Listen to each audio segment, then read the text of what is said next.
what is happening more of your to spoon. Politicians want to make their decision just to spoon. You want to know what happening in the ministry to spoon. Yeah, to spoon. Yeah, to spoon. You from Bonjama, Maryland to spoon.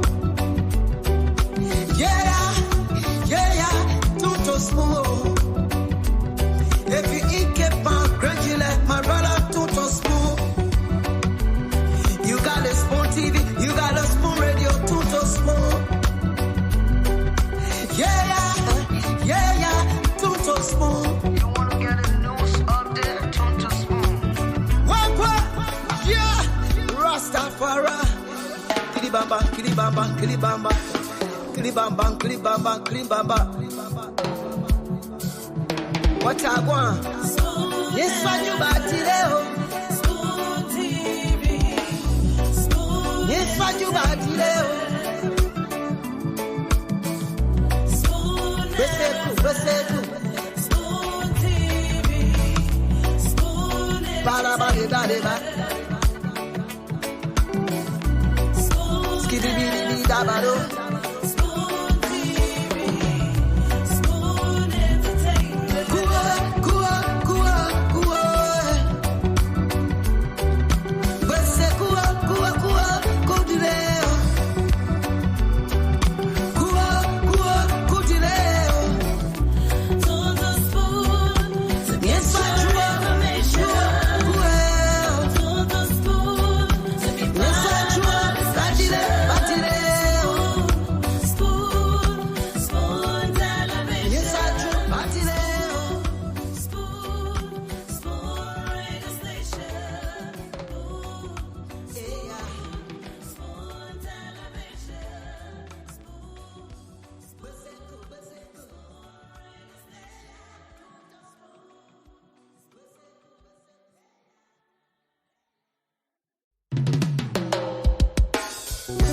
Yes, a special one from the CEO, Stan coming with the spoon.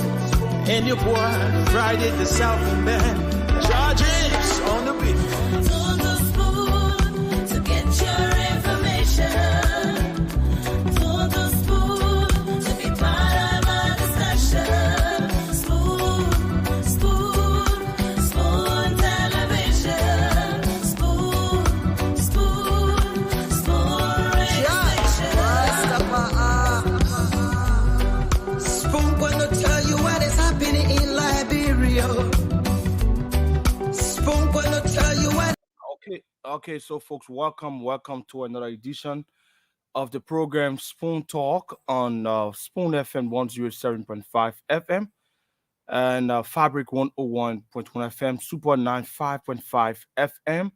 We are also live on Spoon TV, Super TV, and Fabric TV as well. On this inauguration day, and it's great to be on your radio tonight. My name is Aaron Kuban, and I'm your sound producer for tonight's edition of the program. I'm sitting in, our guys are all, around. I was out there earlier on at the inauguration ground, the Capitol building, and then had to rush here as quick as possible to fit in while the other guys are out there trying to make sure they conclude the day with our broadcast and coverage we carry on for the entire day. So once again, my name is Aaron, and the entire team will come here. They will talk about all of the issues that are trending, and most especially the inauguration. We know that's the singular, important issue that took place in our country today, with the peaceful transition of our power democratically from one government to another.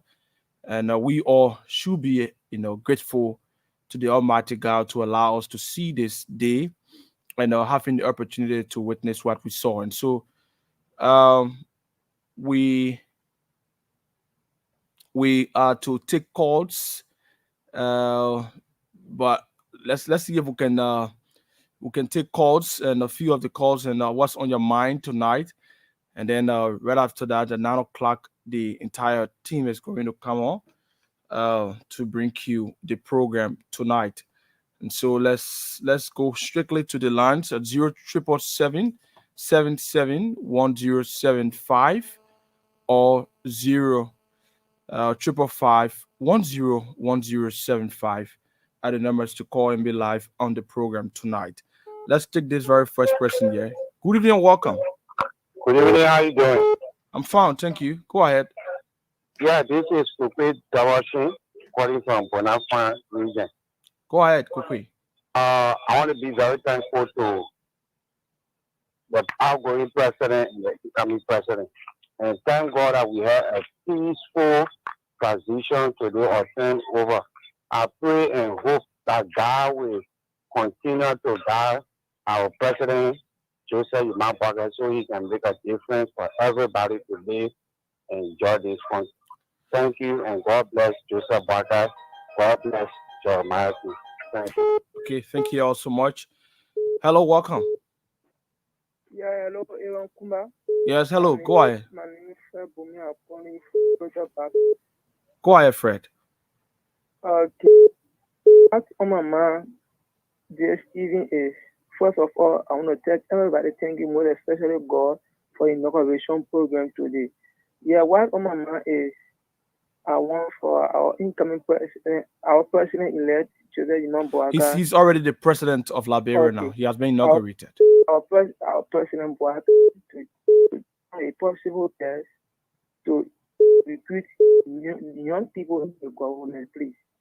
Okay, you should focus more on young people. All right, thank you that was so much. Let's take another person here. Hello, welcome.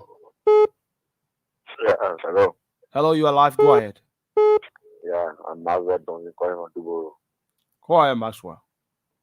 Yeah, I just want to tell him, our incoming president, our president, thank you for the peace today. Well, we understand no matter how the situation was, we said, God, thank you that something bad happened. So our charity, we want to say the president, like, he comes down hard on the press, and then the control of the press, too. The next one is see how the past government of your enemy, all it, I only thing with you, because they don't like to go on. Okay, thank you all so much. Let's take this person.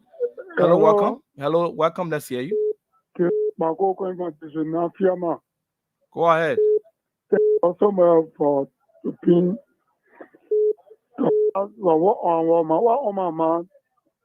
go to the inauguration today. Thank God for every Liberian. Thank God so much for the president of the republic. Where people are playing today, every candidate that our president, he fell or it was a liar. The heat today were in our place. The commandant to fair to the inauguration. So we got another person over here. It was too shameful to the government. What going on?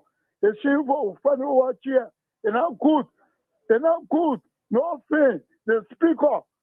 What should you treat inauguration like that? You get fired. You get chair. The chair bamba and the fireplace. It's not good. That's because you are doing Cuba and Liberian people. You are saying all the Liberian people you going on. You want to make it inauguration. Thank God so much. God will be. We went down there to them, my brother. We went over. We were nothing. And for everyone who was in our face, they told us it was a liar. Thank God for the African leaders who came to the welcome. So that the president reported nothing to him and people, nothing. We was Nimakante or Lofa. The Thank you. president was nothing, no fair. They told us a liar. Thank you. Thank you all so much. Thank you all so much for having your say on the program. Let's take this person. Welcome. You are live on Spoon Talk. Yeah, thank you. This is Dan Johnson, and I'm calling from Upper Conway. Go ahead then. Okay, thank you.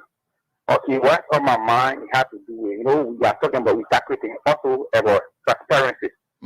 Getting and this is the man back out government has to even for corruption.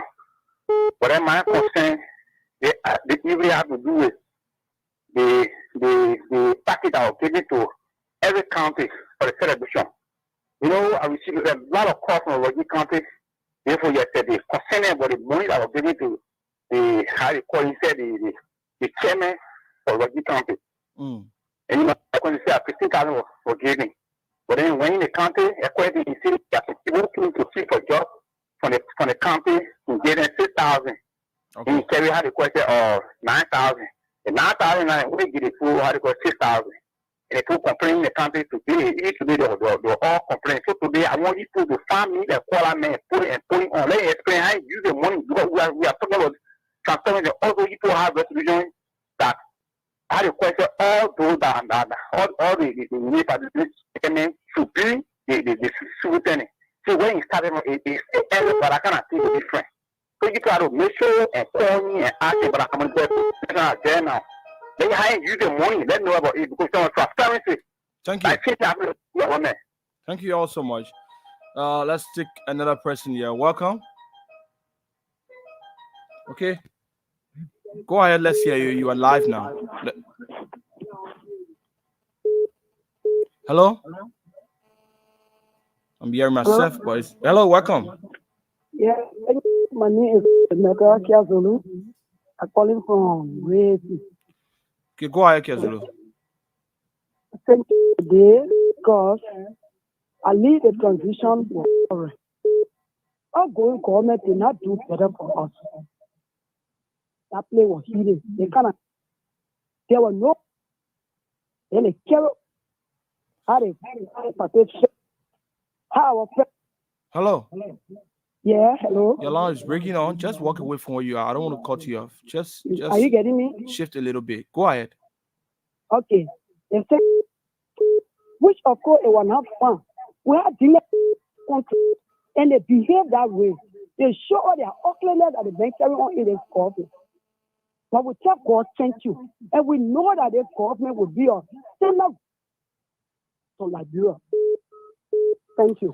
Thank you all so much for having us here on the program tonight. This is Spoon Talk, and we are taking your calls on 077, that's 0777-771075 or 0555-101075 are the two numbers to call and be live on the first segment of the program where we take your calls and you have afforded the opportunity to speak on those burning issues that are burning your mind that you want to talk about. Let's take this person from this side. Hello, welcome.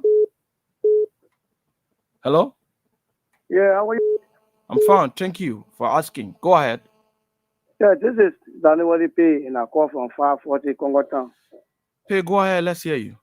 You know the problem, my brother, the organizer of today inaugural program, they didn't do well for this country. Yeah, they are planning was very poor. How you plan such a program where international people coming there to do business, to turn government over, then you have no air conditioning to that place there. Fans are not even there. But I think when you talk about fan, but the program was held outdoor. But go ahead. Yeah. Let's go be there. Let's not air be there. Especially for the puppy. Let's not air be there to blow the puppy. You see what happened today? If anything was going to happen there, what we're going to say? It's going to be the bring of we're just going to bring the organizer of this program. So they didn't plan the program very well. They didn't do well for the public. You see how the program ended? It was a disgrace for this country. You shouldn't be planning program so that we can be disgraced in that manner. We shouldn't do more. When plan your program in a way that when international people come in, they see the place, they say, yes, you're planning your program very well. But you see what happened today? That program just ended that kind of way. So tonight, there's no any kind of celebration going on. Everybody thinking happy. Thank you. Okay, so let's take someone else from the side. Hello? Yeah, how are you doing, sir? I'm fine. Thanks for asking. Go ahead, let's hear you. Yeah, my name is Morris Kamal, calling for District 2. Okay. Yeah, so back to the issue. What I'm going to tell the people, go out there, President Papi. I don't care how the people say, Papa will be saved by God's grace. I understand, because they're talking a lot of things around. But anything God agree about human being, that he will happen. We're also praying for the Papi, for the good thing for the country. The closer I pray for bad thing, it will go back to them. So that's all I gotta tell you by God's grace. Okay. Thank you all so much. Thanks for having us here on the program. Let's take another person here. Hello, welcome. Yeah, how you doing? I'm fine. Thank you. Go ahead. I'm Daniel T. Vani calling you from Chad Member. Go ahead, Daniel. Yeah. Actually, the case was totally healing, but our father, I have a little blame on him on that one. He fully know as the population are over there in the air conditions, based on the dress code again, and also he have get instruction. He have the power to get it. He can immediately bring the self done. So allow him himself to be in that type of heat and with his age, I think we can also blame him on that one. Okay. Thank you. Let's take another person. Hello, welcome. Good evening. Just walk away from your monitor, please. Just walk away from your monitor. Okay, sorry for the disturbance. My name is Lucas Gaffer, and I join you from my residence in district number 5. Okay, go ahead. Bushwater County. All right, to the issue of the inauguration today. First and foremost, we want to say thank God for sparing the life of the old man. We pray that wherever he is tonight, the power of God will touch him with that kind of healing spirit so that he will come true to serve the people in this country. One thing I want to say is, when you have, sorry for this expression, but I must say it. If it's not airworthy, don't say it. You say? If it's not airworthy, don't say it. No, I just want to say immature, right? It's not anything that bad. Yeah, go ahead. When you have people who are immature into leadership, you always see things like this happening. We watched President Weah's inauguration right here in 2017. It's been just 6 years. Everybody knows how it was beautifully done, because you have people who knew the issues, who knew how to have strangers coming to your country. For Christ's sake, brother, you have people who came to this country with their own private jet. They spent a lot of money to come to Liberia, only to have themselves sitting down in heat. They cannot even understand why they came to Liberia. Does that make sense to any of us in the country? You have a government going out to transit to another government, and the program is planned to the extent that the people will go and even say Liberia will not be serious for once. This program was held in the capital's building that we own in this country. The bigger house in Liberia, one air conditioner there. No, no. It was an outdoor program. I guess you saw it. It was an outdoor program. So it's not held in the building. Brother, go ahead. I make my way to the place there today. Oh, okay. I didn't stay there long because I knew some of us, we felt a heat. We didn't like that kind of crowded place where there is no help for who help to talk to, so I had to leave, and I just came and sat down and completed my celebration at my house. Let's be frank. We had President Weah inauguration on the football field at the time. It was an open the program as well. But people received that kind of air that they went back to their country and did not denigrate Liberia. But what this other program, you will have people like Julius Malema, the man who was talking in his country. People can say, yeah, this man is talking for the people. He will come to Liberia using his own plane. Seriously, nobody giving 5 cents. He come to see as to whether he can even help us on Liberia problem. when you leave for here to go back to the country, I say that people are serious. Okay. The never go to me heat. I couldn't make it. Even the Thank you. person who for his sake went to Liberia, he never died here. Does that make any sense? Okay. Thank you very much. I'll take that across, please. Hello? Yes, good evening, welcome. Uh, Yeah, uh, okay. let's, I'm Kamal calling from Chico Town. okay. Go Okay. ahead.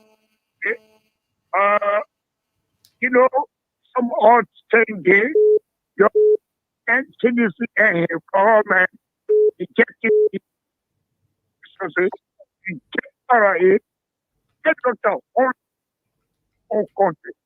So, that's my people, to say, look at that kind of social for me.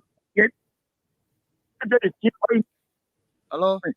see this, the brush, the kid out, to the signature, who told you, Okay. you will. Sorry, we can't continue with you because your line is so very bad. Dr. Regency, uh, welcome. Yes, Eric, how are you doing today? I'm fine. And today is inauguration day. Like we say my Christmas on you, so today para inauguration day, so I know inauguration on you over. Well, before you say it, I'll say my inauguration is on you and all of those who are watching us Yeah. today. It's a glorious day in Liberia. I was here earlier. We took a break and we are now Yeah. returning to discuss the inauguration affairs. Yeah, So, yeah, it's actually a long day. It's a long day. So I we can stay with imagine. I actually, one of the beauty of owning your own practice, I had to cancel my meetings today because I knew, I was kind of very emotional about today's date after, waking up early to be here. And then also just processing everything that was happening in my head that happened in Liberia today, even though I'm not there, but I can still vicariously experience what the people who are there are experiencing. So I kind of just had a low day today. I'm still working, but not as hard as I usually do. But it was a great day today in Liberia. One of the greatest things um, that happened is that Liberians got to shift the government. They asked for a change in, going in and standing in line, voting for who they wanted, exercising their democratic right, and they got it. So I want to congratulate Liberians in all of this, all of what has happened. We've got enough time to talk about. I'm waiting for my colleagues to come for us to talk about, the pros and cons and what should have, could have, and would have. But today I want to just celebrate, the Liberian people. I think we can look forward to our country moving forward. We can look forward to making more, if not anything else, making more noise. Some people are, turning this whole new awakening for Liberians, the new sense of awareness through the media, through social media, through, people conversing with each other. So that's it, and that's a positive thing. We're getting closer to each other despite that we're across the Atlantic Ocean and other oceans around the world. So I think it's a good thing. I'm sure we're gonna dive deep into the happiness of the day you. era as soon as my colleagues get here. But so, what's your take? I mean, so far, what's been impressive to you? The entire program, it's a reflection of what the Liberian people, yearned for, what they wanted. When President George Manaway, a former president now, was inaugurated back then, and 1 year into his election, 1 year into his government, we could hear Liberians making, the verbal threats of 2023 is coming, 2023 is coming. And that was because they wanted to take a democratic action and not an action of the bullet. They believe that the only area they could exercise their power to transform what was happening in the country, the administrative, breakdown, issue Baru and order, everything collapsed as well.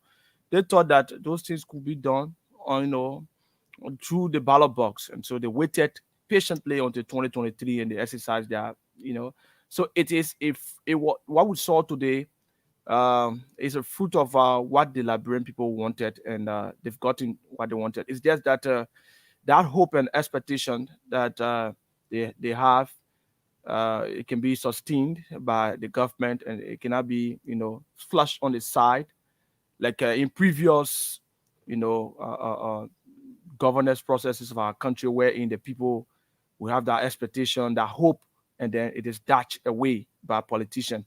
So that's what we're looking out for. But today, the program it started up as planned, despite the unfortunate situation, but it was a colorful one. There were some shortcomings, like many of the callers mentioned, the issue about the stage not having, fan. There were people, dignitaries and other people who came there. They were using, the program sheet to fan themselves. That did not, appear to me well. It was so bad. But it is what it is. We actually got, a new president now, Ambassador Joseph Iman Boaka. The information is that the statement that came from his office is that he's okay, he's well, and that is just to reduce the panic, and that the president is okay, and he's going to be having some meetings with some other presidents that came. I believe those meetings have ended already, and we look forward to what happens in the coming days. A lot of people will be looking forward to those people who will fit in the various positions as ministers and directors, commissioners, as well, to help Ambassador Boaka in the running of the state. And that's what we look out for. Yes, yes, absolutely. You made some fascinating points, Aaron. I think about how Liberians went to the ballot box instead of picking up guns to bring change to the country, to change our government. So we're making progress. I definitely remember the days when there was one coup d'etat after the other in Africa. We were known, especially developing countries, were known to demonstrate coup d'etats to remove government. So this time around, like you said, people patiently waited. They grumbled, they talked, they had a plan, and the plan was to be democratic. In the way that we know how to express democracy. I make a good distinction between how democracy work out here in the developed world and how it works in Liberia. I'm very well aware of how we can make it work according to our way. Yes, so we didn't lead up to the point where 250,000 people died, during a civil unrest, and furthermore, injuring more people were injured. And there's not just only the death of those people, but so many people were injured psychologically, and then a lot of people left the country, causing us to have a brain drain, a brain drain in the country. So it was great. Those things are really awesome to identify and recognize today. So you made some really awesome points. One thing I noticed actually about when Diamond was going, and Stanton, welcome. I'm sorry. Welcome to the program. When Diamond was going through, I think he was kind of carrying us through the mansion and to go to the back of the mansion. And I had just this chill inside of me. I got extremely emotional because that house, the mansion, was not in the past the house of the people. I don't know if you understand, you couldn't just go to the mansion like that and walk through the building, but it was really a joyful moment for me to see that people were just walking through. But that mansion actually is designed. I remember my mother telling me as a young woman, there's a back walkway, and I think Stanton or in Liberia, we did use the walkway. That people, you don't just go through those doors, you gotta go through the walkway to get to the back. There was like a little reception area where I saw people walking. I was a little child and I remember those things, but I was happy to see that, now the house is the people's house. It isn't just, you don't have to be a certain kind of way. I keep on saying the front, but the back or whatever, you guys forgive me. The marginal is a turn. I don't know what's the information surrounding that. Huh? What's the marshal used to turn? What's the information surrounding that? So No, maybe I you know talk about about that one, four but in the back. I know, but I know, Yeah. I keep on referring where we see it from. What is it? Capitol Bypass is actually the back of the mansion, even though it looks beautiful to me. It looks like the front, but people say that the view that facing the ocean is actually the front of the mansion. So please forgive me when I sort of use that interchangeably. But yeah, so many things happen to this, and we'll go into it. I'm sure that's what we're here for today, to go into it. But those are some of the things that I got really emotional about, just to see that the mansion for many years was vacant, it was dormant, and the activities that I saw today made me feel better. Santa, you want to come in? I'm gonna use Dwalu style and circle back to you. Oh, thank you very much, Dr. Richardson. Thanks to all of our folks. We're going to be having a wonderful show today. As always, we, appreciate you. Aaron, how you doing? I'm fine. Uh, Good, yeah. good. We're going to be having a lot of folks joining us today. I heard that Asido come in studio. I heard that Sam Jackson want to come on. Fagon is coming. What was Fagon all these 3 weeks? And Acid Vatoba is coming on. And what's the name? What's your friend name? Dr. Richardson? Lindy? Glenny, yeah, I forgot her name. Glenny coming on. And who else again? Everybody. But this a I big, saw someone commenting about Acido. Is he coming to somebody commented and said Acido? and, and say what? Acido is coming. One from CDC who used to What be on the happened with show. him? I said somebody commented and said he coming too. So you were still But I looking for just some names. I but I thought you. just said I just said he didn't listen to me. Oh, okay. Yeah, I just said it. You Uh, don't want him coming in? no, I would love to see him. You don't It's want him been coming long. in because he's a sedition? No, I said I would love to see him. Are you It's been against long. It's sedition? been long. It's been long. I haven't heard from Are you, Yeah, are you against sedition? the him. Aaron to say Aaron had a lot to happy for No, him. Aaron get no longer. Tell us now, are you against sedition, Aaron? No, I can never be. So the people been in power for 6 years because things changed now, you turning your back on that Aaron. That's all. Aaron, so you're I, gonna find the picture of George Miner we are waving saying goodbye to Liberia. You're gonna find all the other photos that are trending. We gotta discuss them. I The didn't see video of the that. Ghanaian president visiting JMB not too long. Pictures that were taken, the press release, we gotta put it up. We're gonna find portion of the programs today. We got a lot to discuss, folks. We want to say welcome.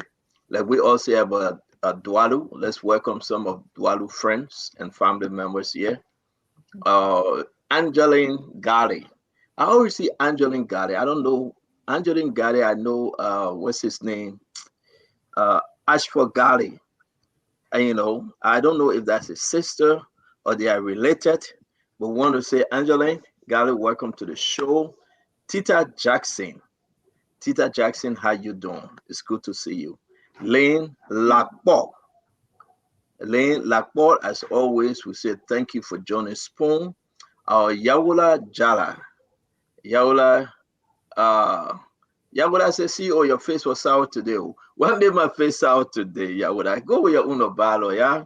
I ain't even saying anything about you. My face was sour.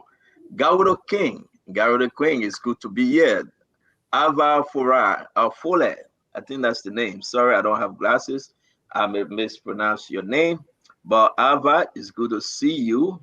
Avan, I think that's his name. AVA, the Avado. Okay, whatever it is, I'm talking to you. Ava Fole or Avan Fole, something of that nature, something about I. Eric McBinney, Molag Don, fellow kid. Well, your name is Fokle Clan, or you just joking? I don't think. Yeah, I don't think your name Fokle Clan. You would make people to call you Augustine Clark. Augustine Clark, like always. Hawa Kengo Matali. Kenfi Zodwa. So the Robert Ezeki. Bondo A. Bondo. Bondo was called me. I missed Bondo called. Amara King Saboso Kamara. Gifty Art and Craft Living. Gifty Art and Craft Living. That's somebody's name. Mavana Tier, Godfrey, Cadet. We want to say welcome to everyone. Thank you very much for joining Spoon. Share the program. It's going to be a huge program today. We are getting the good, the bad, the ugly. We're going to discuss now President Joseph Yimabwaka and Vice President Jeremiah Kwankun. Say no more. President Joseph Yimabwaka and Vice President Jeremiah Kwankun. I don't know where you're coming from, but that's it. It's in history. It's sealed. That's it. President Joseph Yimabwaka. You guys have to say, Glenny? That's it, oh. You can change it now. I got nothing to say. Oh. So you can't remember my name. Oh. Hello, Yeah, Yata. I couldn't remember your name because I don't know your name. Glendy, I don't know. I forgot your name. Whatever. Okay. That's the reason I forgot Glendy's name. I had to come to you for help. Yeah, But pay we want to say, here we are, folks. we'll take coffee while Yeah, I got it right here. I got it right here. I knew that I would take that away from you. I got it Yes. right. You need that punishment. I'm trying, but where are you guys all day today? I was looking for you. I woke up like 4 o'clock this morning. We were doing the chorus. Where were you guys today? Where was who? That Richardson and Glendy. Where were you guys? I was up. At, I think I got up like 3:45 a.m. So we didn't see you this morning. Yeah, I was on. Look at that. Oh, Glendy was on. I'm sorry. I'm not even going to My answer wife this. said, I was. my wife read. She said Glendy was on. Don't mind. Yeah. Yeah. Thank you. No, I thought because the person that was on had one long big earring.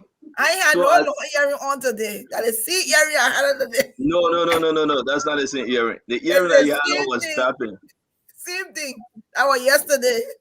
But I just said Dr. Richardson got green earring. Is that green earring, Dr. Richardson? Can you turn your head small? Yeah, the green is popping. So you are celebrating Unity Party green. Hey, No, actually, I haven't worn green for since all of y'all Unity Party campaign me going on so today. I said, what the heck? Let me just wear my own green, because I know, right? I can't let Unity Party control how I put my wardrobe out there. I'm getting some funny information here, right? We gotta go in and start talking about the vetting process because between today and tomorrow, you know that Joseph Yimabwaka should at least start naming cabinet members. Seriously. Mhm. But again, on the list, we are receiving information some people never obtained the document from the university they presume they came from. They didn't make it? Some people on that list, and they are saying that they were proof to Joseph Yimabwaka that they received fake document. This is huge. It is. This is huge. You know why? People are tired. People want to say these things to say, you know what, we cannot go back to the George Manaway era because George Manaway is a former president. So when you say Glendy coming for the position, they got to vet you, Glendy. Dr. Richardson, they got to go in her school and understand where she came from, how she become a doctor. They got to vet her. She said she been working there for 19 years now. They got to call. What's the university name, Dr. Richardson? It's okay. Just say Makulata. Makulata. Yeah. Because you know what? People did it to Dr. Richardson already. They went behind her, the search. Really? Yeah. yeah, so that's why when you be calling Yeah. you, the people around won't kill us. Did it, and they really wanted to be so sure that she's a doctor in what she's practicing in. And wow. they were convinced that she went to school and she did everything, and here we are. But again, let me say this is big because these folks in question, Dr. Richardson, they are high profile individuals.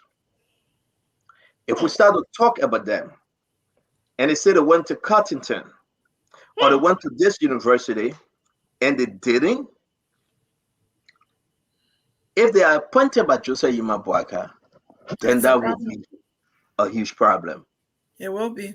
I'm not calling anybody name, but document in our possession. We want to know and we want to see whether it is true. So I'm not going to run with that story, but that's the story out there. So now people are investigating. You understand if your name is on that list tonight and the people say, no, your credential is fake, that's a problem. That's the reason why the first set of names should be leaked to the media the first set of groups should be leaked to the media and people can do their own vetting. What say you about that, Dr. Richardson? Yeah, it is important that we have people who have the credential to, work in the different areas, different departments. Yes, for so long in our country, we have had a misfit. John Malu was here the last time, and he talked about how, when he went to do his edit, he edit, one of the things that he noticed was a lot of people wasn't qualified to be working in the position that they were working. Now, I'm not saying that education is to be it and all. That's not what I'm saying. I'm just trying to say that we should make sure we're not putting people in positions that they have no business being in. Otherwise, the country will not progress. We'll just stay where we are. There's something about experience and education and interaction, exposure to people that I think can carry our country a long way. So I would recommend that they put those names out there. Let's give them some feedback as we usually do. Let's talk about it, and then they can fine tune what they have to do. But if they put it out, if they don't put it out, we'll talk about it. If they put it out, we'll talk about it. So either way, they better do the right thing. Glennie, like Dr. Richardson is saying, this is huge. Glennie, why you muted yourself? I think especially now when we've had a lot of issues come up with Martin Colley, doing this other thing group that they have where they go and check people credentials. I think it's most important now that people who are appointed, that they have the prerequisite qualification, because if they don't, it's just going to blow up on them. The community is on such a high alert for people who don't have the correct credentials. So if you're going for a position, you need to make sure that you have those credentials, or not, you're going to be in trouble. I'm very concerned because where we are right now, there should be no mistake. Mistakes should be of the minimum, if there is any, because the expectation very, very high. Let's welcome to the show of Samuel Jackson. We want to say, Samuel Jackson, welcome. It's good to have you, sir. How you doing? Well, thank you very much. How happy New Year to you, Stanton. Dr. Chenoweth, one of my favorite people on the planet. Welcome. I like you in the green. Sis Glennie, I never met you before, but I really admire your spunkiness on Spoon, and all of the young people who are preceding us in the social, political, economic area. I'm just very proud of you. This is a great day for Liberia, a great day to be a Liberian. We should all be proud of ourselves and pat ourselves on the back. Democracy is a very difficult and painful process, but we appear to be having one of the best liberal democracies on the African continent. And we have shown again that Liberia is always first female elected president, first female elected pro tem. And now this is the second time in 6 years when you've had a democratic, orderly transition from one political party to another. We need to tap ourselves in the back. Yeah. Oh, Good to meet Sam you. Jackson, as always, thank you very much. Dr. Richardson, Sam Jackson, say hi to you. No, I did. I announced it. I heard him. But I just want to make sure. Yeah. I want to make sure that you know him. It's good to Dr. Richardson is a fan of mine. She was one of the first to patronize my book, Raceland Poor Country. I'll never forget that. She's always, she and I always on the same side, but we may disagree politically. But guess what? We are very courteous to one another, and that Absolutely. is extremely important. Courtesy, kindness. Yes. Thank you. I am concerned that today is the 22nd. A new government is ushered in, right? Prior to, I'm going to say this to all of the sedition that will be joining us.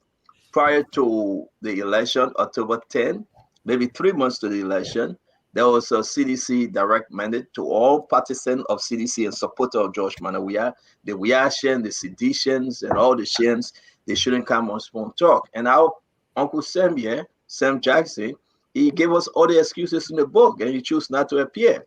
Each time we say Uncle Sam coming, he said, well, I got to fly, right? I'm there. So we'll take this time for him to correct me if I'm wrong, and for him to give us reason why it's been almost 6 months since he appeared on Spoon Talk. Cool. I know, right? Okay, so how many other uh, platforms that I appear on the last 6 months? I've been extremely busy with my personal life over the last 6 months. I got married. I'm trying to set myself up, and I'm trying to do some things. Politics was the least of my concern, and coming on any media platform to represent myself as a proponent of any government was secondary in my life. You can believe whatever you want. If you think Samuel Twer or George Weah or any political can confine me and close my mouth, then it's up to you. That means you don't know me. But anybody who knows me will know that I'm very independent and I'm a man of independent thought. And I was just busy and I'm very happy. But this is an appropriate day to come here and just basically celebrate my Liberianness. I mean, my nationality and my nativity. This is a brilliant, wonderful day. Forget about the little mishap with the heat exhaustion because that is a blip in the terms of history.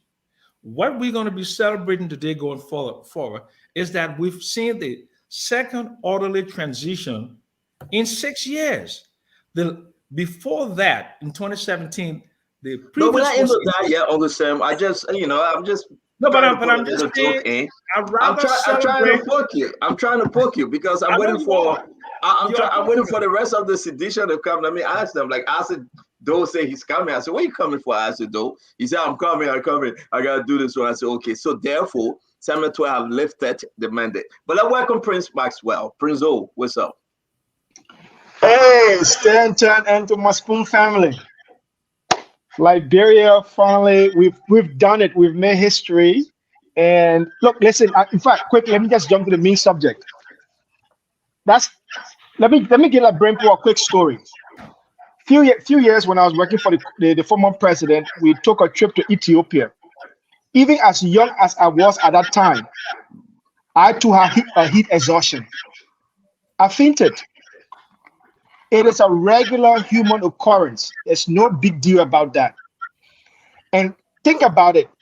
The president, Boakai, has been in the preparation of his government for weeks and weeks, having sleepless nights to put together his cabinet member, to put together programs, to talk to people, to do all of those contingency planning. Obviously, as a human being, you do not have extra battery. You will get tired at some point. But the We good just thing is he was able to read a speech. Maxwell, give your intro. We ain't started the show yet. No, because, Yeah. okay, We okay. get into it. Yeah. Don't mind. Let me leave it. Let me leave that. Let me leave that. Okay, quickly. Right now. Yeah. No, Go ahead.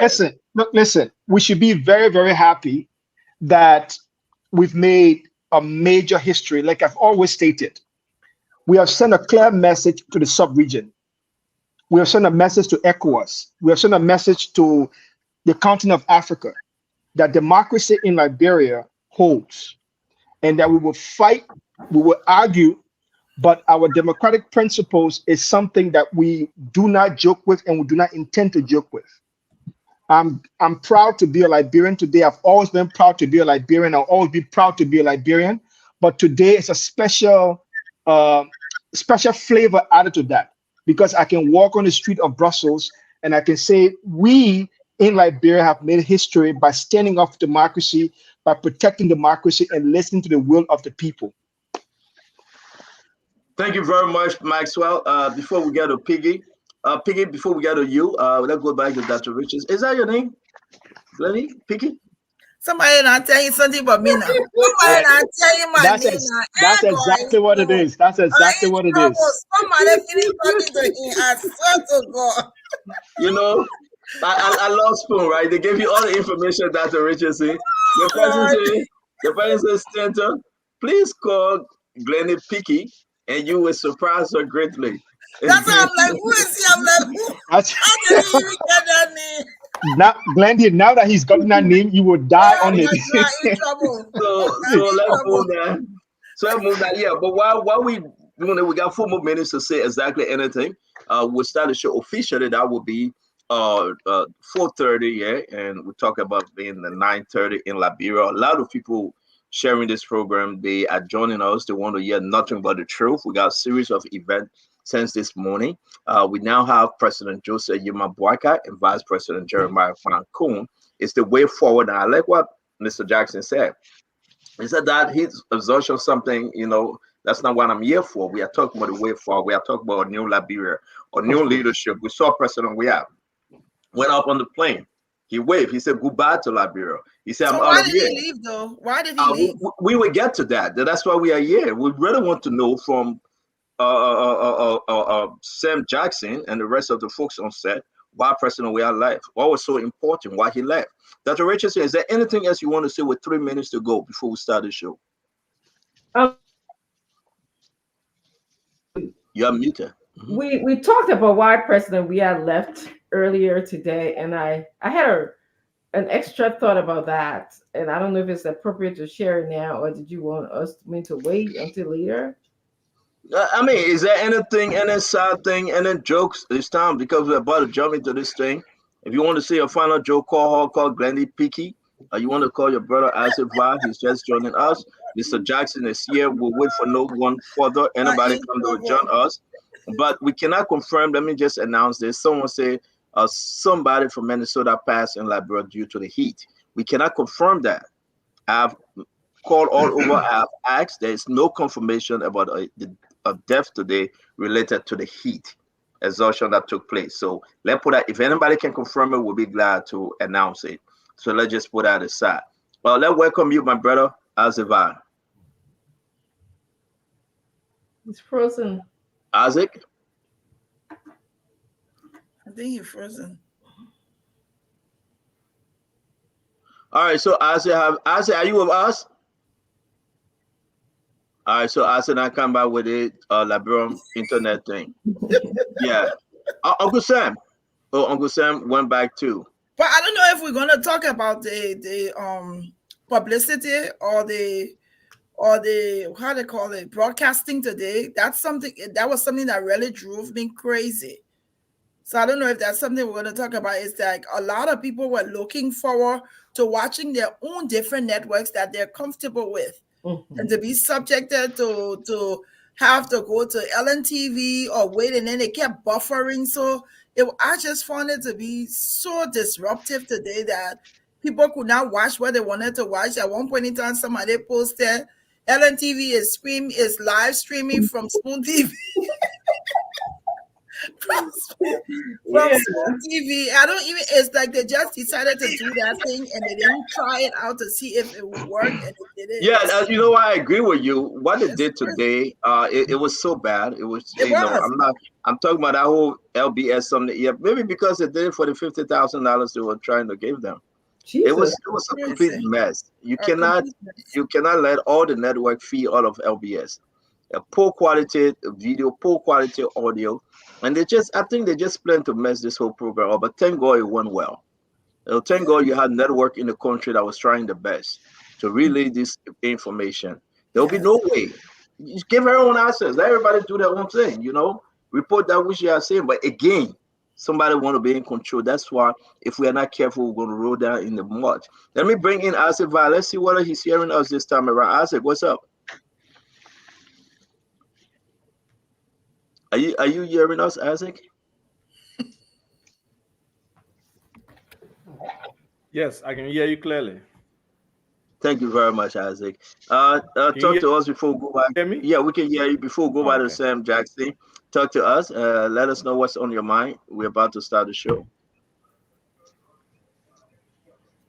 Isaac, are you listening to something else? What's on my mind is directly from your device. No. We're having a delay. How can we have a delay if you're in America?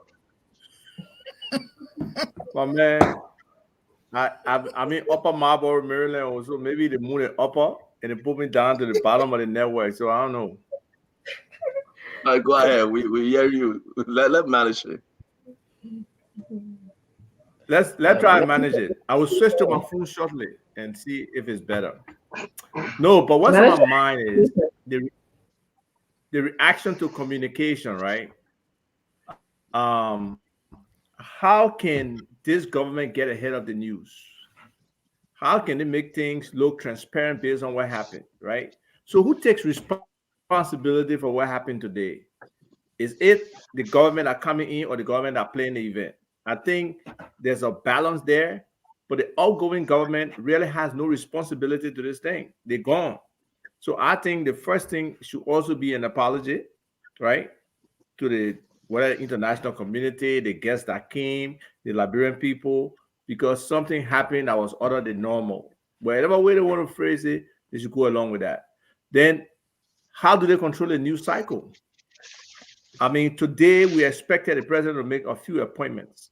I don't know if that has been done, but that's something that should be done. How do they react to former president we are leaving today?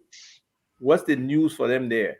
Then what are the subsequent appointments and how do they roll them out in a way that they can capture the news cycles and they cannot be about the incident that happened on Monday, but the progression of the government, the demonstration that they are working, and then there's small wins as they move along, how they articulate that to the public. So, that's the angle I'm coming from. Hopefully, they can control the communication cycle. Thank you very much, Asiva. Talk about let's bring in Mohammed. Ambula.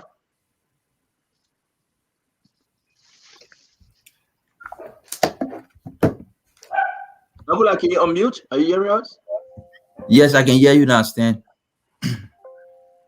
Okay, you're doing something strange. You are muted, but we're hearing you. So you're on another device. No, I'm on one device. Okay, talk to us, Abula. Thank you. Yeah, I mean, still following the line of reasoning of what happened today, the blunder with planning and protocol, the departure of the president. What lesson can we learn from that? Vice President Boakai, President Boakai, I mean, I would take time to get adjusted. President Boakai, unfortunate suffocation by heat and the subsequent reaction. Those are things that pounding my mind. But before that, President Weah made a statement yesterday trying to paint a picture of the country that he's leaving. One thing that came across in that statement was his attempt to show that he's leaving a stable economy, that he's leaving a cash balance far better than what he's inherited from the Unity Party. So as we go on, we'll highlight that. I think we saw some contradiction in the statement and we know the intent for doing that. You can announce a cash balance that is not a net cash balance, but you announce foreign reserve, but you announce a net foreign reserve. We know the extent to which you've taken the country into debt. And if you announce a cash balance that doesn't include the debt you have brought onto the country, there's an insincere picture you're trying to paint. We'll speak about that as we move forward. We know the state of the affair of our country, and no amount of speech can alter the reality on the ground. Our people are suffering. You led the country on the basis of friendship and competence. You ruined the economy, and you were rejected for those reasons. But we'll go into details as we move forward. Thank you very much, Ambula Mame. Guys, let's begin the show. I want to say again, thank you, Uncle Sam, for joining us. I know your internet is giving you a hard time as well. Let's jump into this thing. The first thing of business, I want us to talk about the departure of George Manawea. We discussed briefly on it this morning, but George Manawea left the country. Why? What was so important? With all the guests in the country right now, George Manawea left. I just want us to discuss it and put it aside. Not that he left the country. We also, some of you guys were absent today. Some of his government officials, usually Nagbe, the former maritime boss, or Frank Musadin, former justice minister, former city mayor, they all, the Scotland police director, they all were at the airport. What say you, Dr. Richardson? Let's start with you. Yeah, as I was saying, just say to everyone, we are many, so let's just do this thing 1 minute quick on each conversation. We'll get a lot to cover. Yeah, as I was saying earlier, I was disturbed by seeing the departure of ex-president. We are at the airport, and the focus on that.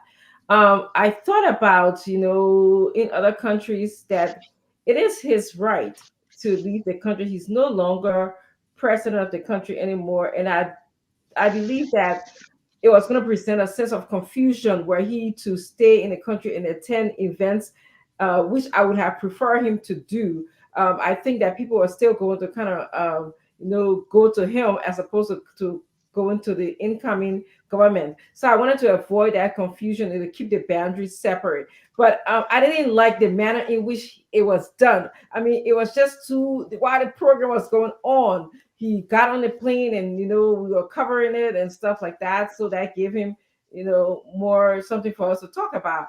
And then also I didn't like the sycophancy that was demonstrated.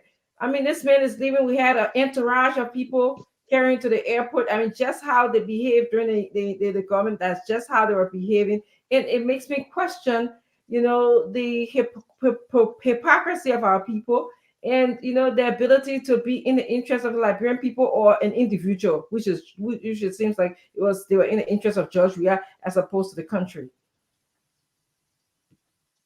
Thank you very much, Glennie. Your take on that departure? It's kind of difficult to sum it up because you don't understand what the urgency was, and also that the fact that you would think. I mean, let me just give a caveat. He's not obligated to stay. He has a right to stay or to leave, but the fact that he have foreign guests in the country, and also that we don't have a single minister yet that has been appointed. So it's almost like it, and people, I mean, people who know more than I do constitutionally, does it mean Glennie, let me interrupt you. Glennie, let me interrupt you, folks. The first list is up, it's about to be published of appointments. I know a lot of folks waiting, but through our sources, the first list of appointment up and about to be public. So it will give us chance to dive into those names. As we're speaking right now, the first, can we mute somebody scribbling something? The first list of appointment, I will be very, very careful because we are in communication with sources, but we can announce the first list of appointment. They are all set. They're about to release them. Once given the chance, we'll release them here on Spoon, and then we will speak on those individuals that the President Jose Imabwaka have finally decided upon.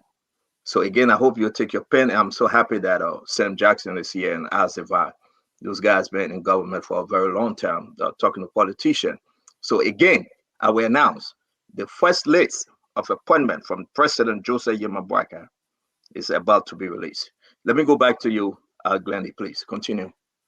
So I was trying to say that the fact that we have had no political appointments yet to the different ministries, I don't know whether the constitution say where the president, where his reign ends, whether those ministers they also end or until they're replaced. I just find it difficult to understand why he would leave at this time. And almost to say that I really don't care, I'm done, I'm gone. It's like this is not the country that you claim that you wanted 6 more years for. It's just kind of difficult to understand. And they also say this is George Weah. He what people say George Weah will be George Weah. He really doesn't care. Whatever suits him is whatever he's gonna do, whether it is politically correct or not, he's gonna do it. I'm gonna interrupt you again, folks. We will hold on because the president office must release it officially. So we're going to do it today. They will release it. We are here to 12 midnight Liberian time. It will be released officially, and we're going to dive into it. But let's change this conversation. I don't want to worry about George Manor we are yet. Yes. I really don't. Yes. I'm not saying 12 a.m. our time. I'm saying Liberian time as a vibe. So don't. 8 p.m. Yeah, that would be 8 p.m. So don't start shaking right now. Oh, but let me say this to you. It's very important. Let me go to Sam Jackson real quick. Uncle Sam, I always call him Uncle Sam. That's how we establish our relationship. Your thought on the first 5 major appointments? Send the list out there, getting it set up. We're discussing. Let's move now to this appointment that is already prepared, signed by the president. given to those that he need to give it to. They are going over it, putting it on letterhead, and about to release it. Your thoughts, Uncle Sam Jackson? But I haven't seen the list yet. I want you to take a guess. Let's talk about the finance ministry. I know nobody have seen it, but I want you been in this thing too long. Finance ministry first. Names that popping up in your head. Okay, so this is my core belief. Okay. And what I believe in the bottom of my heart. Let me just personalize it for like 20 seconds. Personally, at 70 years old, I would not take a government position. I will not apply for one. And if I'm asked for, I will not accept. So what it means is that I like to see a young cadre of global experts to come in key ministries. It means like there are some positions within the government that you can use patronage, okay? But certain key positions like Ministry of Finance, the chief fiscal officer of the country has to have top-notch experience, credentials, and ability to deliver. This is finance and development planning. You need somebody top-notch there. The second thing is in the administration of justice, the rule of law. If you want to bring Liberia back according to the rescue plan that you've been heralding for the last so many months, you need to have an officer in charge of justice that will mete out justice in a blindfolded way. The next thing is Ministry of Foreign Affairs. The Foreign Affairs. Since Liberia is mostly a donor-driven economy, you need somebody who understands the interaction between donors and also what Liberia's economic and security interests are and how we can promote Liberia's economic and security interests based upon. I want to hold you on finance first. We're starting with finance before you move on. We want to get everybody, teach everybody mindset on this. Mr. Jackson, finance ministry, the names you hear out there. So I've been hearing about Burman Kamara a lot. I love Burman Kamara, and he may have the credentials, but I think we need a bigger global expert, like somebody like a what's the name, Dr. Anthony Sayed type, to come in, or somebody with an investment banking background, somebody who's a global expert that can immediately integrate Liberia's financial architecture into the global financial picture in dealing with the donors, dealing with the development finance institutions, and having that instant credibility. Burma Kamara was finance minister before, but he was an upstart that was given a position. He came from deputy governor to that. And I don't think he's cooked enough. He's a great guy. He's a great Christian. He's a great family man. But I would like to see somebody with a higher global standing. Any other names coming up? Any other names coming up? Okay, after Antoinette and Burma? Okay, so then the other people are mostly unknowns, but they are young Liberians in investment banking, work for like JP Morgan Chase. I'm not going to call their names because I don't want to drag the families into it. Okay. And I have people within my own family who are like global experts, but it will be very difficult for the Unity Party, which is basically a party of a very narrow niche, to reach out. But if Joe Boyka wants us to forget the incident of today, the heat exhaustion, he needs to bring in a cabinet that will be so world-class, will be so efficient, will be so goal and objective driven, that we're going to forget all of that about his age, his inclination, and all of those things. He needs to bring in global experts, not the, same old people, and we see a Ellen cabinet redo. The Liberian people they're gonna reject it.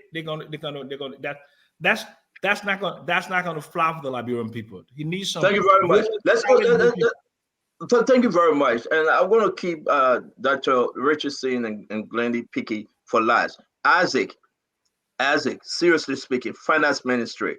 He bringing the name Antoinette Sayed. He bringing the name Burma Kamara, and he saying he's going to hold some folks back. But these two names, man, jumping out there. Even I heard about Lucille Kamara. So now you got 3 names given to you. I said, where are you? Are you adding? Are you subtracting? Where are you with finance ministry? You are muted, Isaac. Yeah, I mean, consider Antoinette, but Boyma just came from there, and I didn't see any dynamism during the time he was there. I didn't see any shift from what was happening before him. I've seen a couple of comments from him talking about getting the 4 billion and stuff like that, but no how supports how we do it. So, for Burma, I'm not sure. Um, and let me just give a caveat. I hear, supposedly he's a good guy, he's a religious guy, but at this time, I think we need something different. Lucini Kamara, I don't know. I think he's been there before, he's been around for a while. I would probably quicker take or John Molu in that position, or like Sam was suggesting, maybe some other librarian out there that we don't know about. Right now, I'm with a group that trying to identify the top 100 librarian professionals across the world, anywhere in the Thank globe. you. Top 100. And Thank you. And you saying that Bama Kamara is what? I want you to repeat real quick. I said Boma Kamara has been around the block. I don't think he brings something different, except he can come and probably make a presentation to the public and say, look, I was maybe constrained, I was this, I was that. But today, this is my vision as finance minister for some of the key things we need to do. How do we reprioritize the budget? How do we change some of the financial, the hash part system that we have today? How do we really integrate IFMIS with this? Because a lot of corruption happens. Thank you, Isaac. You are making. Let me bring in. And that's what we are lacking in terms of our, integration of our financial system. Thank you. Ambula Mame, finance ministry. Let's stick with finance ministry. Your take real quick. Why you think? Okay, people are calling names, but it's something I'm getting that Anthony Sai would say no. If it is true that she's going to say no, why you think she's going to say no? Number one, and why Burma Kamara or no Burma Kamara or whosoever out there? What's on your mind on finance ministry? Finance ministry, I want to discuss it in the context of what the country needs at the moment in the finance minister. And then you can try to parcel in the different names and see whether they fit in. We need robust international resource mobilization. We need to mobilize international finance to address immediate development needs. That's the first thing. Who able to pull that trickle, who has that relationship, to be able to do that is key in determining who becomes a finance minister. The country is cash-strapped, no resources to address issues. It's taking over with arrears for civil servants and foreign diplomats and across government. So your first immediate priority in 90 days or 100 days to avoid crisis on the ground is to raise resources both domestically and internationally. International development partners are critical in doing that. And we need somebody who is able to rally international resources. The second part is, after that emergency situation address, how do we move our development planning towards more structured approach toward private sector growth? How do we do that? We need somebody who can think critically about mobilizing the private sector around our development agenda to be able to create jobs and improve the economy. So those are the two key factors I'm looking at. In the immediate, we need somebody who is able to mobilize international financing to address immediate development needs. In the medium to long term, somebody who is able to tie our development agenda around private sector and bring in private sector to expand development and provide employment. Burma. Now we come to the name calling. If President Boakai doesn't announce Burma today, I will be surprised. That's why I would say I will be very surprised if he doesn't announce Burma today. It will be shocking to me. That will be one of the aha moments for me. I think regarding on what are the things he can do, Burma has spoken a whole lot about what he can do. He has written a whole lot about how to make the budget people-centered. He has spoken a whole lot about how you can add value to local commodities and how you can use the Ministry of Finance to be able to do that. So Burma, if he's not announced today, I'll be shocked. The second and most last characteristic, somebody who is able to rally the people around the development agenda of Joe Boakai, because public policy requires support. that legislature will be critical. You need somebody able to rally the legislature beyond that agenda. And I think Boima, of all the names I've heard, I think he's the best for Are that. you seeing honesty in Boima? Oh yes, I see honesty in Boima. Let's talk about why you think they're going to pass over Sai. Yes. Sai wouldn't come to Liberia. Why? I mean, Sai makes up to 200,000 a year. She can't leave it to come and take 5,000. She's not a politician. She doesn't have long-term political interest. If you follow her and you know her good, she doesn't have any political interest. Somebody who may have political interest will say, okay, I will leave my 150,000 a year to come make 75 or 80,000 a year. That's one. Two, Sai is currently the deputy managing director of the IMF. She's doing global development financing. She's having ambition of becoming the IMF managing director, which will be available in the next 2 years. I think she should go for that. She can help Liberia more. On the outside. Yes, from where she said, she can help Liberia more than when she comes to be finance minister. I mean, thank you, Mohammed. But a lot of folks say we're doing it for country, for the sake of country. Prince Maxwell. Oh man, you guys sitting out here, y'all missed the thing already. I'm getting information that Samuel Tua is coming back as Minister of Foreign Affairs. I'm the Finance Minister. You got shook, huh? Biggie. Now, on that note, I'm going to take a coffee break. Well, let's be taken seriously. I mean, I do agree with the premise laid out by my colleague Ambula here concerning the criteria that we are looking for, or we should be looking for in a finance minister. And I think that big brother Samuel Jackson will agree as well to that end. I think we also need to look at Boima Kamara has done extremely well. He has a good pedigree. I listened keenly to Big Brother Samuel Jackson's analysis of the man, the character, the economist, and there was just a little tweak here and there. So I think that he stands a good chance. But there's another person that I haven't heard much about. I've forgotten his name, but I know that he's a very, very sound economist and a very sound practitioner. He's the former PPCC chairman under Ellen Johnson Sirleaf later on in her presidency. I forgot his name, but I hope it comes to my mind again. I know that he worked in that area. I think he also went to MIT as well. And he's been in Liberia. Last name Molu. Okay. Double Jala? Double Jala, yes.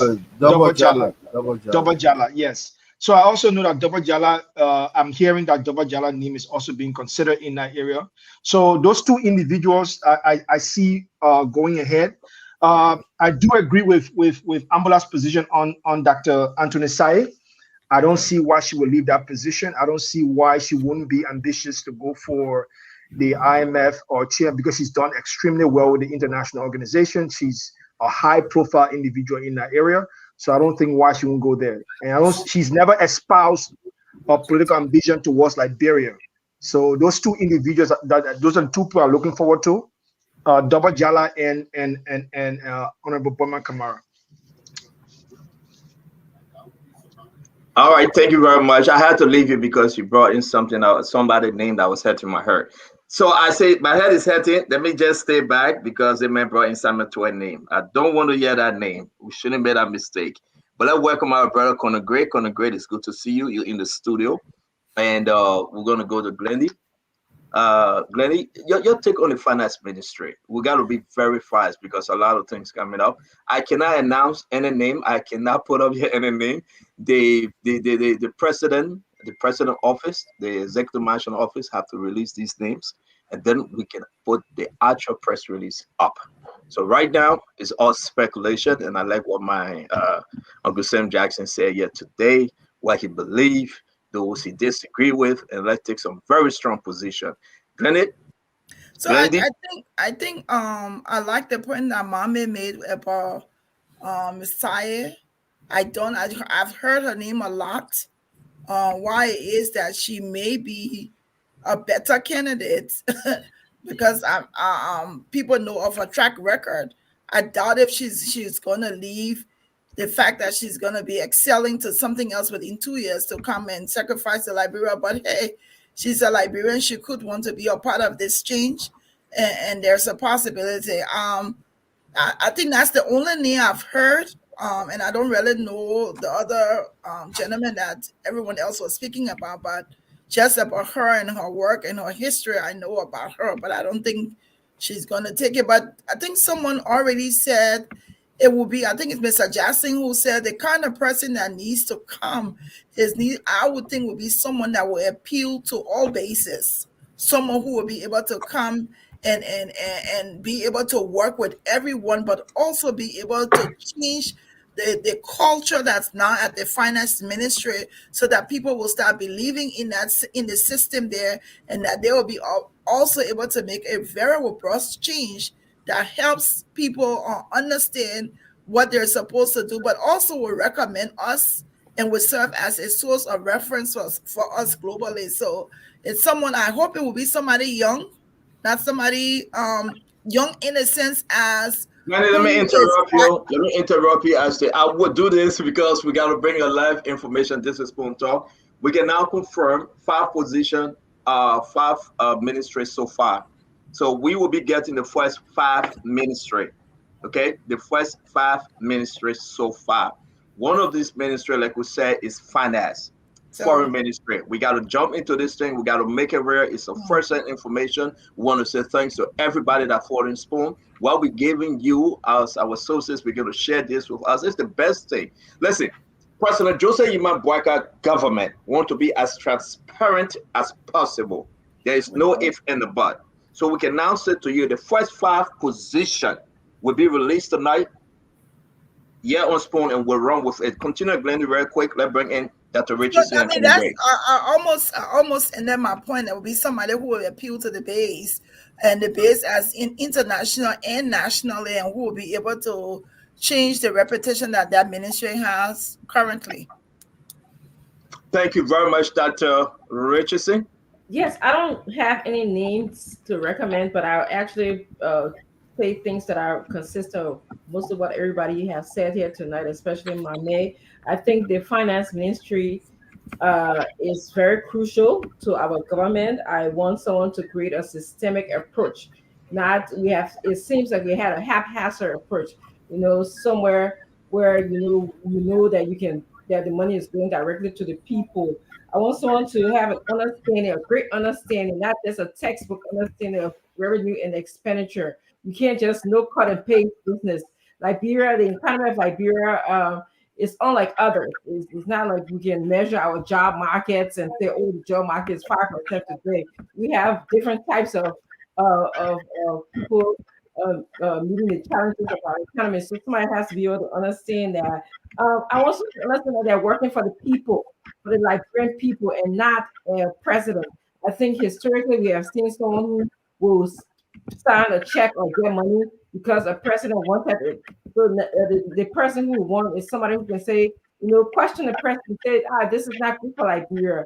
This money is not for you, it's for the Liberian people. We can't use this money to enrich themselves. And I think lastly, somebody said, we need somebody that can step out internationally, can be robust, not afraid to take initiatives, can go out to the international world and sell our country financially. So that's what I wanted to add.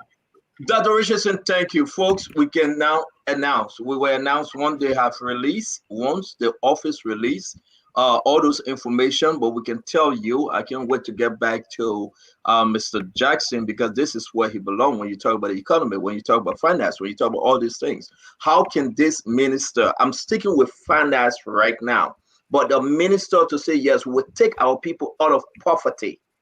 We will go back to the normal days era in which we can say that harmonization, whether it was better, whether it's the worst one in history. Let's talk about this issue very quick. Conor Gray, talk to us. Come on, Conor Gray. Can you hear me? Okay. Regarding the appointment of Minister of Finance. Yes, sir. Let's start with that. We got 5 ministries that the office is working on. Joseph Boyka have approved the list of 5 ministers, 5 ministry. They will put it out there. You know, if you talk about minister, it can be director or whatsoever. And we are now to discuss it. Once they approve it, once they release it, then we can show to the public. So, Colonel, great finance ministry. You know, my observation is that whoever is going to be Minister of Finance should be versed in systems. The Ministry of Finance is a loose place. Things are laying down everywhere pretty much, and you need somebody who come in from day one and be able to track some of the revenue sources.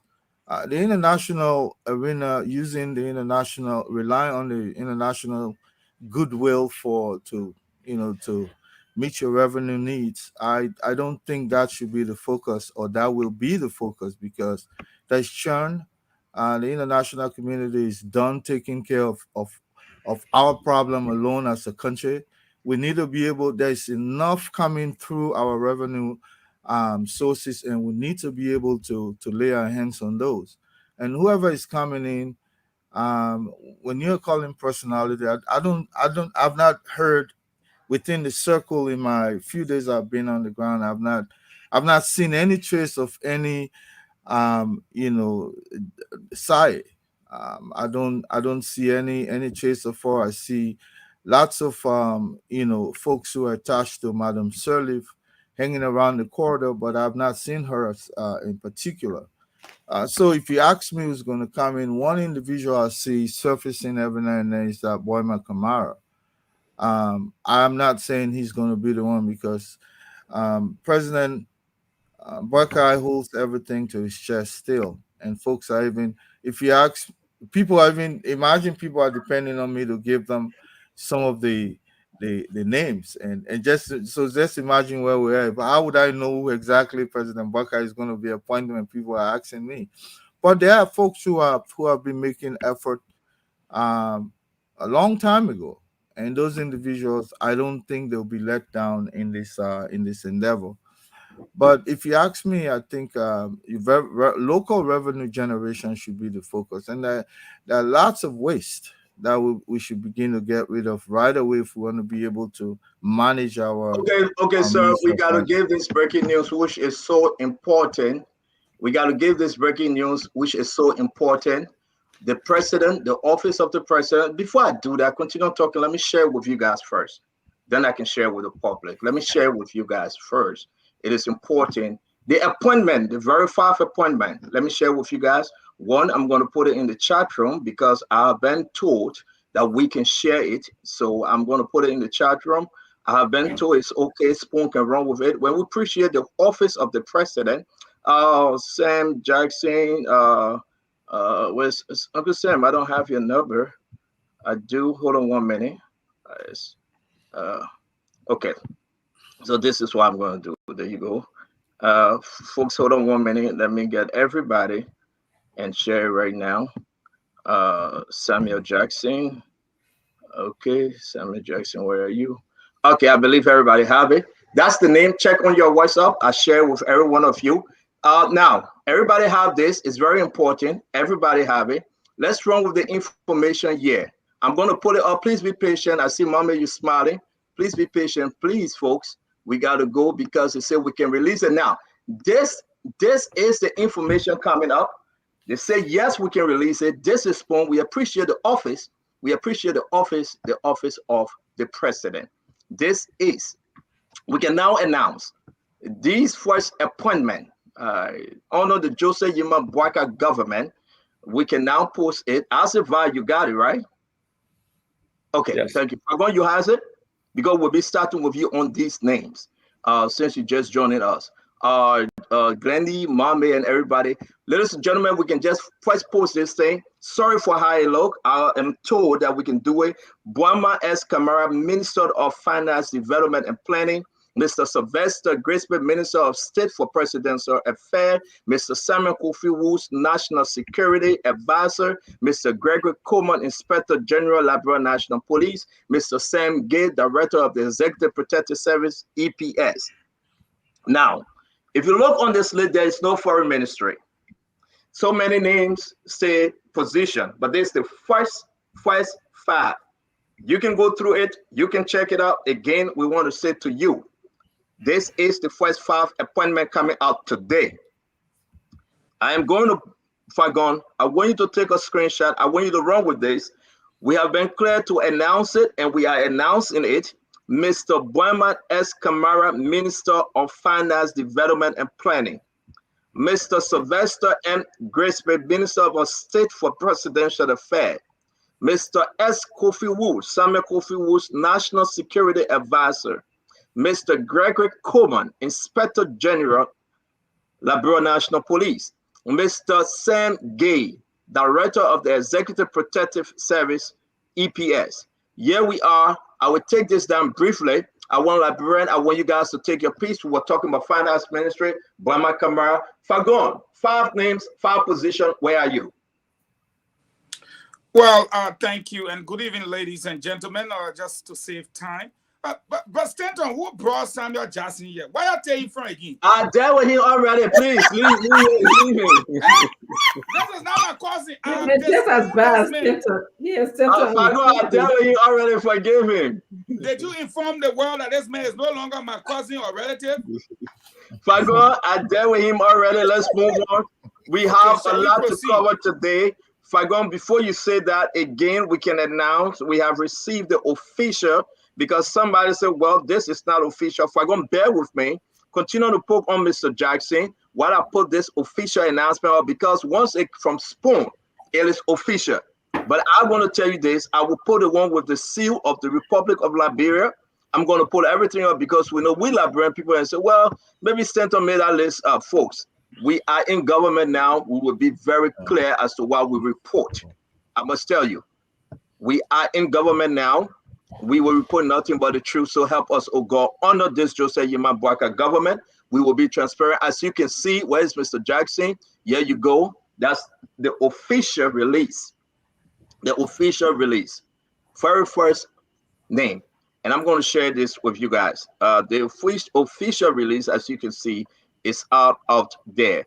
Here we go. Fagon, make your case now. We're going to keep you here for a minute. We want you to take a screenshot, share it all on your social media pages. Do what you want to do. Fagon, talk to us.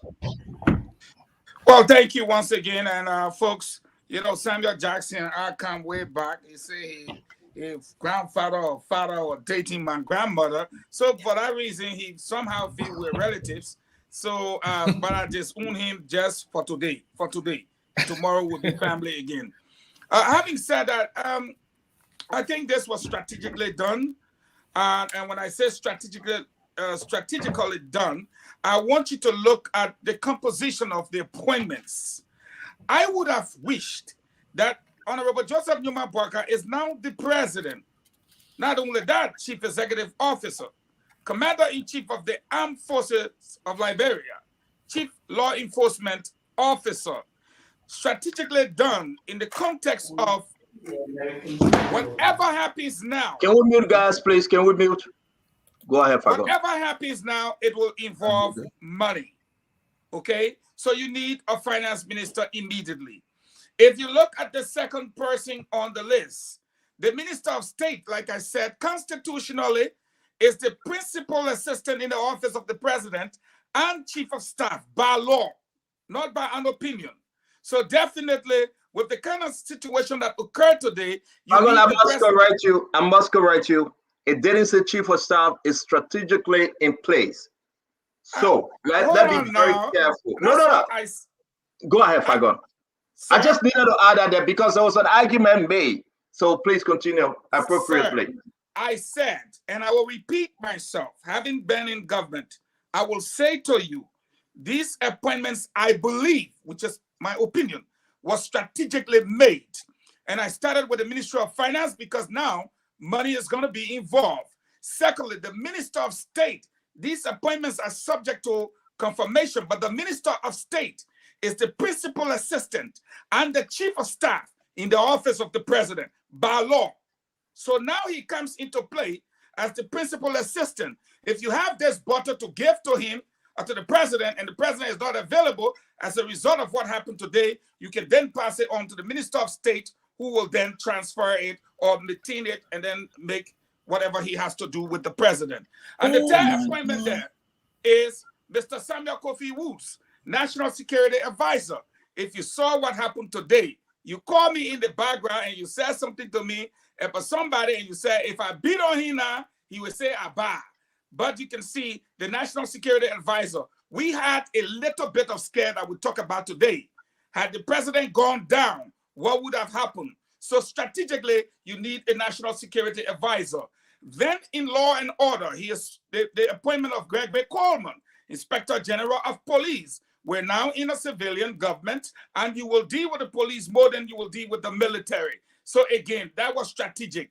For the president's own security, you saw what happened today. We discussed it today. When the change of guards took place, a lot of the EPS officers were at the what? The airport, following the outgoing president. Why? Because Biggie, them, all of them, they have brought them in from this partisan thing. And so it was strategic again to have, I would have wished, and I'm speaking from experience, that this official appointment would have not been just a nomination / appointment, and it would have indicated that the appointments take immediate effect, pending Senate confirmation. And those are strategic. They are national security appointments. And in fact, not all appointments are subjected to confirmation. So indeed, I would have hoped that it would have said the appointments will take immediate effect pending Senate confirmation. That would have ushered them straight into their offices working while they are with their confirmation. Thank you very much. Let me bring in Sam Jackson in. Uncle Sam, the confirmation hit the Republic of Liberia is all in the news. We are breaking these very, very important names. Breaking the news here, as you can see, Liberians have received the first 5 major appointment from the President Joseph Yema Boakai government. What say you, sir? You are muted. Ellen Johnson Sirleaf Redus, R-E-D-U-S. This is nothing new. Nobody, we don't know. These are people that came from the previous administration, from the Ellen Johnson Sirleaf administration, and they are just segueing into the Boakai administration. If this is the form and character of the Boakai cabinet, it's going to be a long, hard 6 years. If we don't see world-class individuals, younger people who've never been in government, but who are stars in the public and private sectors, domestically, internationally, and if these are the people, if this is a representation, if this is the cabinet, this is the reflection of the cabinet. Look, let me explain some of you guys. No, Mr. Jackson, hold on 1 minute. I want to put this list out. I want you to dissect them one at a time. Okay. Because you said this is Ellen Reduce. So yeah, there you go. There you have it. Mr. Boma Kamara. Ellen? Exactly. Yeah. Mr. Grisby. Ellen? No, I'm going to read it. I'm going to read it and you can tell me yes or no. Mr. Sylvester Grisby. Ellen? Of course. Mr. Samuel Kofi Woods. Ellen? Absolutely. Mr. Gregory Coleman. Ellen? Absolutely. Mr. Sam Gay, Ellen? Absolutely. I want to hold you there. I know I'm going to yield back your time. Please hold on right there. We have other young stuff here because you're making an argument here right now. Let me go to Asifa. Asifa, do you agree with Uncle Sam? The first 5 names, all Ellens? We're not hearing you. You got to unmute when you're speaking, sir. You got to unmute when you're speaking, Isaac. You won't put it up again because I believe all 5 of those people serve the Ellen Sirleaf government. Okay, so are you making the argument Mr. Jackson is making now? Is Ellen reduced? Reduced in the sense of the same appointments. I don't know if the same level of connection, loyalty, commitment, all of that is tied the same way it was with Ellen. So I look at it from a different perspective. Like I said, we needed something fresher. We needed something more inventive, something more creative around these appointments. With these first 5 names, it's just like kind of like a status quo kind of thing. These people served before, probably some of them they didn't have any bad news and stuff like that. So let's play the safe bet and go with them. That's how I see it. Thank you very much. Sorry, guys. Mame, I want you to come. I won't keep that for Richardson for last on this one. Mame, are you speaking in the same the same language like Sam Jackson and Topa? No. Talk to me. For me, it's disappointing that somebody who deny or question somebody's ability to serve and tag it Ellen's name. I think Boema should be questioned on the basis of his competence and qualification. Gregory should be questioned on his competence and qualification and ability to deliver. Kofi and the rest of the other people on the list should be questioned on their competence, their qualification, their ability to deliver, given our current state of affairs. To come here and argue that because you work, quote unquote, with Ellen from Ellen time, so you should not work in Bwaka's government. Your argument is not on their qualification, it's not on their competence, it's not on their ability to deliver. It's only because of a name tag you created by yourself. It's disappointing. If you argue the competence, we can go into that. But to bring that flimsy argument, you work in Ellen so you can work in Bwaka, or you work in Wia so you can work in Bwaka, we should desist from that. Let's begin to engage. I hope you're talking to Samuel.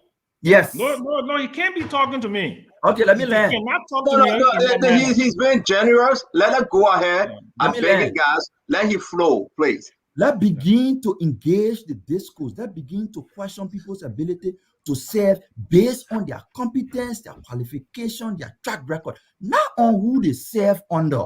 Let's stop that. That's what I want to say. So I do not agree. I disagree.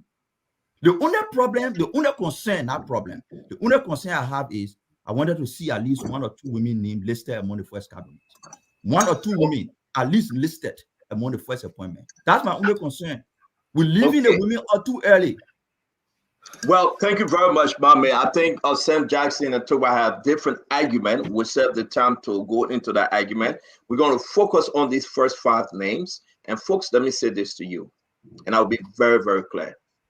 Under the Joseph Yema Bwaka government, when Fagon, Stanton, Dr. Richardson, Mame, Prince Maxwell, and all of the panelists, El Remy Gray, and even those of our contributing panelists that will be joining us, bring out information here on Spoon. Believe that information is 100%. Except when we're joking. Because these are folks that have direct communication with the office of the president, Joseph Yema Bwaka.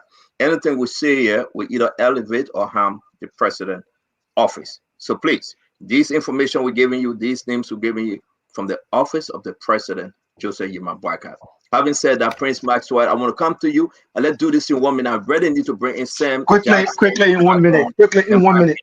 Yeah. Stanton, Spoon TV has a history of getting things right as far as I'm concerned personally. We sat on this network and we analyzed all of these candidates that could possibly be in this position. And so far, Spoon has struck 4 out of 5. Finance Minister, Minister of State, Police, and National Security Advisor. We sat there and we analyzed all of those 4 positions and we called the names of those individuals be posted in this position. We knew that Mr. Kamara was going to get the finance ministry because we talked about it on this show. We knew that Sylvester Grayson was going to become the Minister of State because we analyzed him on the show. We knew Gregor Como was going to become police director because we analyzed it on the show. And we also knew Kofi Woods was going to become National Security Advisor because we analyzed it on the show. Now, I do agree with Mohammed. All of these people were selected based on competence, based on professionalism, based on history, and based on what they bring to the table and what Liberian people are looking for. There will be new blood brought into the system. I'm very, very sure of that. I'm very sure that the United Party establishment right now are working around that. But this is just the very first 5 names that are positioned out there. And there are a lot of other names that are yet to come. I do agree with Mama again. Mama said, at the first stage, we don't see any woman name there. We need to see women name coming forward. For me, I'm absolutely concerned. Why is it that the Minister of Foreign Affairs name is not part of the very first names? That's what I'm concerned about. And I'm hoping that in a few hours, we can hear that. We have answer to that. We have answer to that. I want to bring in Dr. Richardson. Dr. Richardson, first 5 names out. Your case, make your argument. We'll go to Glennie, El Remy Gray. I must bring in Sam Jackson and Eugene Fagon back in this thing. Please, let's go back to this 1 minute and we get a lot of information coming I have to share with the Liberian people. Dr. Richardson. for the sake of time, I want to echo what Mame said. We did not see a woman name called on the first list. That is concerning. I hope that it's not a message that is telling us, that women are again put on the back burner. The second thing is, I can't help but wonder, why are people concerned that these individuals were working with the aliens government? If someone can answer that question, that would be helpful. Was it because the alien government was a prosperous government, or was it because the alien herself said her government was one of the most corrupt in the history of our country? So I don't know. Maybe you guys can speak to that. I know if I look at Mr. Grisby, he seemed to come from the foreign ministry background, so I think that's an appropriate position, moving from foreign ministry to Ministry of State and Presidential Affairs. I checked out his qualification. He seems to meet many of the requirements for that position. I don't want to speak about Promo Kamara because you guys are not related to him, so I will hold my thoughts for that. But I just hope, I believe that his years outside of the country working for international community helped him as opposed to harm him when it comes to contributing to Liberia. The rest, I want to know Kofi Wood's background. I know he's a lawyer, but his background is security work. Your guy, they put him at national security, so I want to know that as well. And Gregory Coleman, I actually believe that. I mean, I think he's a fine gentleman. I heard him here on this show. He came with a lot of good contributions. It sounds right in terms of education, but I would have loved to see somebody different. It's almost like he's going back to his old position.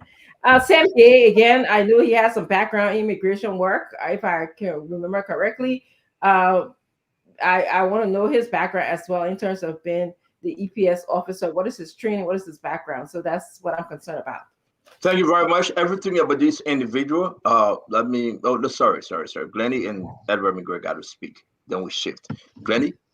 So I think my only thing would be is I think we need to get away from the narrative that someone was in someone's government, so they shouldn't serve.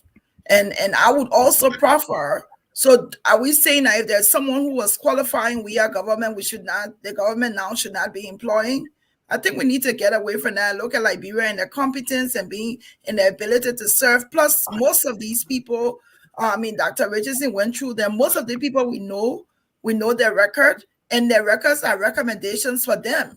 So that should be what should speak to them. Why we understand that we may want a change and we want to see new breed, but it should not be a negative factor to hire someone who's competent for a position. I love Gregory Coleman when he was at the police. I think he did a phenomenal job. So why it is that we want to see new people, we also cannot say that because they work in this government, they should not be employed. So what if you flip the tables? Those who are qualifying, they should still have an opportunity to work if they are hired. And I don't want to play the feminist card initially, but we want to see more women in the cabinet. We have just 3 in the Senate. We want to see more women in the cabinet. And I think we have only 2 in the House of Representatives. So it's important that this government here looks at the factor of gender balance, is what I would say. Ed, the names up. We are getting more information I would like to share with you guys after Ed. I want us to rest on this story. Now we know these names. Ed, you speak, will bring in Sam Jackson and Fagon will take us home on this story. Then we got to move on because other information, they are working on other names, other set of names. So this, you talking about women involvement, Ambula, and Prince asked the right question as to why he's not saying foreign ministry. There's an answer to that. We are getting information as to why. Conor Gray? I think it's unfair to think that if someone asserted an opinion that they would have loved to see a breath of fresh air by seeing some new faces in government, I don't think it was fair to see that as preposterously out of place. Wait, when you start hearing other names that are retained, maybe it makes sense to you that it's one and the same. When you start hearing BJ going to NSA, you hear that the Minister of Defense is Yang Khan, and then you hear the Chief of Staff being who he is currently.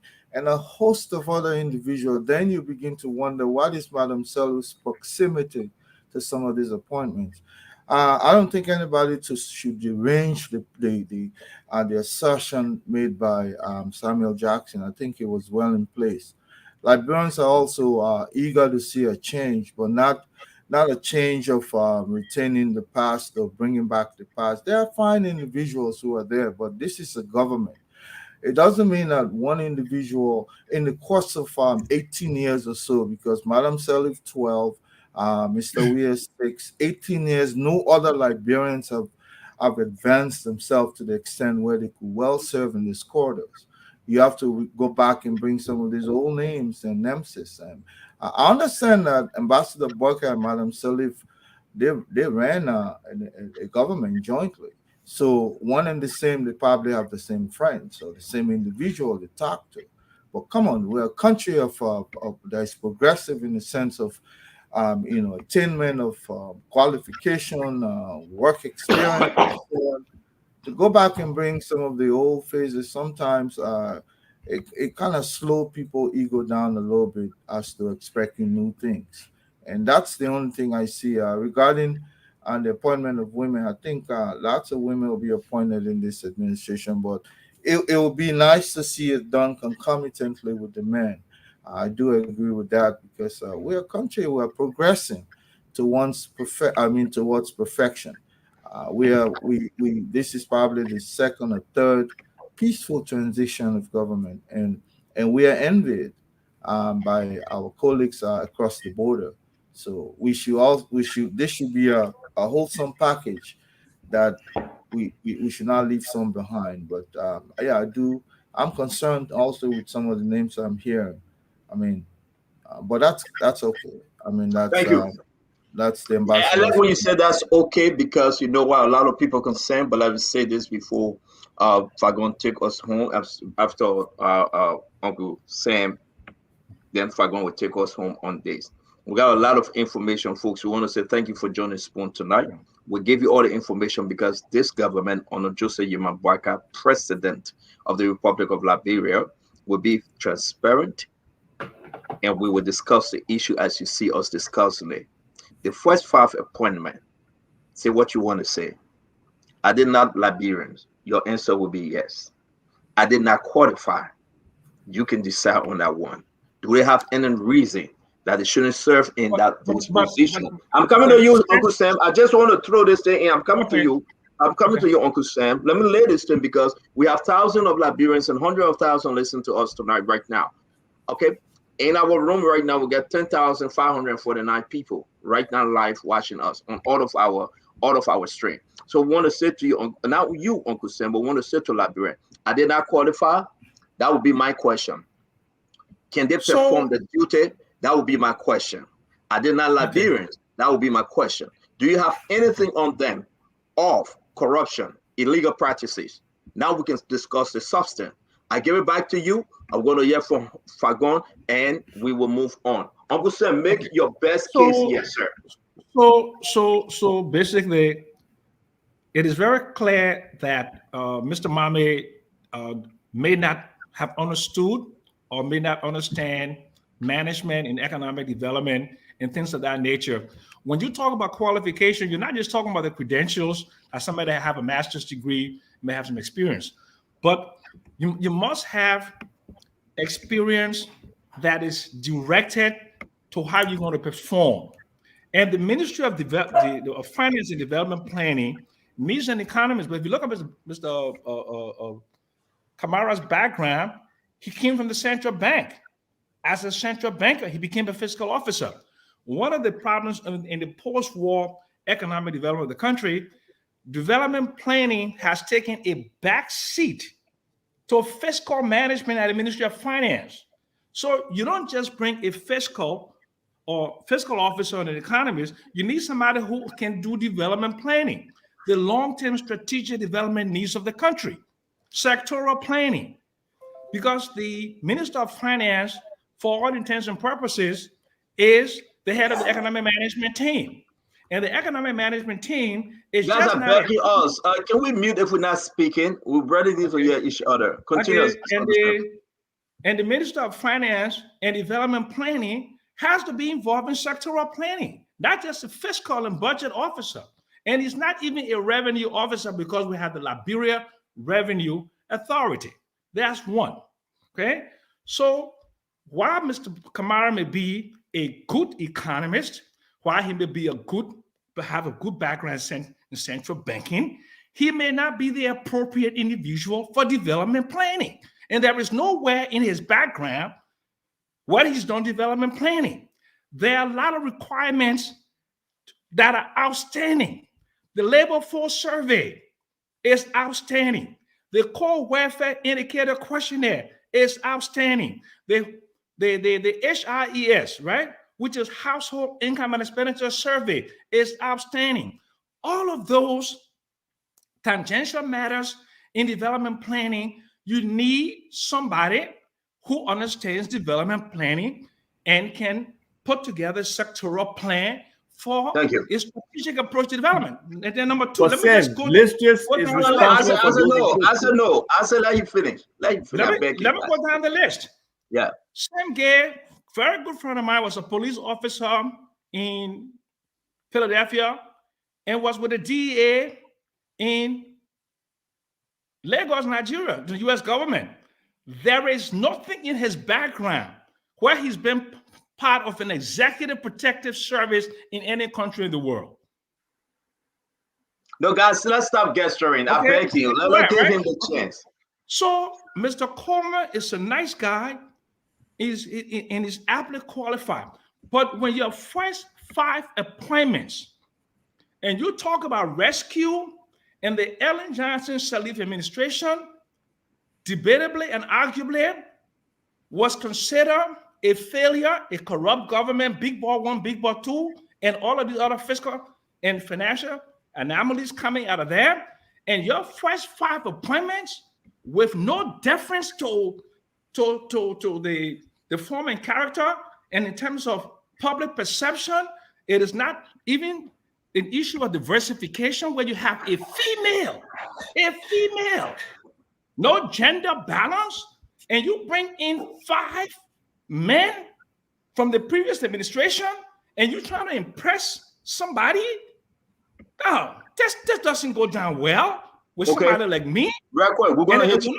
We're gonna hit you. I know you want to go with the other 3 names: Grace Spade, Coleman, and the other and Kofi Woods. I know you're gonna do it. I gotta bring it before I go on. I want you to drink more coffee or tea or whatsoever. If that water or wine, that's okay. Let's talk to you a minute. If you I want to stick with I'm not going to say my friend on the show because of the position, no. But you all know that Boima been on the show hundreds of times.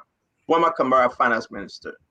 Are you saying that Samuel, what's his name, the guy that was serving before, okay, is he better than the Boima Kamara on the credentials, on the qualification? I'm not. I'm asking you a question. Because you celebrated Samuel Twain.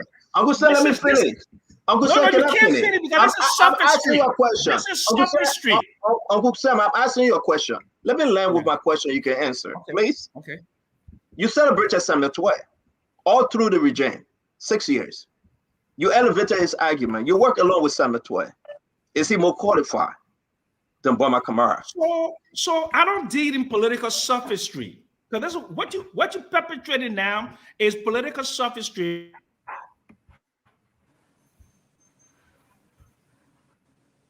I'm sorry. We are having some. Because I'm not questioning the qualification of Boima. Okay. I'm questioning the appropriateness, not the qualification. And I'm not using semantics, and I'm not using things to disqualify the individual.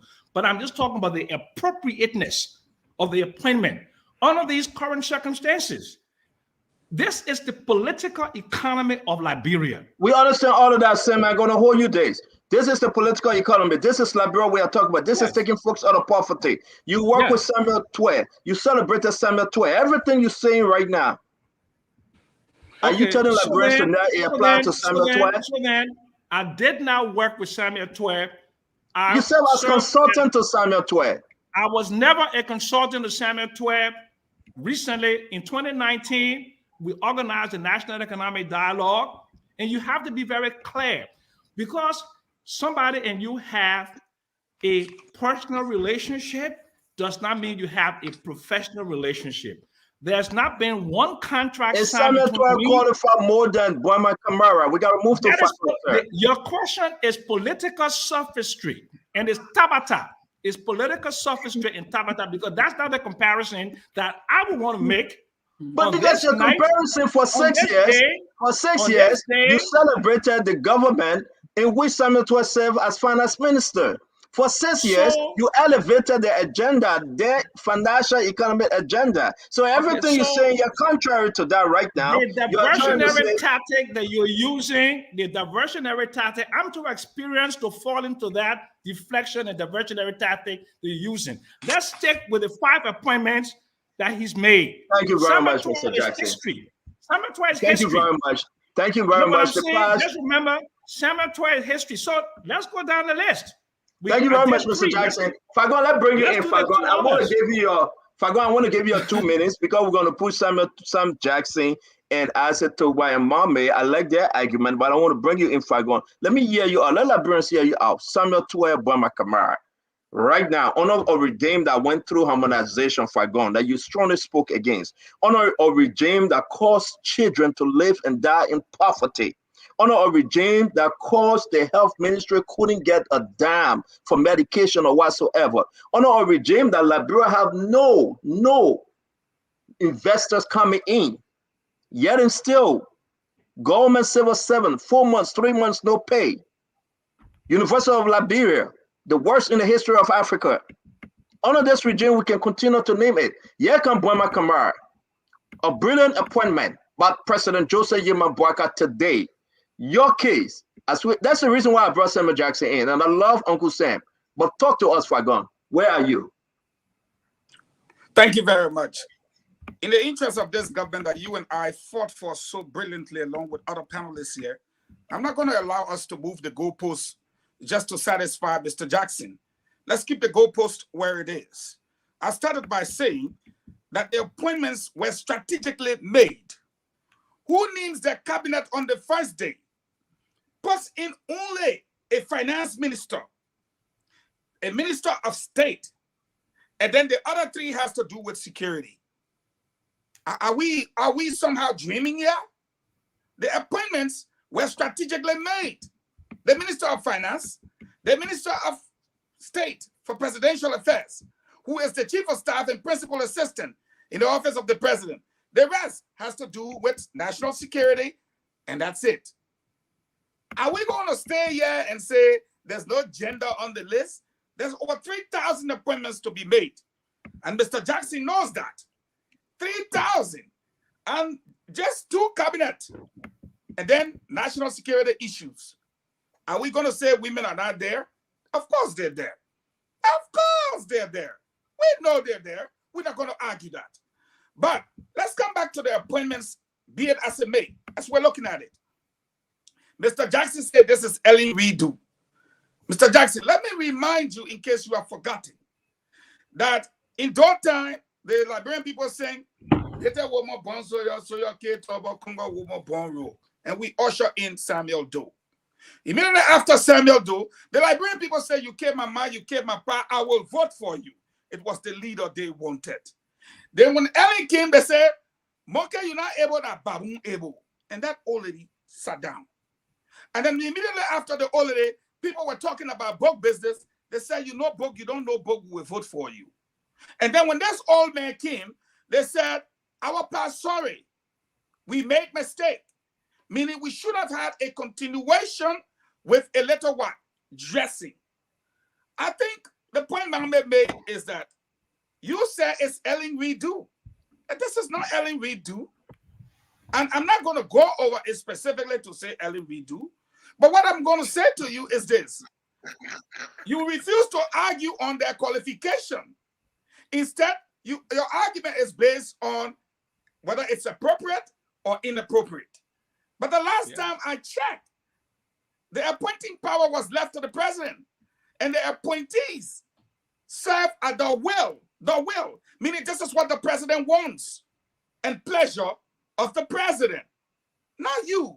So I will say to you, my learned senior brother, let's put down our expectation of the president and give him his constitutional due rights to make these appointments and to make sure that they serve at his will and pleasure in the interest of the Liberian people. As far as I'm concerned, I will close by saying, look at the appointments. Look at the appointments strategically made because of what happened today. Finance Minister and the Minister of State must get into action. And then you look at the national security complexity of what happened today. He took on a national security advisor, appointed the Inspector General of Police because it's a civilian government, and then moved on to take care of the executive protection of him and his immediate family. Let me say this. Let me say this. I must interrupt you. It's very important. Isaac, you want to hear this? Can I ask you a question? Isaac, you want to hear this? Hold on, Isaac, and then I'll bring in my mate. Boma Kamara, maybe Uncle Sam Jackson, he doesn't know. Boma Kamara did development economic at John Hopkins, and we're about to post what this man went to school when he was doing his second master degree. Now, let me say this. A lot of folks didn't know this as we move from Fagon to Isaac. This man have a credential. He's a learned man. Joseph Yima Bwaga didn't get up and say, I want to appoint you because I like you. People are forgetting something here, because I know. He asked them for the document. Mama, you asked a question. Why they left out foreign ministry? I can say to you because as of today, they are still vetting the degree of some individuals that we cannot name. They are still making sure Boma Kamara was seriously vetted. He presented documents, school record, and everything he did. So for us to come on the show and say, oh, he's not S, he's not Y, he's not Z. Okay, No, Mr. Jackson, let me finish. Mr. Jackson, I hate to interrupt you, but don't interrupt me now. But do not mischaracterize my position. Mr. Jackson, mischaracterize my position. Mr. Jackson, you will make your case, but let me mischaracterize my position. Mr. Jackson, Uncle Sam, you will not respond because Fagon were on the floor. I beg you, we'll bring you in. I beg you. We have thousands of Liberians watching us. We got to set this. This government, the Joseph Yiman Boyka government and Jeremiah Cohn will be a government that when we speak, whether on appointment, we have reason to speak. So Fagon, I give it back to you and I will read. I'm going to read for the public. When you talk about Boma Kamara, what he brings to the table, I will read it before the show is over. Fagon? So thank you once again. And let me state for the record, like I said, I would have wished that the appointments would have carried at the end that these appointments take immediate effect pending Senate confirmation. Because it's a process. When you are appointed or nominated, it's a process. You got to get those 30 folders filled up. You got to send it to the Senate. They got to arrange a date for you to appear. In the meantime, in between time, what's going to happen between now until the Senate hearing confirmation date is set? These people, in the interest of national security, cannot be questioned based on their appointments. So I hope that the official stuff next time will carry these appointments take immediate effect pending Senate confirmation to allow them to function. I close by saying to Mr. Jackson, from my standpoint, we understand your position. Coming from the opposition, it's politics. I would have done the same if I was in your position to say, the early people coming again. But let's not forget, it was the Unity Party that defeated you, Mr. Jackson. And these people were mostly Unity partisans, apart from the security personnel. They were Unity partisans. Their party beat you. So if they have qualified persons within their party, you expect them to go back to your NPP party and pick up somebody when you were not even part of the alliance? Now, they're not making appointments based on alliance. They're not making appointments based on party affiliation. These appointments are based on their qualifications.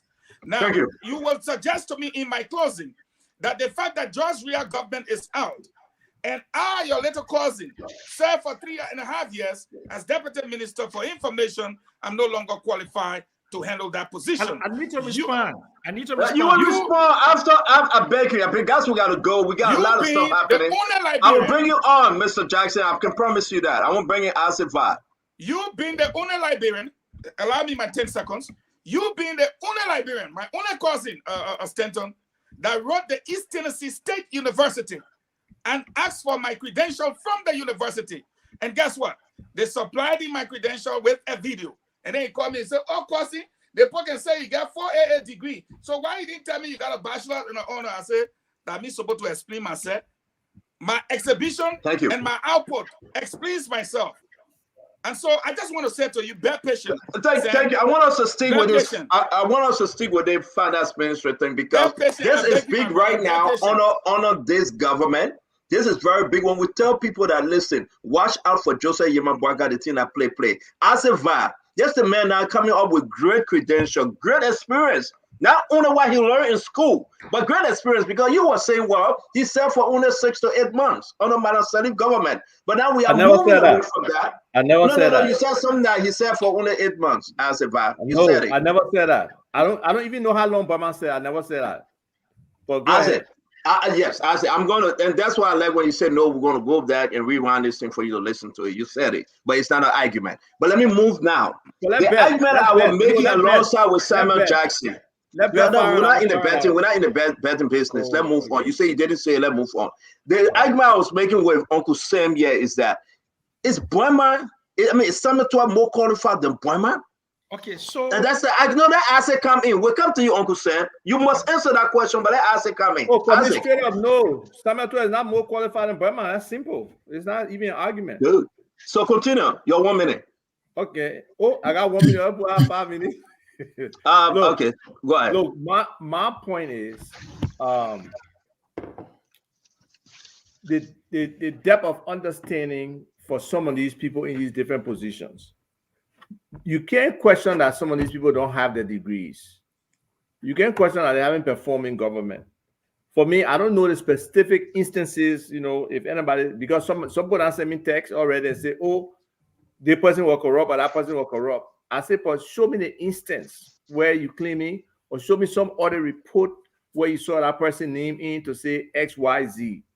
Yes, I believe there were a couple of deputy ministers during Kofi Wood's time that had some issues and stuff like that. But it would take us going back to see what those things were at public works that happened, right?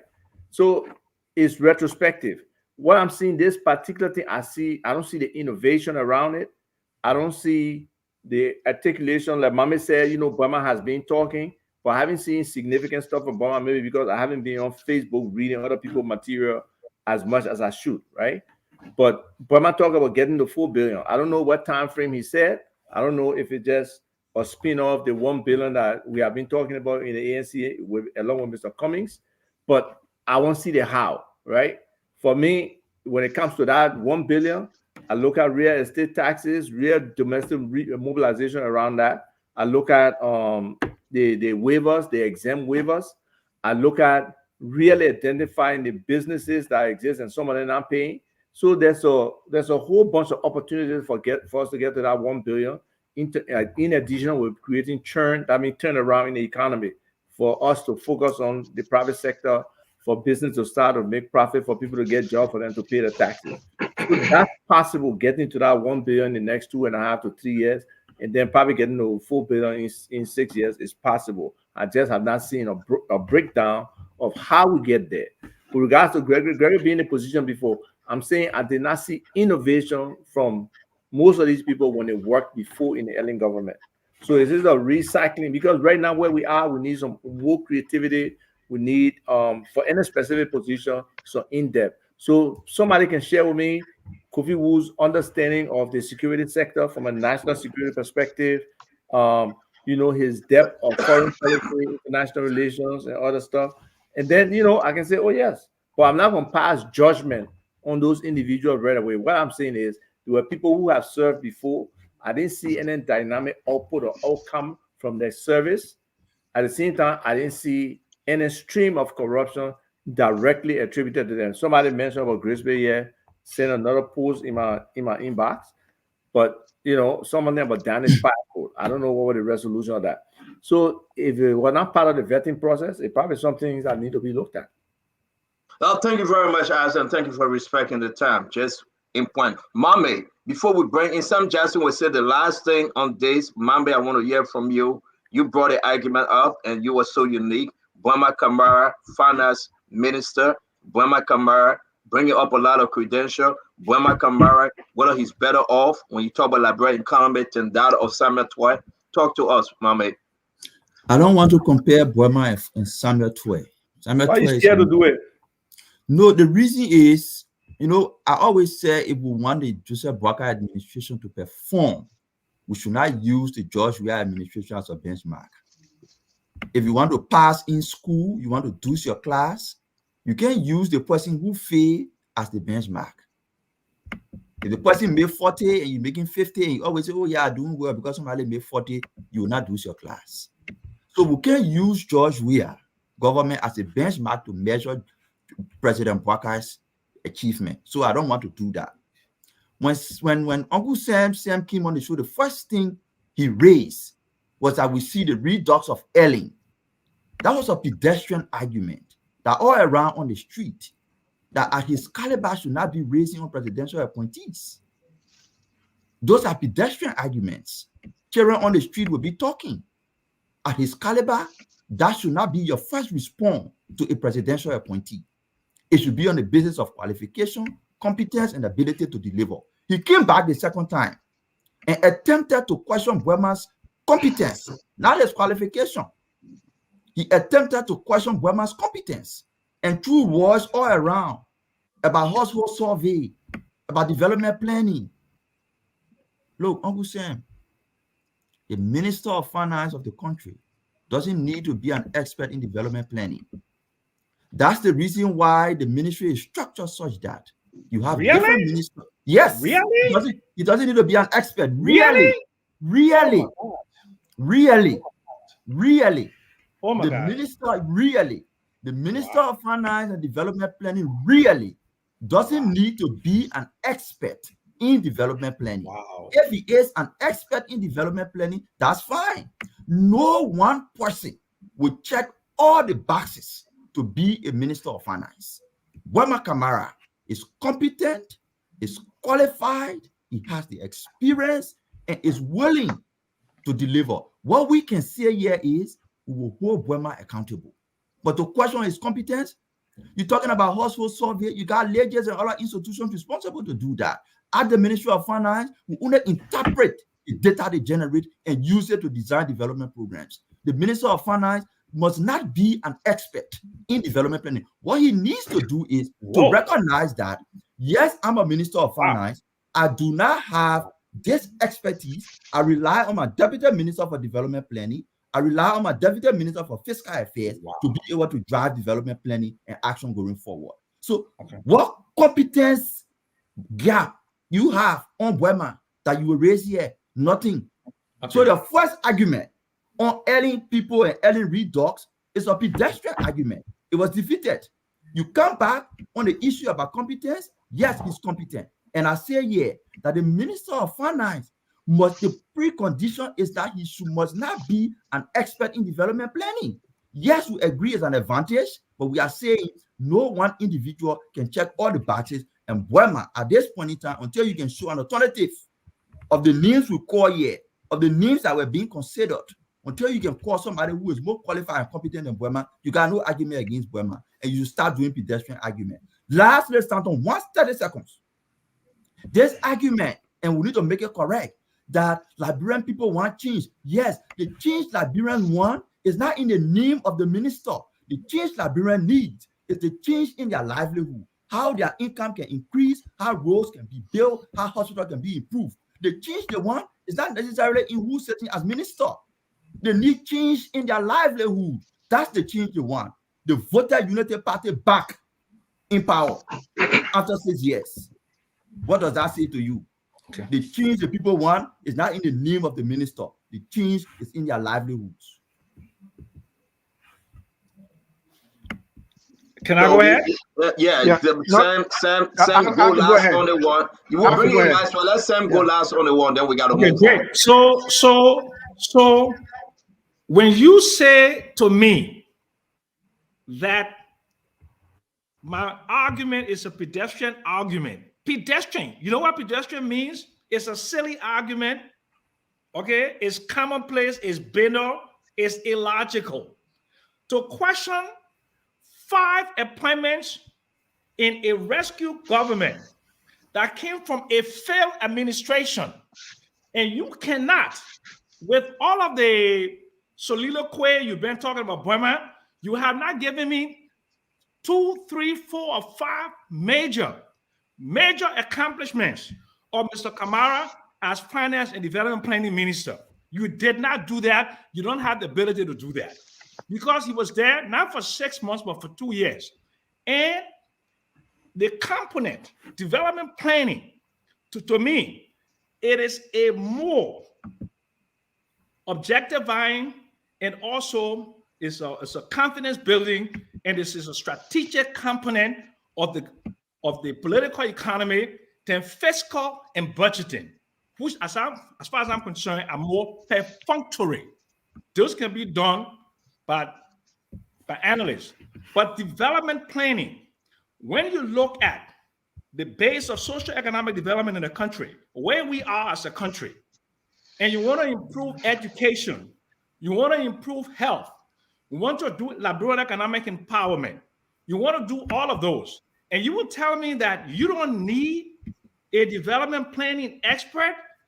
Do you know what Ellen did in her first term? Get that wrap it up, Sam. We got to go. She brought in experts from ODI. Okay, the Overseas Development thing of the United Kingdom. She brought in Dr. Steve Ratley.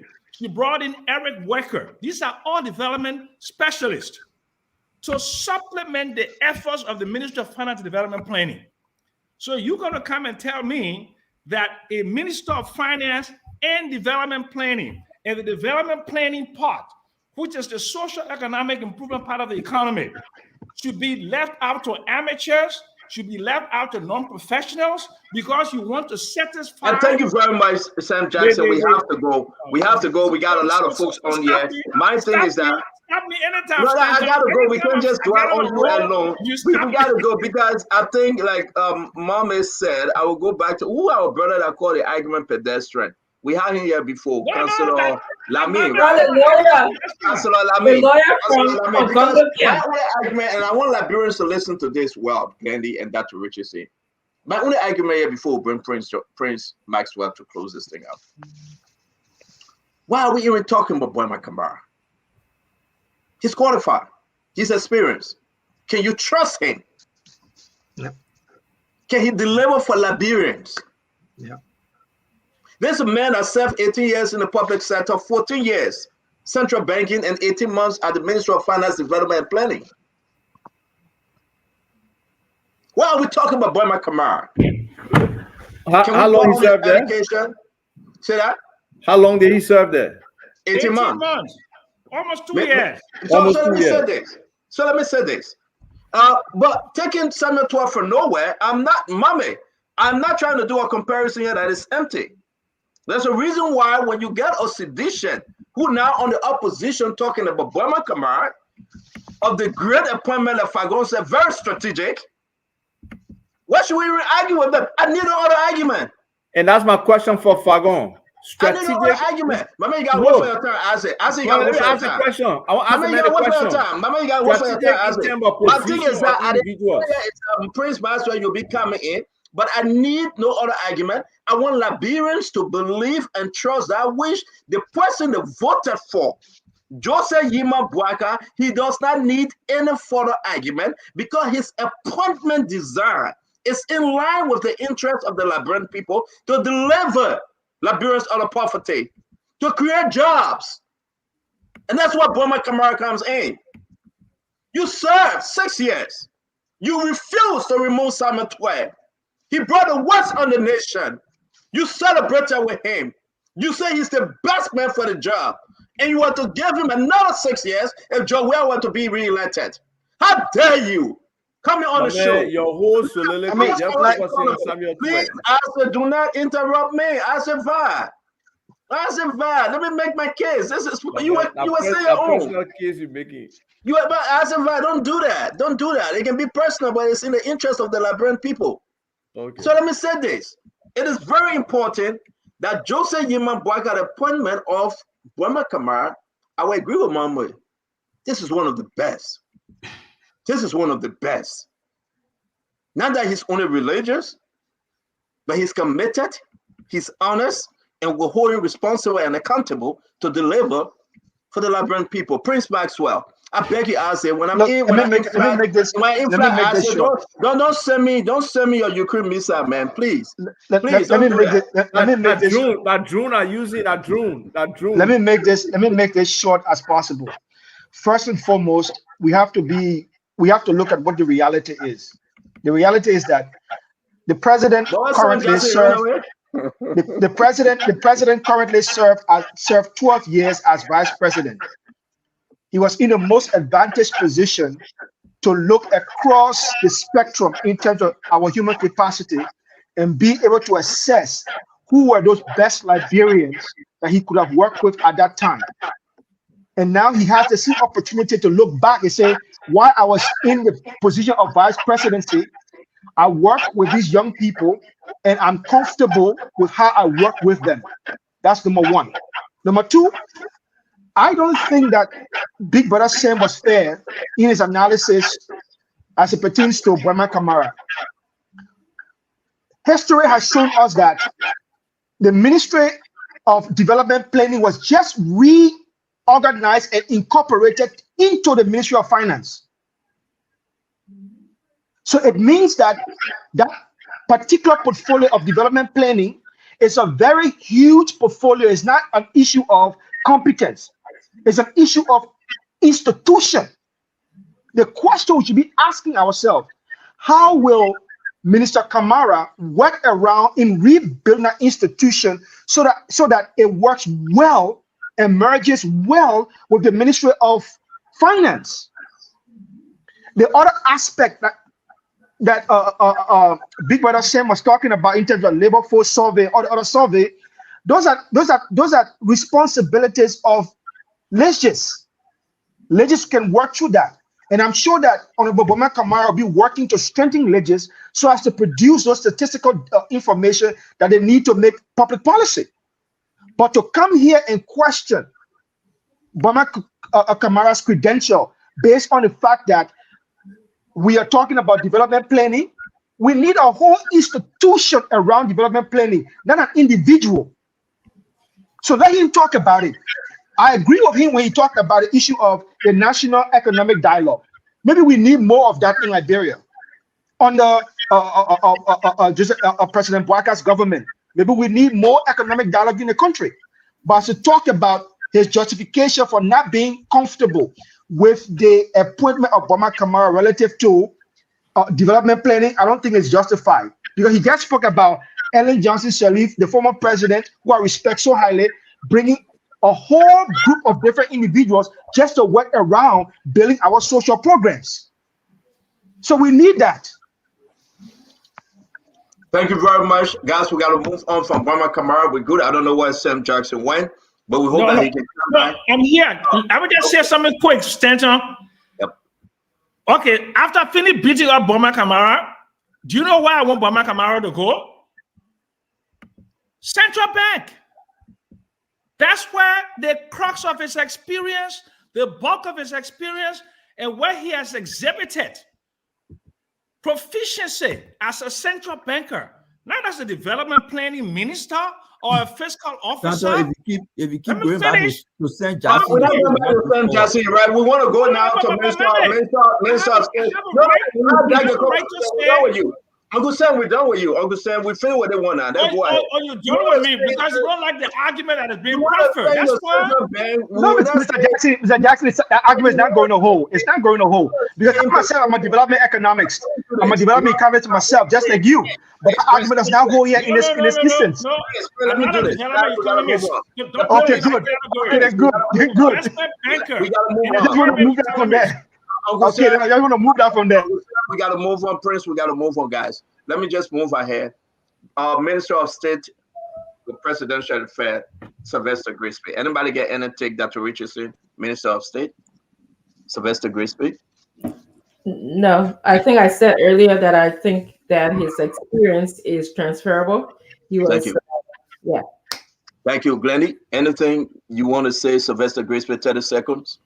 I think the president needs to have someone who he can trust to be in that position. And I think for their history and the fact that they've worked together before, I think he meets the criteria for me. He should be able to do it well. Agon, can you talk about Sylvester Grisby? What do you know?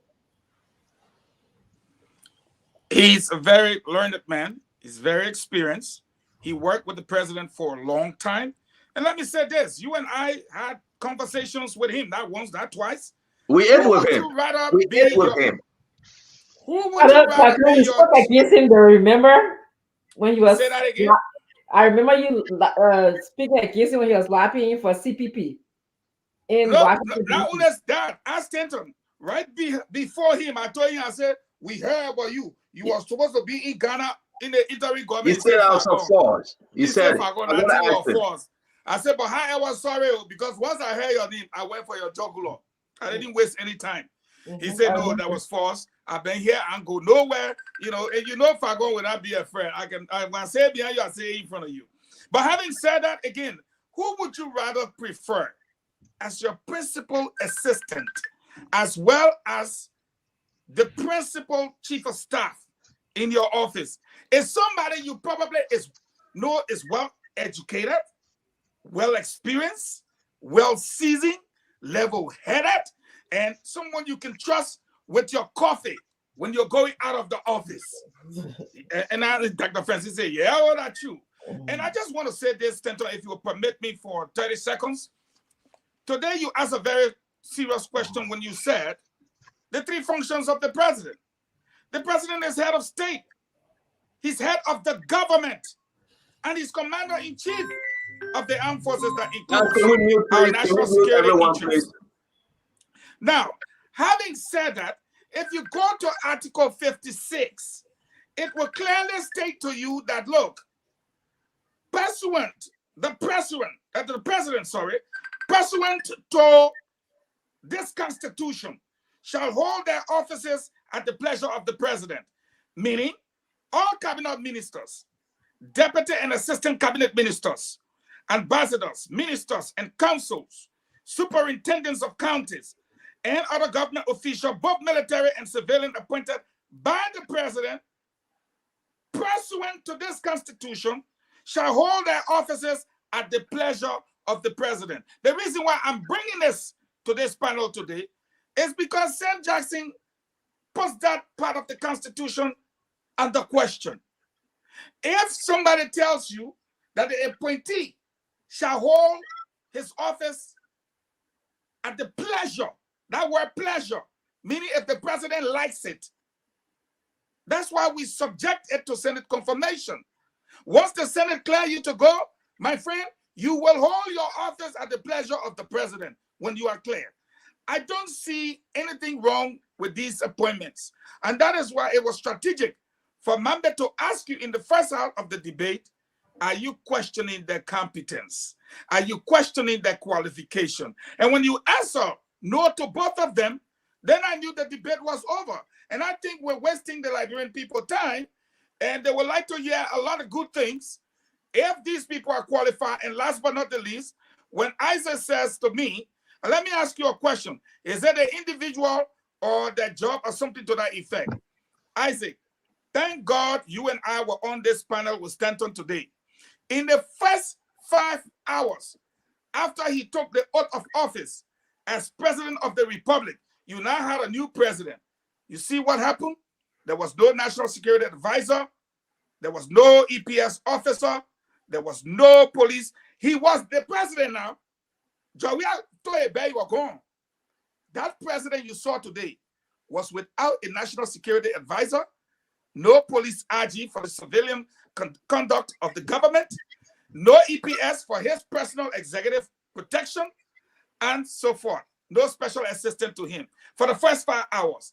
And that's why I said, the old man is smart. So you saw what happened. And up to this last hour, it's just now you're seeing these appointments. So it means your government was without a national security advisor for the last 6 hours or 7 hours, you will agree with me, was without a principal assistant and chief of staff to your president, was without a civilian head of the police, was without the EPS. So, I enjoy that question because it helped us educate the people on why we believe that this appointment was strategic. It was very strategic. I'm sure by tomorrow, we will know what position Ivar Tuba will be taking up at the Ministry of Agriculture. Thank you very much. I want to say everybody need to understand. No, but it goes back to your point, Eugene. This is who's speaking. This is Phone Talk. I would love to just jump in the conversation. He needs to be restrained. No, but the man answer my question without me asking the question. You see, you're not fair. Because you asked the question earlier, then you say he asked you. You're trying to swing his way in. But let me say this, guys. I want us to talk about. The next 5 appointments. Something is coming up. We do not have the time. We'll discuss it tomorrow. After we on Grace Bay.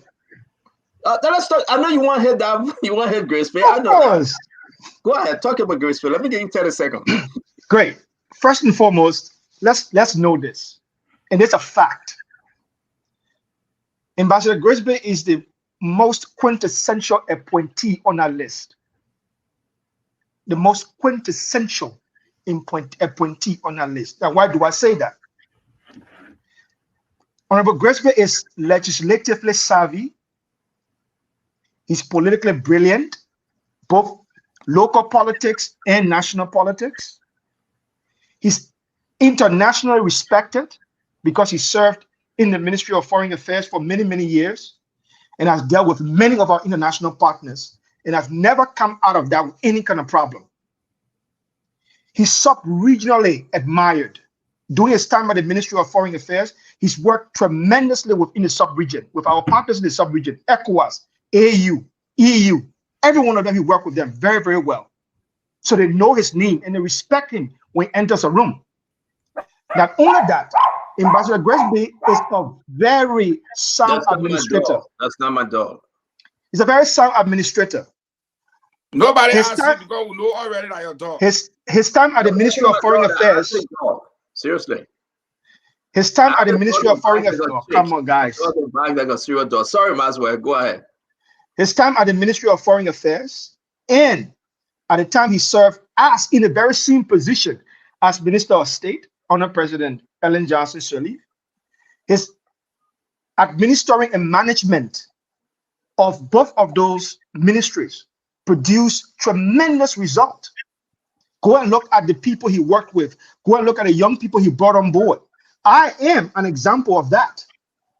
So for me to see his name on that list, steering the affairs of the presidency, around the presidency, in the office of the presidency, I'm very confident that His Excellency Josiah Yuma Boaka made a very good decision by bringing in a very good gatekeeper. Thank you very much. Let me say this. I know everyone will come in because, let me allow El to speak because he's in studio. I think he want to leave early too. We don't want to hold him too long, except where he want to stay. But Ambassador Grace Bay, we understand. When this name was circulating, I personally called the president. We have a conversation on Ambassador Grace Bay. The president gave me reason why. And Fago and myself had a long conversation. So when we met him for those 3 days, we discussed with him. He asked me one question in my face, Stanton. Should we do X, Y, and Z? Ambassador Grace Bay. We walked to Jose Yuma Boaka Hotel. He turned to me, he said, oh, but I know Stanton. I'm from Sano Greenville, Stanton from Lexington. We laugh. The president looked at me and said, oh, so both of you are Sano boys. And we laugh. It's indeed true. Fagon came, Fagon asked him, Fagon put it in his face. We sat down, we ate, we laughed, and a lot of good conversation took place. Are you a traveler? Please do not interrupt me again. Please do not interrupt me again. I said, wait for your time, please. And the point that I'm making over here, what I'm saying here today, Jose Yiman Boakai, President of the Republic of Liberia, Emigrate and Mame. He just didn't get up one morning and say, I want to make this appointment. Those were appointments that he looked into, he investigated, he trusted his God, and he made those appointments by asking questions. And when I talked to him, I never met Ambassador Gracefield. He said, nephew, yes, his number, and I gave your number to him. To tell you the truth, some things we cannot say, but I'm saying to the Liberian people whom are abroad, every appointment Jose Yiman Boakai going to announce moving forward, except that individual failed, those are appointments that he's making to save Liberia and deliver Liberia all of what we are in today. And I hope you can bet on it. Because those are kind of appointments. Call on air, Remy Gray. Fadiga is calling you, telling you on the show. Talk to us. Fadiga, I'm on the show anyway. Yeah. I've been here for a while, but let me, it's my turn to speak. Let me speak. All right, so Fadiga is in the neighborhood, but Stanton, clearly let's strike a little bit historical chord here, what we call historical reconcilability with Mr. Jackson. Mr. Jackson was vehemently opposed to Samuel Toy. He named him in different ways, and only to see him surface to be one of his rooting stars. If you were to come back, he will agree to that statement. I mean, he had nothing good to say about Samuel Toy until he became closer to Samuel Toy. So it's not strange. But to concur with him, I am extremely nervous that the mistake Mr. Weir made by retaining some of Madam Salif's past ministers. If you go back and look at his regrets, maybe that's one of them. And so as a result, when the ambassador said before that they squandered opportunity, and I'm a bit nervous to see some of the bodies that serve under Madam Salif's watch are beginning to surface. I want to ensure that this was independently made. These were independently made appointments, not ones that were influenced by the same Madam Salif. When you begin to have those kinds of faces showing and they have bearing to Madam Salif, I'm hoping that the ambassador will be left alone to run his government unencumbered. Madam Salif should not be the one dictating President Bakai's administration, because the Omen has to succeed. We pray that he succeeds. When you begin to bring people with deep state connections, some of us are getting nervous. Like I say, wait for the next set of announcements that will be coming up. You will see those individuals have bearing to the same Madam Salif. Now, are we going back to business as usual? Same old, same old. I want to make sure now. I mean, Ambassador Grace Bay brings a face of change compared to Magay, for instance. So when you have a serious individual like him in our corridor, my only concern is that is there to foothold the agenda of Ambassador Buckeye and not that of Madam Sirleaf. In the sense that there could be sabotage, that national security wise, I started looking at issue from today. I could not have been an advisor on national security and allow the old man to wear a country garment under 120-degree sweltering heat, and plus a military vest to prevent bullets from coming. That's torture. I could not have done that. Now, if those are the kind of individuals that will be circulating around Ambassador Buckeye, we must speak now when it comes to the issue of national security. I don't think they bear the credential that are impressive enough for some of us to begin to. But it's too early to start condemning people. But the first move tells you exactly how going forward is going to be. If you're going to be dressing in an older man in that type of garment, even though who was going to attack the woman firstly? Why didn't you do your scouting of the area before even allowing the women to wear this kinds of, all that should have been discussed. And I don't think I gave Miata Fambula a pass. I think she was a flop in this program today. I was ashamed. Thank you very much. Again, we want to say thank you very much. Go ahead, Dr. Richardson. We are moving on to 6:21. That is 11:21 in Liberia. We must get out of here by 12 o'clock because we've been up early. Dr. Richardson? There are two pressing issues for me right now. I think let's talk to. There's a reason why people are concerned about, putting persons who are in Ellen Johnson Sirleaf's government back into government. Uh, in as much as many people think that she didn't do well in terms of corruption, so some people may be concerned that maybe she's bringing these people who might exercise some corrupt behavior. They might say what they were there before, and this government didn't, do well in the form of corruption. The second thing I wanted to add, somebody said, well, President Burke will be making appointments. It's just the first 5 appointments. That's he's going to he's going to appoint women.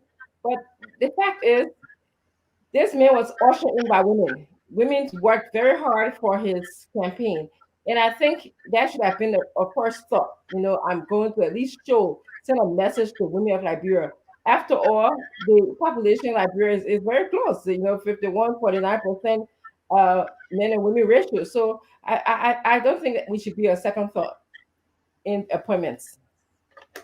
All right, thank you. The women in this government, I believe folks going to see like a Pecky is the name, right? So our sister Pecky, folks going to see the women involvement in this government. As you all know, Jose Yiman Bwaka must and will, and you have the desire to do so. No question. Again, no question. Women involvement will be paramount to the decision making process of this administration when it comes to appointment. Glendy?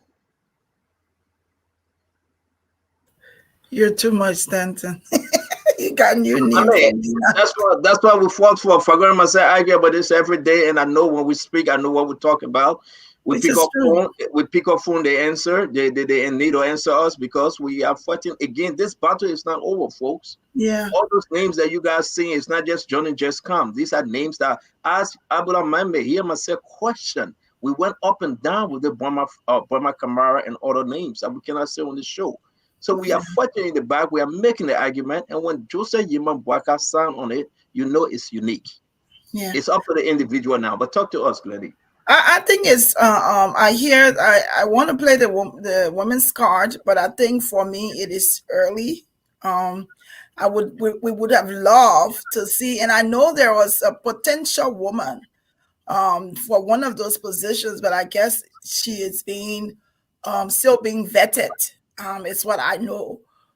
So when you have 5 and you have 5 men coming out first, there's a potential for us to feel sidelined. I will hope that there are more positions that he will look at for women because there are very competent Liberian women who can even do it better than men, I would like to say. So we'll look and see what he's doing. I'd like to comment on a little bit. I know this may not be an issue. You want the men to have that argument that women can do it better than men? They already know. They already know. But I want to. We got a wheel to this. Glendy, are you okay? I am very okay. Glendy, you sure you okay? I am okay. I'm okay. Sit down here and say women can do it better than men. We can do it better than men. Do what now? Let's be clear. Do what? Glendy, do what? I want to go back to something with what Remy. Glendy. Let's be clear. Women can do what more than men. Let's be clear. Whatever men can do, we can do better. That's what I'm saying. Yes, man. Don't worry about it. But on a serious note, I wanted to comment on the. I don't know if we're gonna have time to talk about the heat thing, Stanton. Because as a nurse, I feel the need to talk about it. And I think people are taking it for granted. I have a friend who lost her son 5 years ago because of heat. He was a footballer. She's a Liberian woman. And he died from that incident. And to see people today take heat stuff taken like it's not serious, it's appalling to me. And there are also people here, people die from heat, people die from frostbite. Too much cold, you die. Too much heat, you die. I understand there may be a divide because of politics, but there are times that we have to take things seriously and look beyond politics. What happened there today? A lot of people was complaining about the heat. Yep. And Conor Gray was there. By the way, you look fabulous in your red suit. I tell you, look very nice. But I'm just saying, it's serious. This is no The time for Fatigas, us to both of joke. them almost lost their lives today. Yes, those guys were we're going just over. hearing there is something posted that I sent to Stanton. There is some, if you go to Patrick Hanna page, there is this guy he has posted who lost his life. Because of the heat thing, they rushed him to ICU and he died. I saw it on Patrick's page. And his friend that went along with him is currently in the ICU. Yes. And this is Man. somebody who came from the States just for this program. So when you see people taking it for granted, and we know we see these kind of things all the time in the healthcare fee, I think we need to take a step back and take it more seriously. We understand the political dynamics, but this is life and death. And so many things could have been done better today over there, but it wasn't done better. Like you could see that even President Boyka, I didn't see him drinking through all the time. And I'm telling you, if you go to my page at the 25-minute mark of him speaking, I posted speech writer because I felt that he was standing there for too long in the heat. And it's just really sad that you see people making fun. Somebody even made a video of a woman falling, acting like she was Boyka. We need to stop this. I mean, politics is over. This is life and death stuff. This is no joke. So we need to stop that. And Granny, That's what I wanted to say. We choose not to discuss it because we long past that, right? We are moving. These things happen. You are quite correct. The heat took control. But you know what? We are moving forward. And I like what Sam Jackson said. I should give it to him. I pass that, Stanton. Let's talk about the way forward when you talk about Jose Yuma Boyka administration. So we're going to allow Uncle Sam to finalize on this one. And then we can go to any other conversation you have on your mind. We got the president leaving the country. We got dignitary came in the country, the way in which they live. We understand all of that. But now, the first 5 appointment, the next 5 appointment. Samuel Jackson, thank you for joining us. Let us know what you think. Okay, so it is not just about qualifications, credentials, but appropriateness, and you can have a highly qualified person misplaced. Let's just be very clear about that. You can have a highly qualified person misplaced. I think Sam Gay is misplaced. The best DEA agent, probably, of the U.S. government in West Africa comes and now to be an officer in Executive Protection Service. That's misplacement, clearly. You take a central banker, Burma Kamara's, the bulk of his experience is in central banking. We've worked together, Mame. Burma and I would know each other as professional colleagues on some assignment I did at a central bank. I find it to be very competent. I'd rather him to deal with the monetary economics than to deal with development planning. That's a misplacement. My friend Samuel Kofi Woods has no relevant experience in national security matters. So if you're just putting people there inappropriately and misplacing people, and you're just looking at the CV, right? That's to me, that is not a manifestation of efficiency or running a lean, mean, and efficient bureaucracy to achieve the results the Liberian people. Look, the Liberian people voted for Joseph Boyka because they wanted change. Not overwhelmingly, but to remove a certain government from power requires a lot of energy and a lot of will on the Liberian people. And they made that decision. So you cannot come and start to disappoint them by having your 5 first appointments symbolically all males. No female, no diversification. And then you start misplacing people. You take a central banker. I'm going to take a development planner, you take a drug enforcement officer and make him an EPS officer, you take a human rights lawyer and send him to national Sam, let me ask you, Uncle Sam. That's Sam, the let me work. ask you a question. Sam, let me ask you a question because we got to move past you, but I will Yeah. ask you this question. What is the qualification for the National Security Advisor and the EPA Director? Okay, great. The Executive Protection Force is a specific training. Secret Service, that's what it is. Secret Service. You don't take a drug enforcement officer from Colombia, from Cali, Colombia, and bring him to the White House and make him the head of the Executive Protection Service at the White House. You don't take a human rights lawyer like Barack Obama from Chicago and bring him to the White House when he was working community service. That's what COVID was been through all his life. Thank you. Okay, community engagement as a human rights lawyer with Thank with no experience, no education in security matters. You never been in any military. You never done any military training. I asked you a fair question. We'll move to Mumbai, and this we are not talking about Burma Camara again. Sam Johnson have narrowed this down to Sam Gay, EPS Director, and Samuel Kofi Woods, the National Security Advisor. Let's talk about this. Mumbai, you go ahead. I'm not a security person, but this is what I know because I'm an international development practitioner. Liberia is a post-conflict country. Security in our country has shifted towards human security. It's now barrels and gun. It's now barrels and gun.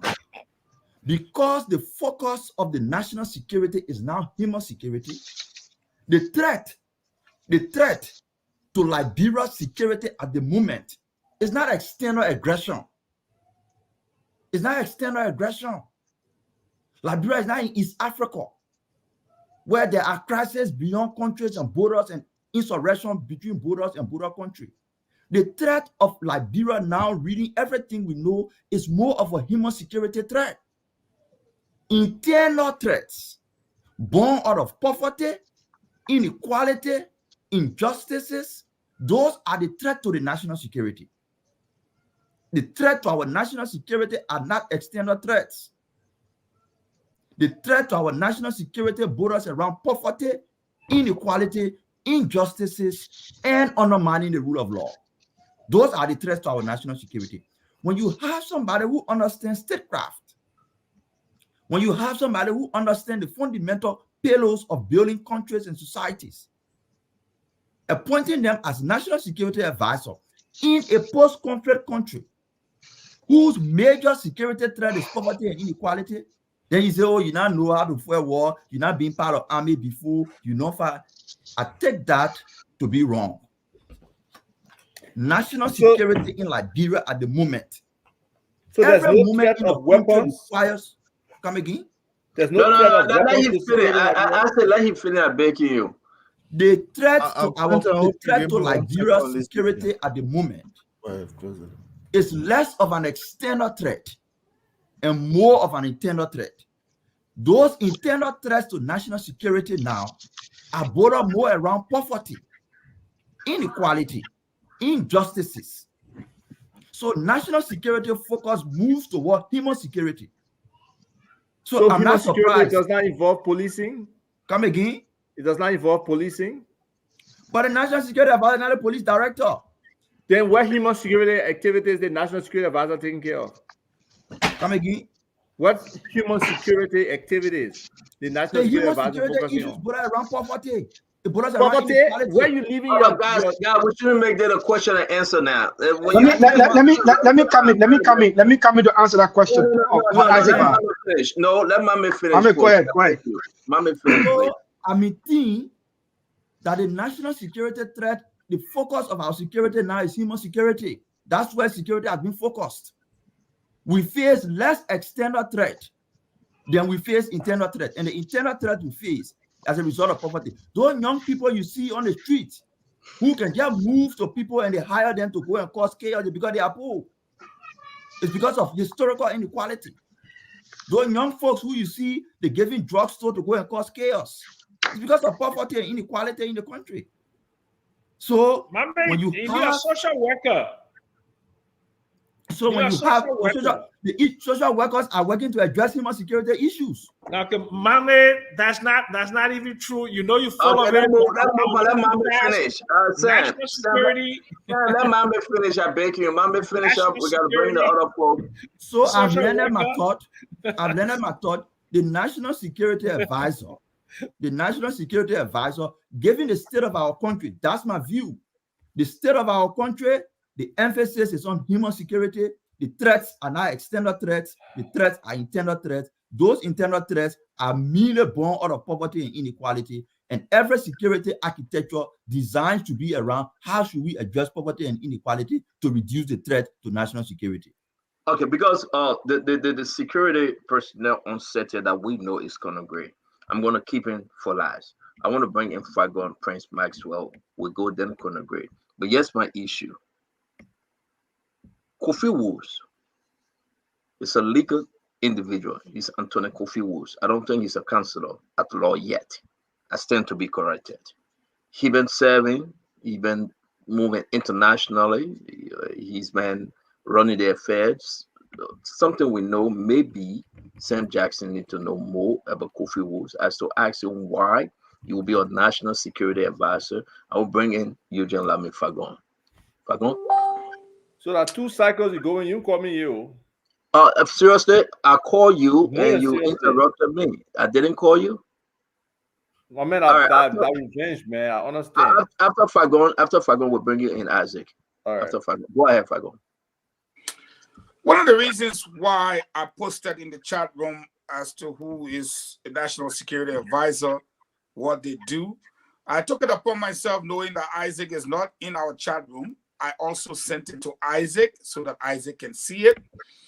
Look, man, the issue of National Security Advisor does not necessarily mean you got to be a soldier, a police, or a top DEA officer.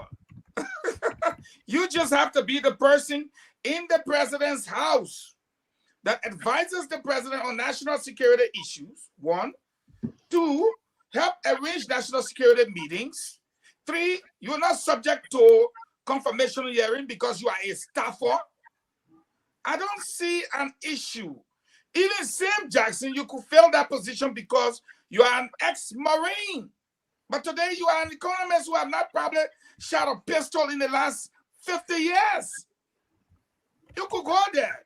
You're a smart guy. What's the issue with National Security Advisor? Put that thing away. Because that's why I posted it there. You don't need to go to West Point to be one. It is clear. Now, let's come back to the other 2.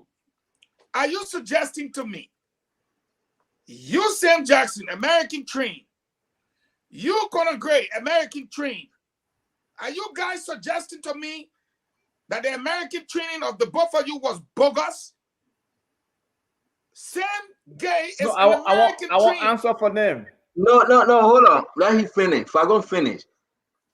Sam Gay, like Sam Jackson and Conor Remy Gray, it's American trained. You are trained as an officer, whether it be drug enforcement officer, whether it be police officer, fire service officer, whether I want immigration officer, you are trained. Now you are going to have the Executive Protective Service. It was established by an act. The act will clearly state who can be, who cannot be.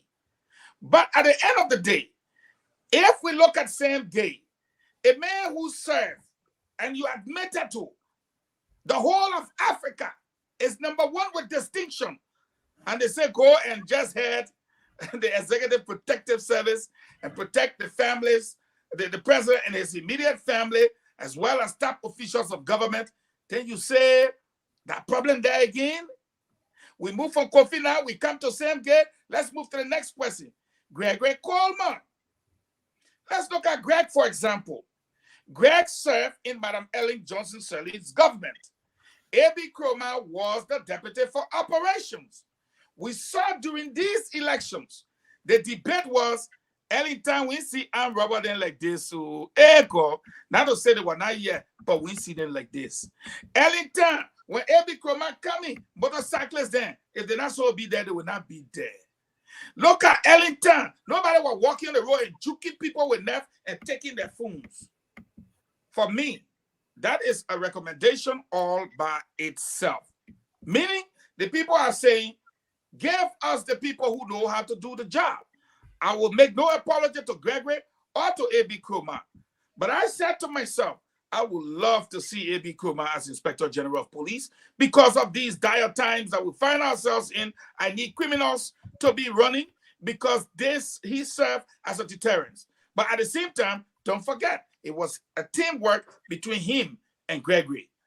So are these people qualified? Do they have a track record of working as officers? That would be my question. And then I'll go back down the line to close so Stanton can take it over. Gregory Cuomo, has he been there, done that? Yes, he has. If you want to say he stole money, he did this, it's up to you. But has he been there, done that? Yes, he has. Sam Gay, is he American trained? Is he number one in Africa for tracking down, arresting drug people? Is he an officer, knows how to shoot a gun, trained in every other different thing that you can think about? You think it's easy for America to take you and send you all around Africa if you are not trained? So that, I don't think that's a question. And with the National Security Advisor issue, thank God I posted, I even said it to Azevar Tupa, friends, colleagues, fellow panelists, whatever it is right now, let me say to you, there is a Minister of Finance, there is a Minister of State, but bear with me when I say to you, the chief law enforcement officer of the country is the president. And if he's comfortable knowing that he's in charge of the security of the state, come on now, and he said, I want you to go this way, I want you to go this way. If you want to disqualify those people, then you need to disqualify the president because he's responsible for the security of the state. I want to say thank you. Hold on, guys. I just want us to set something straight here because this thing about what is happening, the rest of the news, we'll discuss it in the back and we'll bring it up tomorrow. Let's look at the United States Government National Security Advisor. Let's read exactly what is posted on him. Let's read his background. November 28, 1976. He's an American. He's a lawyer, attorney in the law, who currently serves as the United States. Now, let's do the comparison, folks. Let's be fair to our brother Sam Jackson and the rest of the folks out there. Samuel Kofi Woods is an attorney at law. Jacob Jeremiah Sullivan, the same. He's serving the position as the United States National Security Advisor, reporting directly to the President Joe Biden. Yes, sir. He previously served as Director of Policy to President Barack Obama. Yes, sir. National Security Advisor to then Vice President Biden and Deputy Chief of Staff to Secretary Hillary Clinton.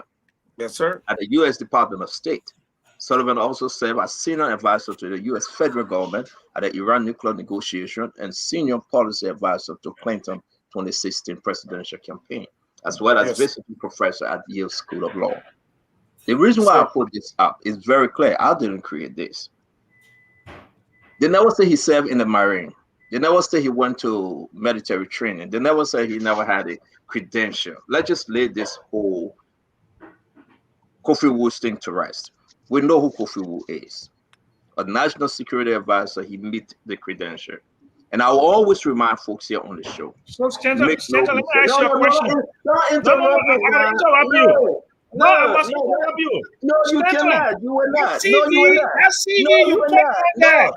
No, you will not. You will not interrupt me, Mr. Jackson. You can't do that. I ask you a question. I have given you the chance you spoke. Why you and Isaac always do this to me? I want to ask you a question. Why you and Isaac always attacking me? I want to ask you a question. Why you and Isaac always attacking CV me? you just read. No, you will wait. Just read. No, I beg you. Can you? I don't want to mute you because I don't want to mute you. I do not want to mute. I do not want to mute you because it would not be fair. You are our Uncle Sam Jackson, so I beg you. But what's the difference? No, I gotta come there. I gotta come there. Thank you. Thank you. Let me give it to you. No, Sam Jackson, you will not do it. You will let me speak. Sam Jackson, I brought it up. Allow me to speak. Let our bring Okay, people go ahead, here go up. ahead, go ahead. I'm gonna put this up because I also want you to think that I want you to go back to the Joe Ware government and look at his EPS director he had. Chokon. Oh, so And I want you to understand. No, give me a chance. And I want you to understand where we are because you'll stop this. You'll stop this thing. Every appointment made today, unique to the court, unique to the decision of Joseph Yuma Boyka, President of the Republic of Liberia. I will put this up again. Jacob Jeremiah Sullivan, the only thing he brought when he was coming to serve as United States National Security Advisor, when you talk about education, he's a lawyer. He's a lawyer. Whether now or then, when Biden was vice president, the only thing he brought, he was a lawyer. There is nothing else say he had any military training. There is nothing else say he went for. No, don't interrupt me, though, Sam. Let's do that thing. Not many people hear us. Let's stop the bluff. This is a man that 2016 came into being presidential campaign, into Hillary presidential campaign. He served as senior advisor to the U.S. federal government. What did he bring with him before serving as senior advisor? Let's stop this. And let's understand that Samuel Kofi Woods, as National Security Advisor, fit the position. And we'll wait for him to deliver. And I will go to Sam Gay. The man you celebrated, if I say you, not Samuel Jackson, because I don't want you to interrupt me. Let's talk about the record of Chokon. Everybody know Chokon. Where Joe White picked Chokon from? You know, let's stop this thing. And we'll remind y'all that come with that fake argument. Chokon and myself ate together to TGIF on Burlington 541. I know Chokon. Don't use Georgia appointment as a benchmark. benchmark. Don't tell me what not to use. Don't tell me what not to use. Don't do that. You use what you want to use. Let me You got use 10 more what I want to seconds. use. You got 10 more seconds. Thank you, man. They got to how you are giving 10 seconds and they interrupting me. You see, Colin Gray, it's not fair. They gave me 10 more seconds and they interrupted me. All right, take your 10 seconds. Let me take my 5 I minutes. think it's time will interrupt me when I'm hitting so hard. Take your Colin Gray, 10 seconds. Let me take my 5 minutes. No. I will rest on my second because I will check you guys. It's wrong. You celebrated Chokon here. Chokon got sick. Joe, we are kick him to the curve. If I mean you, I'm talking about you, I say, please don't interrupt me. Chokon got sick. Joe, we are kick him. No. Joe, we are kick him to the curve. And you don't know him. But what did he bring when he was coming to serve as National Security Advisor?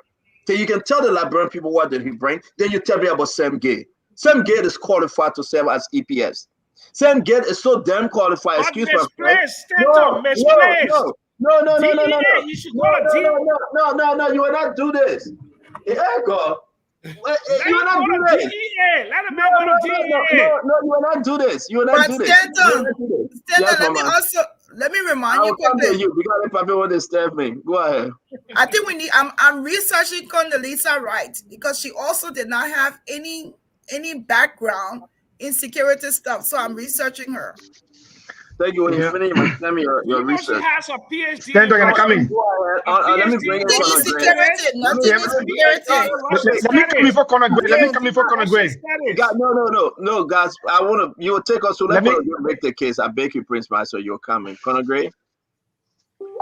All right, gentlemen. Firstly, I think the if you're serving as an EPS, you must have some knowledge of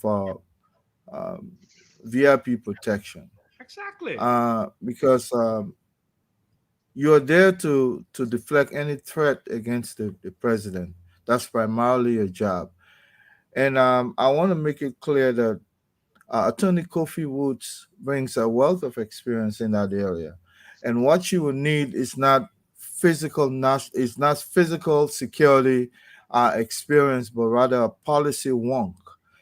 He's there. He coordinates the National Security Council, which encompasses all of these areas you guys are naming. And the brother of Mr. Tukwa, Madison, also served in that corridor before. And his successor was H. Boyma Fambule, Dr. H. Boyma Fambule. These are not individuals who were brought into those positions based on their own military or or paramilitary knowledge, but rather their skill, ability, and wherewithal with policy. So that's what I was going to say on that issue. So Attorney Kofi Woods is far advanced. He can coordinate those kinds of activities really easily without any uh, any any force of fight. But when it comes to, I'm not sure what Mami was talking about, human security. When it comes to the security of the state, when the economy is at shambles, you begin to think about homegrown terrorism. Now people have the inclination to get into a car and brush into a crowd of celebrants, people who are busy celebrating exactly now. Now the stake has moved from just this issue about food security. We don't have food. We're hungry. It's gone now to one where people are pre-planning, mayhem and carnage against people who are just celebrating. Now, take for instance, uh, the robbery, the hijacking, where you need community policing to come in and begin to scout the area for any would be crime that may likely occur. Those kinds of things, you need serious folks who have done the human mind, and to be able, even Dr. Richardson could come in and predict what somebody could do the next moment, because but these are some of the kinds of mindset that you need to engage national security with, not necessarily somebody who have served the military or the police per se, but you need those skills as well. You do need them, because this is security afterwards, and it's security to thwart anything that will cause, havoc in the system. That's all I Thank you. wanted to say. Thank you very much, Isaac. Now, Prince, you'll take us home, and let Isaac be the last. We gotta go, Prince, and you come in. Isaac,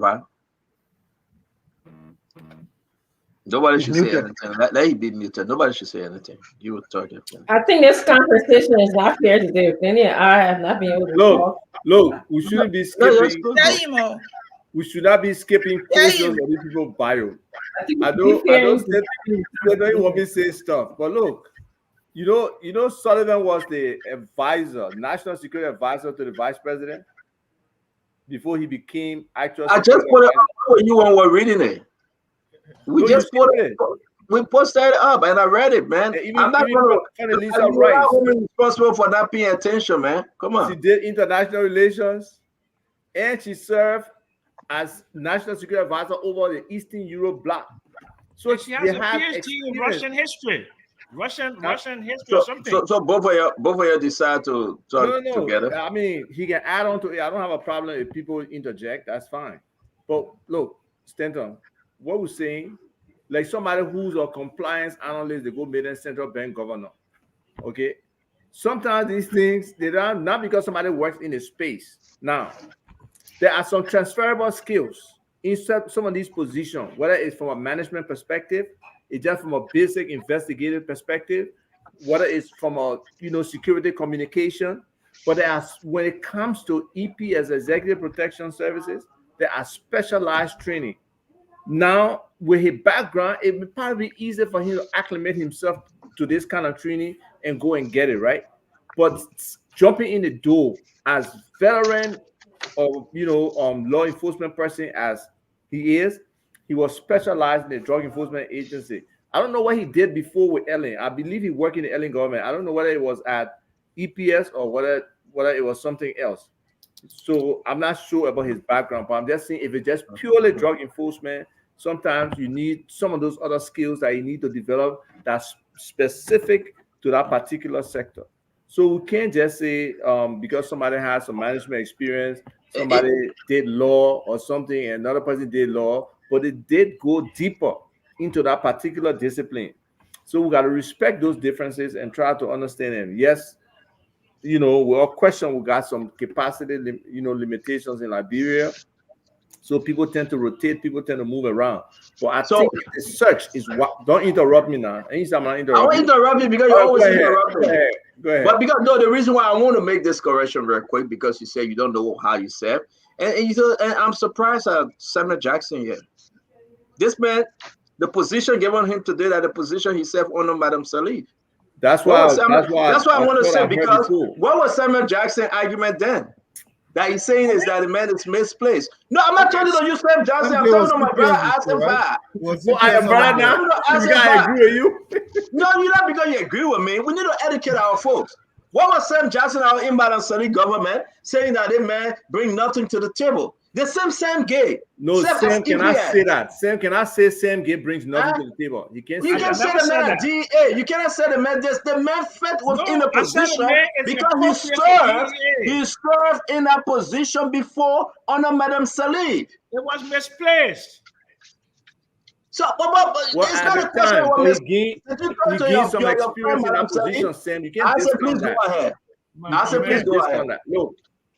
So yes, look. The reality is, if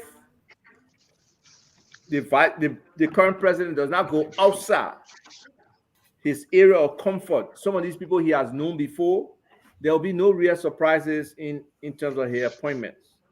We just got to be honest. But we don't know all our professionals out there, okay? And like somebody have mentioned, I think Mame, some of the people making serious money, they will not want to take that sacrifice and come, get involved because they got no political aspirations to leverage those positions or some other reason they will use to say, this warrants me leave around 200,000, 250,000 job to come and, sacrifice for Liberia, make 65, 75,000, XYZ. And some of them don't want to be in Liberia. So now the adjustment is just so huge for some of them. So we got to take those things into consideration. So if people do not expand the pool that the vice president has to look at, if they do not recommend other candidates out there who may potentially want to come to Liberia, he's limited by what's available. Unfortunately, like when the competent are available, they're available are competent. But so we got to look at these things from different perspectives. And then again, we got to get some benefit of the doubt, right? These people are not probably worked one day in these positions yet. So to really critically analyze them sometimes is hard because some people can rise up, some people can step up. I mean, just simply today, we're talking. Thank you very much. Sam, no. We're talking in real time. I think you made a mistake. I said because these people have worked in some of these positions. Like Sam Gay served in that position before. Sam Gay served in that position before. Kofi Woods is a lawyer. You understand that Sylvester Grisby been on the block before. He served with this. Oh yeah, let me tell some Grisby for a second. Let me tell some Grisby. So don't move and say that they have not served in those positions. Let me touch on Grisby for a second. Mr. Grisby, I've had professional interaction with Mr. Grisby. I believe he's the consummate professional. Very knowledgeable, very exposed, very experienced. And I think he would do, VP Boycott justice in our position. Where I may have some, apprehension, maybe, and not even apprehension, maybe a little bit of concern, is where he sits.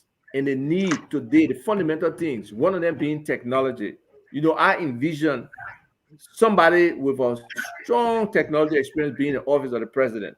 I think that is very important for us to move this country forward, for us to leapfrog so many things that we're trying to do by hand and stuff. So how he handles that position, how he builds the team or helps the president to build the team around him is very critical. So I hope technology is in the back of his mind, and some of the other related things like national identification, like this land registry, and him being able to have a good control, not as a selfish, parochial, and corrupt control that Mogay had, but control in terms of driving the agenda to ensure that those things that I mentioned in the arrest and the substitute letters when you put in technology, you put in the economy with the E and the T. So those are some of the things I look to Mr. Grisby to kind of, hopefully make the team around the President Boycott stronger. Thank you very much. Thank you, folks. Now we're going to go to our sisters, the Dr. Vicky. So it was going to, I think, Prince. I just have a quick question for Mr. Jackson. No, don't ask it because I want Prince to speak. We'll come and you ask that question. I beg you, don't ask it. I beg you, Mama, please. I hold your foot. Don't do it. I want Prince to speak. If Dr. Richardson wants to say anything. Okay, go ahead, Prince Well, Maxwell. well, well, Then you will ask a question. well, first and foremost, we are running cycles around ourselves here. First and foremost, we don't understand where we are and what is the reality. There are two different kinds of things we're talking across the board.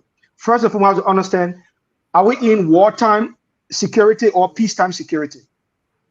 We are in peacetime security, and Joseph Boyka is sending a strong message to the Liberian people and our international partners that he is cognizant of the fact that we need to strengthen our peacetime security. Hence, the appointment of Councillor Kofi Woods sends that message. That's number one. Number two, who is Councillor Kofi Woods?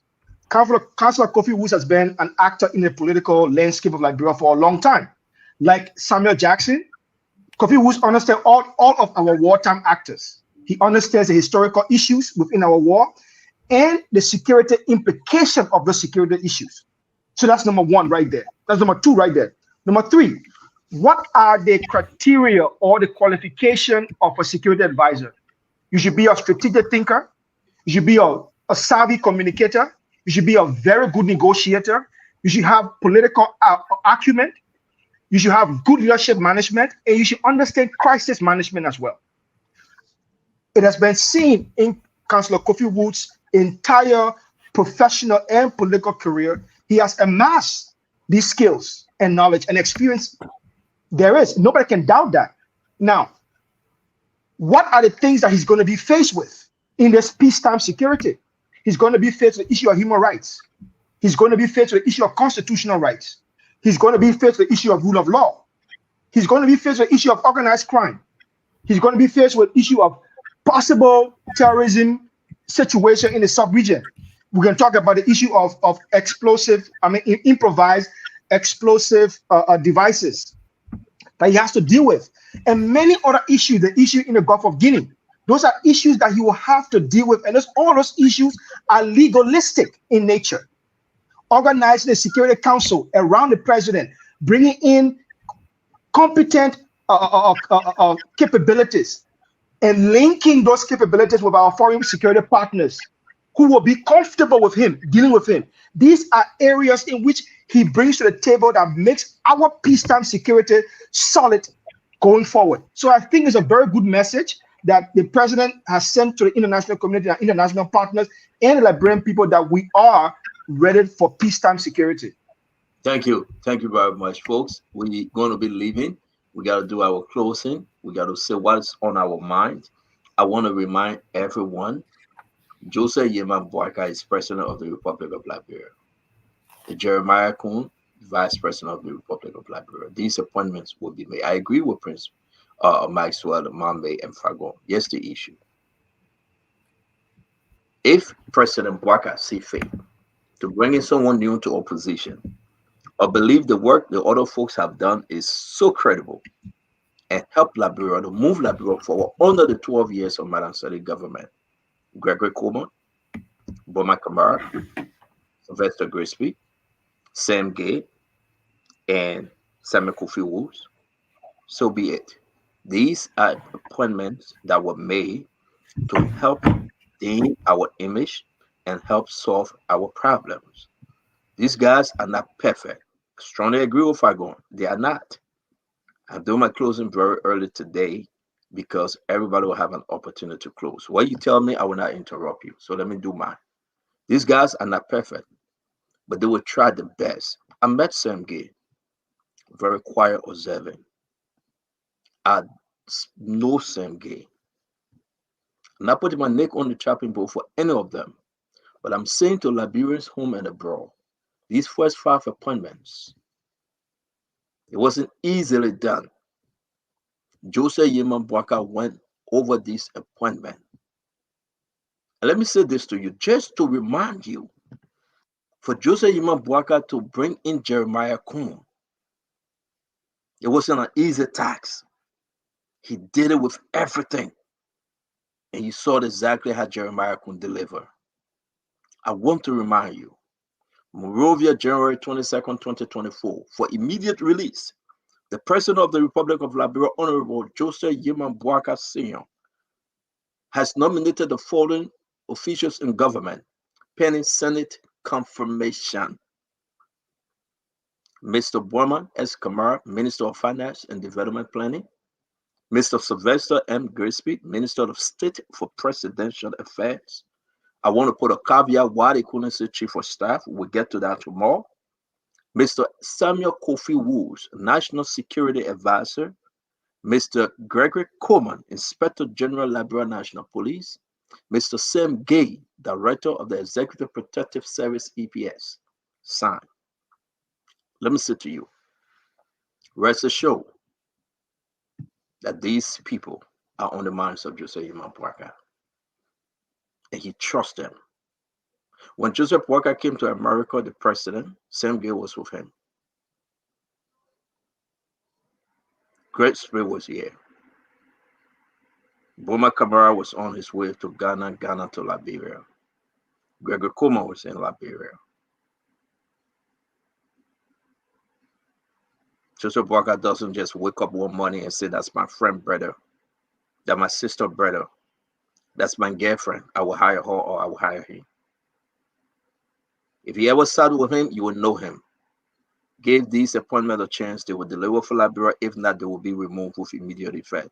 If I go and myself argue on this, and we know it, and we know who we talk to. Perfect appointment. I like it. And I'm asking you to give this appointment a chance. 1 or 2 years, if they find themselves in a situation they can't handle, I guarantee you they will be removed with immediate effect. May God bless you from my end. As we close our show, wait on the orders to give the closing statement. We'll be back here tomorrow for new lists, new names, and we'll discuss it. Mr. Jackson, I would say thank you very much for joining us. And I want to say thanks to Abulai, as advised always, Conor Gray, Honorable Eugene Lamy, Fagon Prince, Maxwell Glendy, Picky, and Dr. Richardson. Let me say to all of you, the fight is not over. As Samuel Jackson will come with everything in him and bring all of his folks to discredit this government, but he will be met with fierce resistance, not from I alone, but from the General Honorable Eugene Lamy Fagon. Whenever he's welcome to come, and we'll educate them and remind them of the past 6 years. We'll remind them that the leader left in the midst of celebration, and Joseph and Koji were crying at the airport. And we asked him, say, get on the plane, go with your father.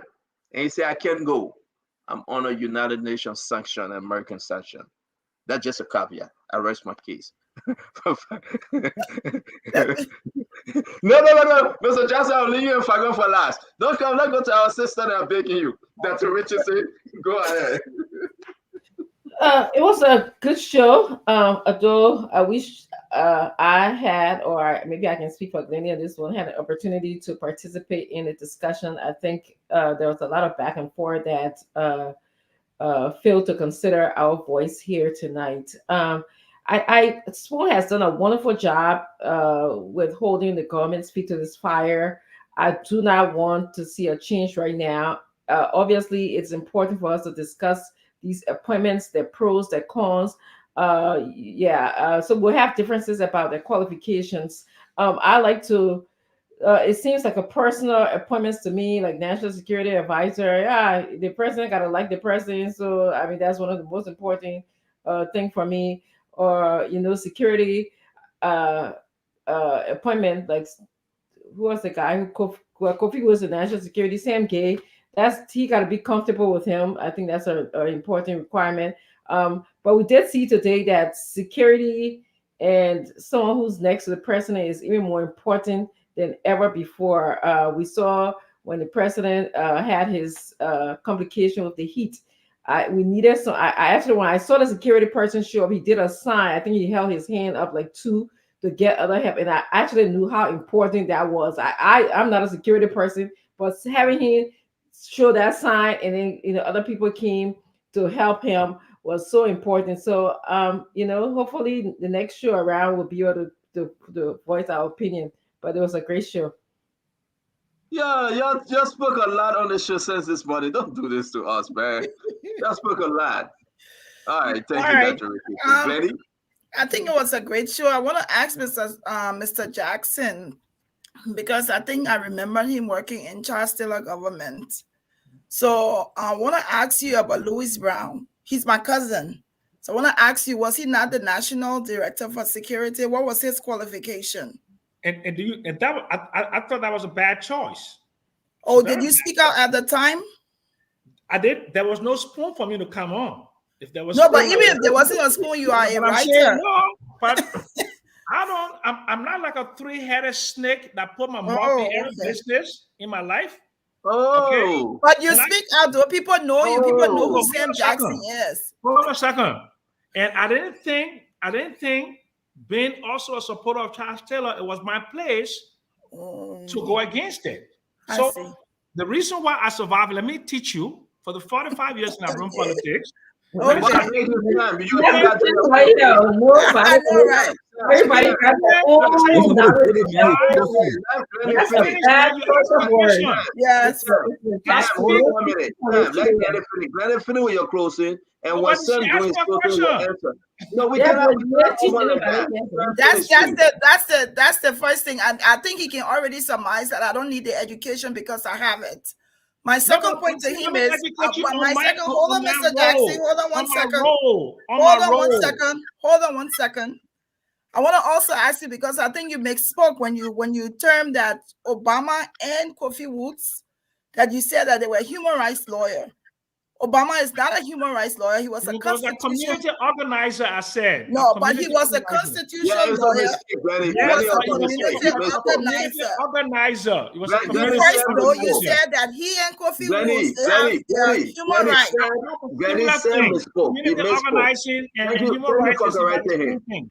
No, I just want to make it clear, because sometimes I like to do a lot of research, and I like to read, and I like to share stuff. So I just wanted to make that correction so that our audience who are listening will pick it up. I said to you, he was a community organizer. You specifically said that Kofi Woods and Obama were human rights lawyer, but they're not. Obama and Kofi Woods, they're not the same. And Obama was not a human rights lawyer. He was a constitutional lawyer, and he was a community organizer. But anyway, suffice it to say, it was a good show, very good show. We love being here. We love that we have the opportunity to continue to talk about our country, Liberia, the most important thing to us.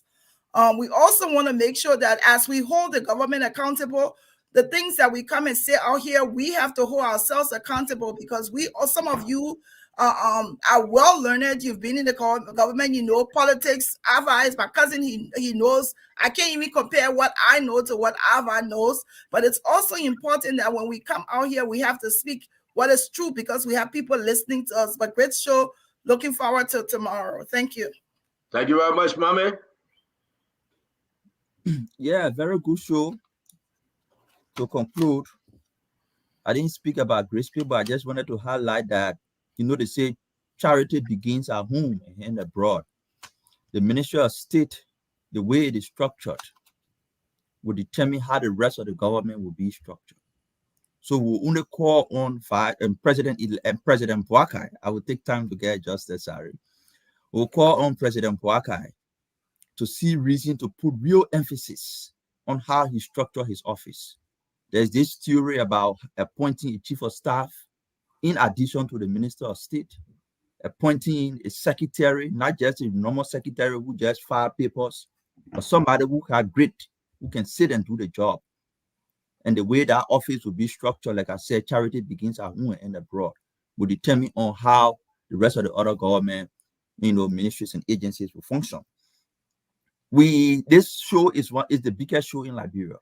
When we come to talk about presidential appointee, we're not in campaign period now, we're in governance period.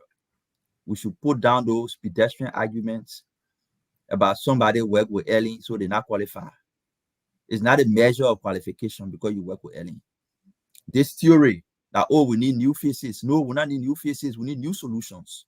If old faces can give us new solutions, no problem. If new faces can give us new solutions, that's fine. But what we're looking for is we're looking for new solutions, not necessarily the face of the person, but a solution they can bring. Old people can bring new solutions. New people can bring new solutions. This attitude of tagging people, it started with the Americans. That person from America, that person from America. Today, we all complaining about how it's affecting our colleagues and all the people who leave from America to go help their country. As soon as you appear, you're from America, you're from America. This attitude, oh, you from Ellen, you from Georgia, it will come down to Boakai. It will come down to the next president. We should stop measuring people's qualification and competence based on who they work for. It should be based on what they can deliver. National security, to conclude, the threat to our country now is more internal than external. And those internal threats are mainly bordered around human security issues. You don't have to be a security expert. If you are a security expert, it's an added advantage. You don't have to. Condoleezza Rice, other people, even in the sub-region in Ghana and Nigeria, go and see their national security advisors. They border around the current reality and challenges the country is faced with. Since our major challenge around security is internal, we don't need necessarily a combat military man to be a national security advisor. You can have that in Mali. You can have that in Guinea. You can have that in Sierra Leone where there is threat of insurrection. But for us, we are facing a human security threat. And more so, we need a national security advisor who is a policy-driven person who can help guide governance to avert and reduce the threat of national security that is bordered more on human security issues, deeply rooted into poverty and inequality. Thank you very much. We look forward to the other list tomorrow. Thank you very much. There's a lot of lists coming up. I want to say thanks a lot, my man. Let's allow Conor Gray to speak because he got to leave. It's after 12 in Liberia. Conor Gray. Great show. Of course, it's a different vibe when you're in studio than when you're at the comfort of your own home. And I know Dr. Richardson been on this chair before, so you know how that is. But I think I had to lie on Fangon behalf today because everybody that stopped me wears Fangon. So man, you got a fan base here. You gotta show up, man. Cause or maybe give me a list of what to say, to them because they're looking forward. Did you see B? Did you see B? Man, I think there will be a delegation that will shut the airport down if either you or Stentor they ever set foot on this soil. Because some folks continue to say, "Dang, Conor Gray, this is Conor Gray." They say, "I tell you, one old man like Sam Jackson." Don't let Nigerian fool you. You old man, don't let Nigerian fool you. Oh man, we say got some If you in us, let him man. fool you, you will Don't come let back Nigerian and fool you. You old man. You will come back and fadiga. Your Don't complaint let will Nigerian teach fool you. you. You old man. But spoon is, sometimes I wonder when the people can watch because we're on like this is 12 something and which means people are willing to stay up to like 2 right now. If I were to go to Calabash down the street, folks would say, "Oh my God, I mean, You when you were the just question, there. yeah, the question, when do they watch?" But it just shows how very committed people are to just watch their spoon before they do anything else in their lives. And I'm proud of that, man. Some of us did not know what we were getting into until we got into this. I'm like a celebrity now, man. When I go out there, my face is my identity. I mean, pretty much, I don't need any ticket to go anywhere. Oh, that's cool. That's cool. We have people lying out there. There's a strong party. There's a strong party comment. No. We have people lying out there, spoon panelists, and they're writing on us some post showing that with the fadiga, they're rolling in.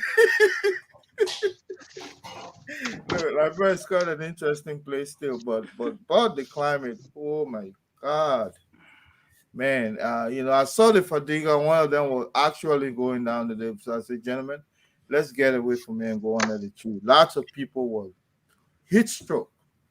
I don't think I've ever felt that level of heat before. I mean, still air, no wind, strictly like 120. Wow. Hot like and that's that kind of, and we were all sitting in the opening, some under the shed, but no wind blowing, nothing. And there was no improvisation for somebody to even put those big old fan out there that would be blowing people, nothing. So people really struggled the day they some of them perish, I believe. If they're talking about death, I won't be surprised. Yeah, but let me part with that. gentlemen. Thank you Indeed. very much. We appreciate those powerful words. Spoon for the Liberian people. I don't know where it came from, I but know, I will man. take this 10 seconds to give thanks to God for everything and for the hundreds of thousands of Liberians that continue to support this network. Spoon is here to stay by the grace of God. And Spoon will continue to speak for this Liberian people. Thank you very much, Conor Gray, for being part of Spoon. And we say thanks to everybody. Thank you. Let's go to Prince Maxwell.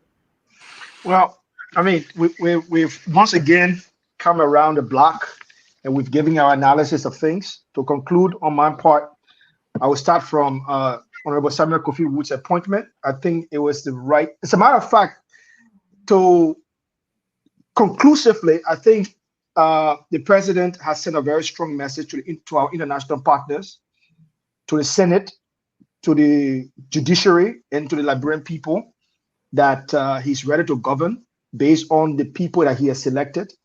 If you look at Samuel Kofi Woods and what he brings to the table, his orientation, his skills, his knowledge, his historical background is comparable to many of our old politicians and the wisdom that they have post-war.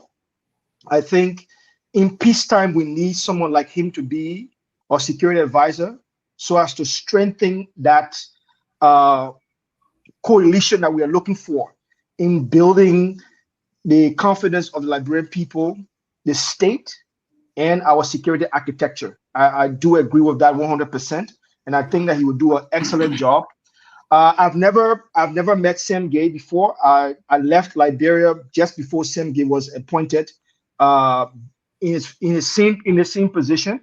So I think he's going to do a good job because he has institutional knowledge of that area, the players that occupy that space, the agents that have worked there before. I think he's able to bring a better team work around that and management of that. So I wish him all the best. I wish I knew more about him. So I want to do justice to that. So I'm going to stop there on him. For Bwana Kamara, I said it here before long ago that definitely I was going to choose Bwana Kamara over everybody else to become Minister of Finance because not only that he brings the fiscal and developmental understanding to the job, he also brings a sense of understanding of the monetary perspective that we actually need. That duality, he brings it to the Ministry of Finance, and I'm sure he will build more bridges with our international partners, with the central bank, with the local community people in the business areas, in the tax areas. He will build more bridges so that we can bring more of our domestic resources to bear so as to push towards that $1 billion. So I'm sure he's going to bring great team. He has worked with many young people. He knows more young people, those that are out there, those that are in the country. So I'm sure he can bring a lot of people around him. So Minister Grisby is one individual I have known all my career. I've known him. I know the kind of person he is. I know the kind of eye for talent he has, the eye for management that he possesses, the sincerity of his heart, the humanness that he brings to his job, the friendliness. I'm sure that Big Brother Sam can attest to that. Even I've never heard of anybody telling me in my career that they have a serious problem with Minister Grisby. I've never heard that before. Maybe there are people out there, but they are very limited as to the number of people who also know that they've had so many problems with other people. To Gregor Coleman, I said it here before, my first choice of police director was always going to be Gregor Coleman. And I'm very happy that he has been appointed in that position because he brings a lot of experience to that position. Not only that he brings a lot of personal experience, he served there before, so he has institutional knowledge of that area. He has built relationship in that area, in that space before many times over. And with his new energy and the new education that he got from the George Weah administration, how people were so bad and disrespectful and rude to administrative protocols. I'm sure he's going to bring a lot of institutional change in the police to serve the Liberian people, to curtail armed robbery, reduce organized crime in the country, and set the country on a path where ordinary Liberians can feel safe at home and at night. So thank you. Listen, I would say whosoever they're going to put to foreign ministry, I would beg them to seek your counsel as well. You know how to pitch. But anyway, let me bring you Asifa. No interruption, please. Asifa, you get 30 seconds, please. I feel the laughing for the whole 30 seconds, sir, because the way you want to limit me already. The No, man on you on a today, serious, Isaac, he on you. look, on a serious note, our country needs wins. Our country needs success. So I can only wish these individuals the best because whatever they do, if they are successful, Liberia is successful. So I really do wish them the best. There's a lot of opportunity for them to be creative in their approach, and they may not bring it on the table in the initial stages, but it's something they got to think about. The way we govern today, the way our government is set up, we really need to rethink governance. We need to reimagine how we do things. We need to reinvent ways that really provide solutions. We need solutions oriented approach to governance, not the same old. Like today, yes, they're not in power yet, and there was nobody appointed to the rules, but it was clear that some things were lacking. And then just going forward, it is critical that the president sits with each of these people and have some form of performance management where he's clear what the terms of references are, how they fit into this arrest vision and any additional, perspectives he may have, what is specific tasks he expects of them, how do they fit into his first 100 days, how do they fit into the longer 6 year term. So if he can get to that level of specificity and be able to get these people to understand what he expects of them, how he expects them to deliver, the timelines are very clear. I think they can be effective because he can hold them to something in terms of results and accomplishment. Because that's some of the things we're asking. What were some of the results they produced in their previous capacities in government? What were some of the accomplishments? And I never heard any real answer to some of those things. So hopefully it can be clear with President Boyka that these individuals are critical to his success, and he needs to performance manage them and understand what they are doing in an integrated fashion, because right now government operates in silos. Government operates based on individual budgets, and there's no serious integration across government that can really leverage what the resources are from different areas, different ministries, even sometimes different departments in some of these ministries to effectively manage our country. So, we just wish them success. We look forward to the new list tomorrow, and this will be a continuous process. But I think now, as these people are appointed, yes, I think they are being very busy, but they have to come before the people on this platform and at least tell us what is their mandate, what is their specific vision for the implementation of the mandate, and how to go about some of these things. I think those are critical things. But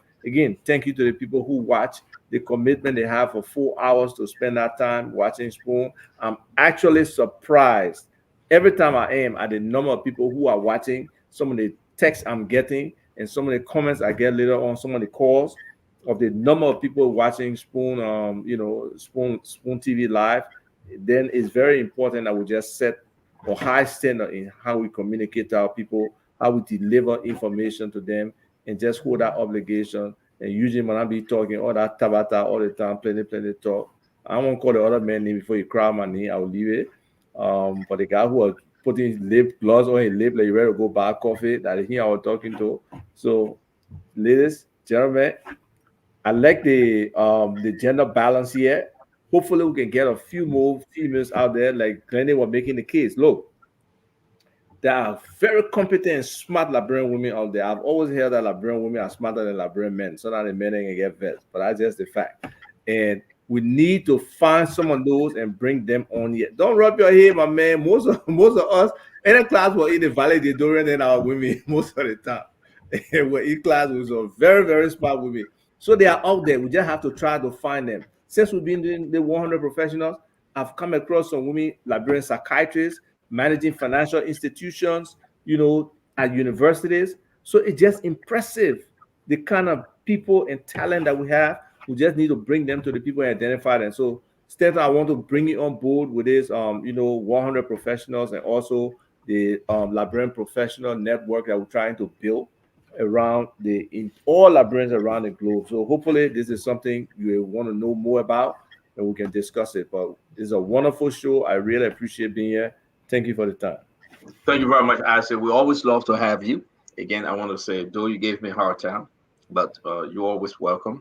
We're going to look between Samuel Jackson and Honorable Eugene Fagon. Usually Eugene go last, but I want to do the mini money bowl, catch the rabbit by the tail, blam, blam, blam, blam, blam. So Fagon will go last. Samuel Jackson is the reason why I keep you for last. So after you speak and Fagon will take us home, let me just read this from the United States Embassy saying they are going to they send out a congratulations tweet to Jose Yimabwaka. On this historic date in Liberia, the U.S. delegation led by Ambassador Linda Thomas Greenfield and Charles D'Affaire, Catherine Rodriguez, John, the diplomatic coach, and thousands of Liberians to witness Jose and Bwaka be sworn in as president of the Republic of Liberia, which is so important to note. It was an honor to know that President Bwaka chose his to swear his oath of office on the Bible gifted to him by U.S. President George W. Bush during his 2008 victory. And this is very important. Indeed, if you say Jose Imabaka can keep this thing, it's true. That's the Bible he was sworn into. Cheers to the peaceful transition of power to the oldest republic in Africa and the bright future for Mama Liberia. I don't know who tapping something. If we can just, Ava, can you just be muting yourself? I wanted to play this video because people asked as to the status of Jose Yimabwaka after he left. Let's play the video when he welcomed to his home. The Ghanaian president is all on social media, but we need to play it. He welcomed to his home the Ghanaian president. And I didn't know the president was friend to Eugene Lamy Fagon. So Eugene Lamy will speak to that as well. Here we are. I think this is it. If I'm not man, that's not it. Who just did that to us? Hey man. Hey man. Hey man, Stevie Johnson. Hey man, Stevie Johnson. Hey man, Stevie Johnson. Hey man, Stevie Johnson. I told him to pull it up and he didn't. You see, the picking can give me hard time. I asked him, I said, pull it up. He said, yes, it's up. The man said, I called the man, say, you're dancing for Ambula Johnson, you're dancing for Ambula Mame. They say the man played only 1 second division game and he claimed that he a great soccer player. I told the picking, I said, pull it up. He said, yeah, he pulled it up. So let me see. Maybe this is it. Is this it? That's not him. I want to play when Joseph Baga visited, when Ghana, the Ghanaian president visited Jose Yimabwaka, and you give me this. Don't give me this. I think this is it.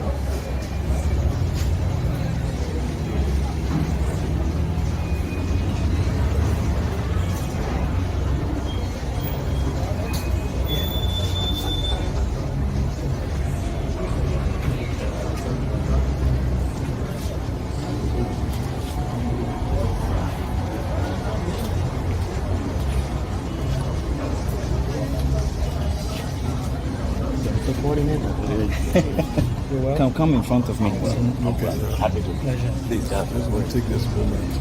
Yeah. That's the Minister of National Security. He used to be at Liberia before. Oh, he was working for PKF. Okay.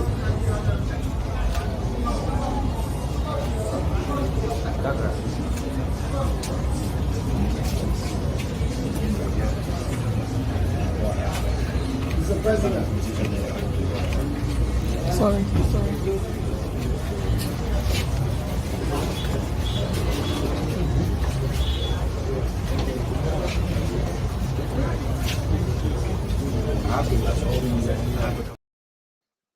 All right, there you have it. We'll have to just say this on a very clear front. Jose Imabwaka bans back quickly. Thank God for all those that were involved, and we'll give glory to God. The country is moving. Jose Imabwaka is well. He's okay. And more appointments will be coming tomorrow. Uncle Sam Jackson, please go. And Eugene Fagon will give us the rest of the night. You're muted, Uncle Sam. Okay. Sister Glendy and Dr. Richardson, my favorite professional female in the media. I always love to talk to you. And Stanton, thank you for having me. Mami, Ivad, Eugene, my foster brother, and Prince, who worked with me at the executive mansion, and I was a senior economist on the high level panel that produced the Sustainable Development Goals. I want to thank you all for having me. Look, it is in the best interest of every Liberian that President Boycott succeed, because we've had some pretty rough ways. I mean, in the post-war dispensation, the democratic dispensation, lack of Liberian economic empowerment, slow economic growth, slow socioeconomic progress, and all of these things have really bedeviled the country. So we need to go forward. So within that, it is important for us to look at development as a totality. Every one of those people today who were appointed, they are highly qualified, great credentials, great character. The only problem I have is putting, as we usually do in Liberia, putting square pegs in round holes. Look, the biggest socio-economic problem you have in Liberia, dysfunction, is drugs. I live in Liberia. I see the dysfunction of the what I call the zoofication of the country. And if you have an American trained DEA agent who was involved in the biggest drug bust in West Africa, remember that thing with the former Salif thing, had the Colombians try to use Liberia for a transit point? Sam Gay was the agent and director in charge of that operation. Right now, the DEA in Liberia is ineffectual. Drugs is all over the place. And as much as you want to bring Sam Gay into executive protection, I think he'd be best served. I said, right, can you mute, please? Sorry, Uncle Sam. You muted me just now. How you unmuted me? I said, right, mute, please. I think Sam Gay, this Liberia is now the major transit point for drugs going into Europe and North America. We need Sam Gay's skills as the drug enforcement administrator to take over from ZAU and Pelham at DEA, to strengthen that, to get external funding for the DEA, okay, to get people like Dr. Francine in the prevention side, the psychologist side. That's where he will be most appropriate. Burma Kamara, I've worked with him, very brilliant young man, but most of his experience has been in monetary economics, money and banking, central banking.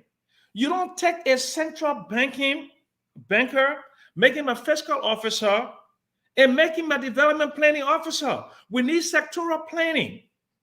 Joseph Boakai needs to do something that other Liberian presidents since 1847 have not done.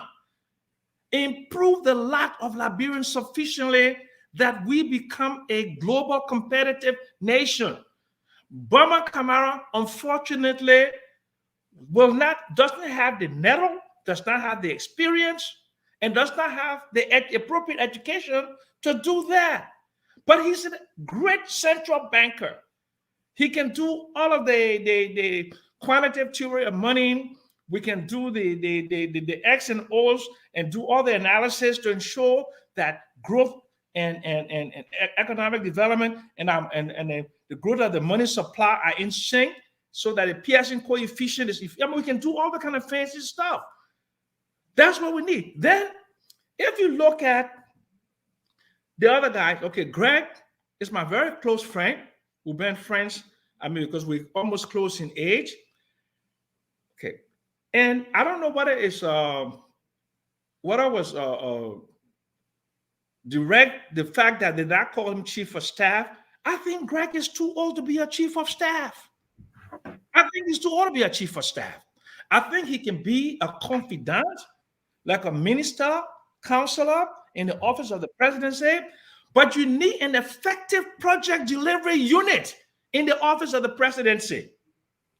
A guy who is a project manager that can have the balcony view of the entire government, so that Joseph Boakai's economic and other agenda They are monetarily evaluated. All right, Who you Sam, talking about? You say I'll go Greg. happy Who man. Greg? Who Greg Sam, you talking about? you talking about Greg? Huh? Greg on Grisby. Grisby. That's Yeah, but you Sylvester said other Greg. name, Greg. You know, we call him Greg. I'm sorry, his Oh, name you is said Greg. Sylvester I thought you Grisby. said Greg. Thank you. No, Sylvester Grisby, right? Sylvester Grisby, and the only reason why Boycott brought him closer because they're close friends. But Sylvester Grisby cannot be an effective chief of staff to deliver for the presidency. You need somebody with a lot of energy. You need somebody with a lot of technology. Nobody who can do project deliveries. And unfortunately, he won't be able to do that. So he can be a minister counselor. He can be like a confidant to the president, but you need somebody, an effective chief of staff, an effective gatekeeper, and somebody who can deliver projects. Okay. Gregory Coleman. I have no issue with Gregory Coleman being IG for the country. The only problem I have is if you look at his performance and there's this association with the last government, Ellen Johnson didn't do a good job, no offense, but in terms of law and order. I think the Zogofication began under Ellen Johnson Sirleaf of Liberia. And all of those other things with the what they call the concession agreements with Elenito, Big Ball 1, Big Ball 2, and impunity.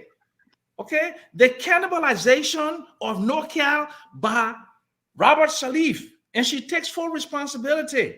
But that full responsibility came with impunity. That's my point. I'm not going to be for the next 6 years be in opposition to Joe Boycott. If anybody expects me to do that, that's not my position. My position is if I have an opportunity like I do today, get on the platform and I'm asked a question, I will give you my honest gut feeling. You think I will be listening and watching for people in the chat, in the chat threads? You think I want to be liked? I don't want to be liked. I want to be respected. Okay?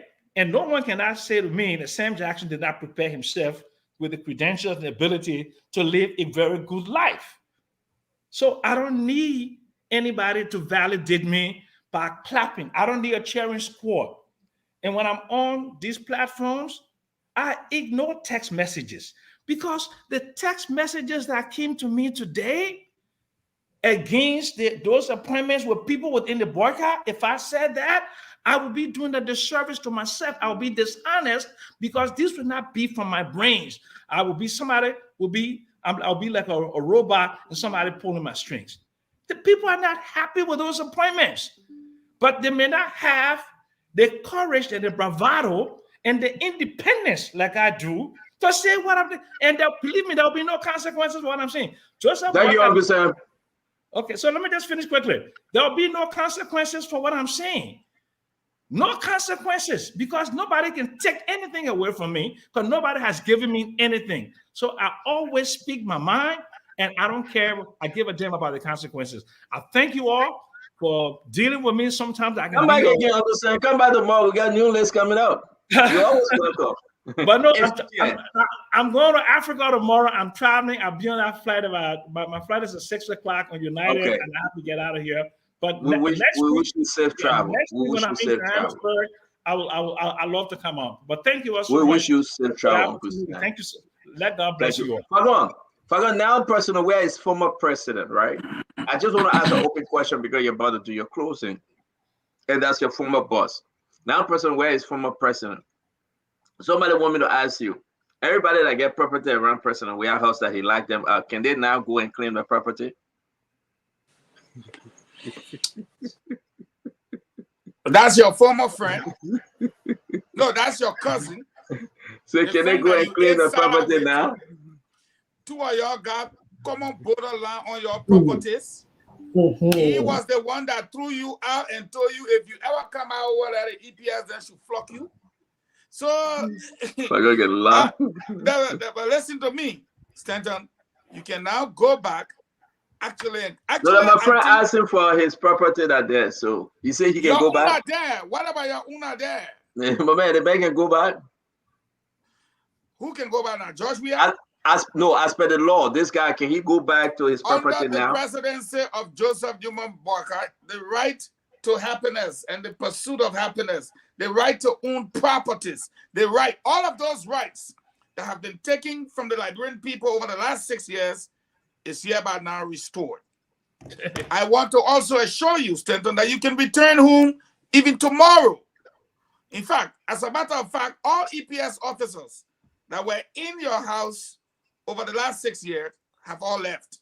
I can confirm that to you. They're gone. Because it's natural for them to be withdrawn. He left the country today. Their assignments have changed.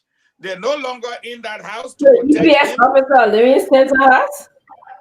They were living in the EPS. All the EPS officers now were living in somebody's house, not Stanton House, somebody's house. Oh, no, don't say somebody hold at your house. Joe, all of them there. Seriously. Oh, okay. Yeah, but it's not property. I must continue, Pagon.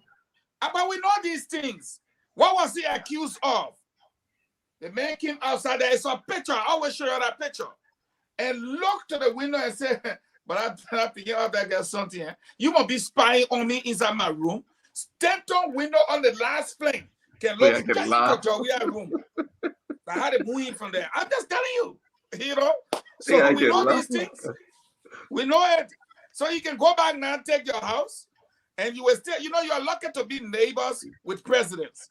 You were neighbor with George Weah, who lived across the road from Honorable Joseph Newman Barker. Now you are a neighbor again. I hope you don't just be going there to eat a whole man cassava really everything. Because I know Lao and her son and her grandson and stuff, they're not going there. So, but again, if given the opportunity now to respond and just close, I want to do it quickly before everybody gets vexed with me. Folks, today, that EPS officer that made the move to immediately move on our president deserves an award. There were great men, physicians, attendants. They were all there. I saw the thing happening. A lot of you that were watching it saw it happening. But no one moved. And then the EPS officer moved. He even went to the extent of taking the sheet. Do you know his name? Some people Do you know him? I wish I knew him. That EPS officer been with Joseph Yima Bwaka for rank of ages. Play for us. Me. That do you know him, man? I don't know whether it's fair for me to call his name.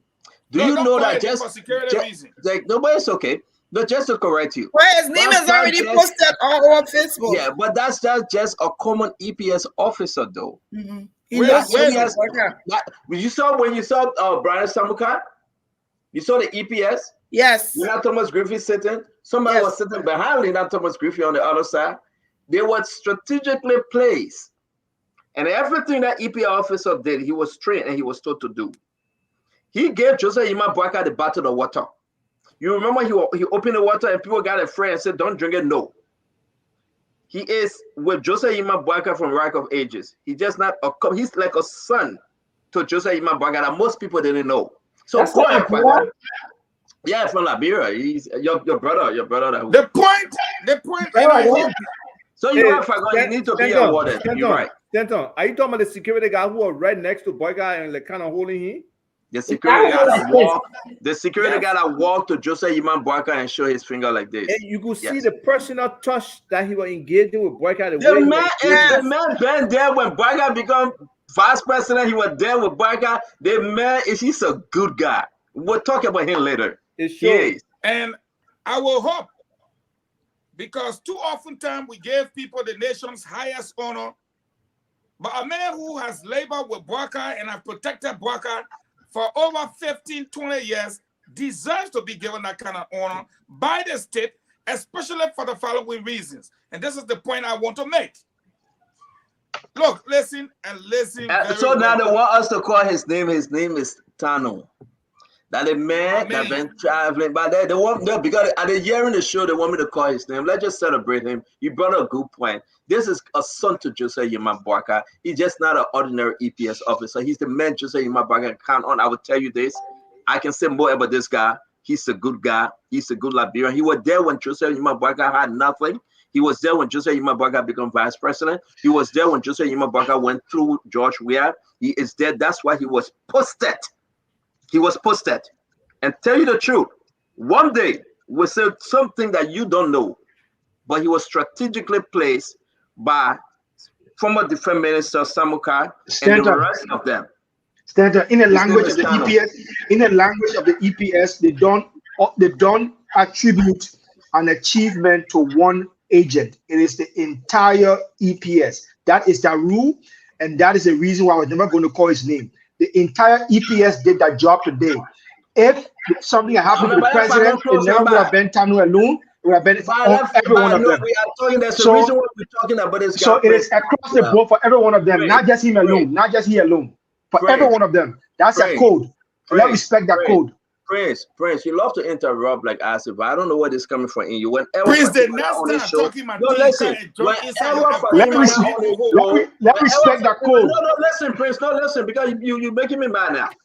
Whenever Fatima on the show, you love to interrupt us. That's the reason why I'm interrupting. That's the reason why I'm interrupting. You should bring on the show.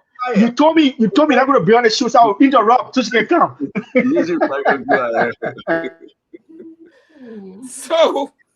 So there's a reason why I'm raising this point, folks.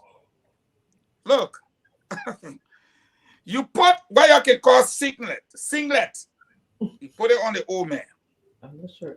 You put the ballistic vest that covers the whole body, metal, iron, heat. You put a white t-shirt over it. You put a contract gun. I'm telling you, it is serious. We had a fatality today. This person did not have on all of these clothing. Colonel Gray confirmed one of the Fadiga brothers nearly passed out. An EPS officer with the same ballistics passed out. Yes. Several individuals were rushed to the hospital. What are we talking about?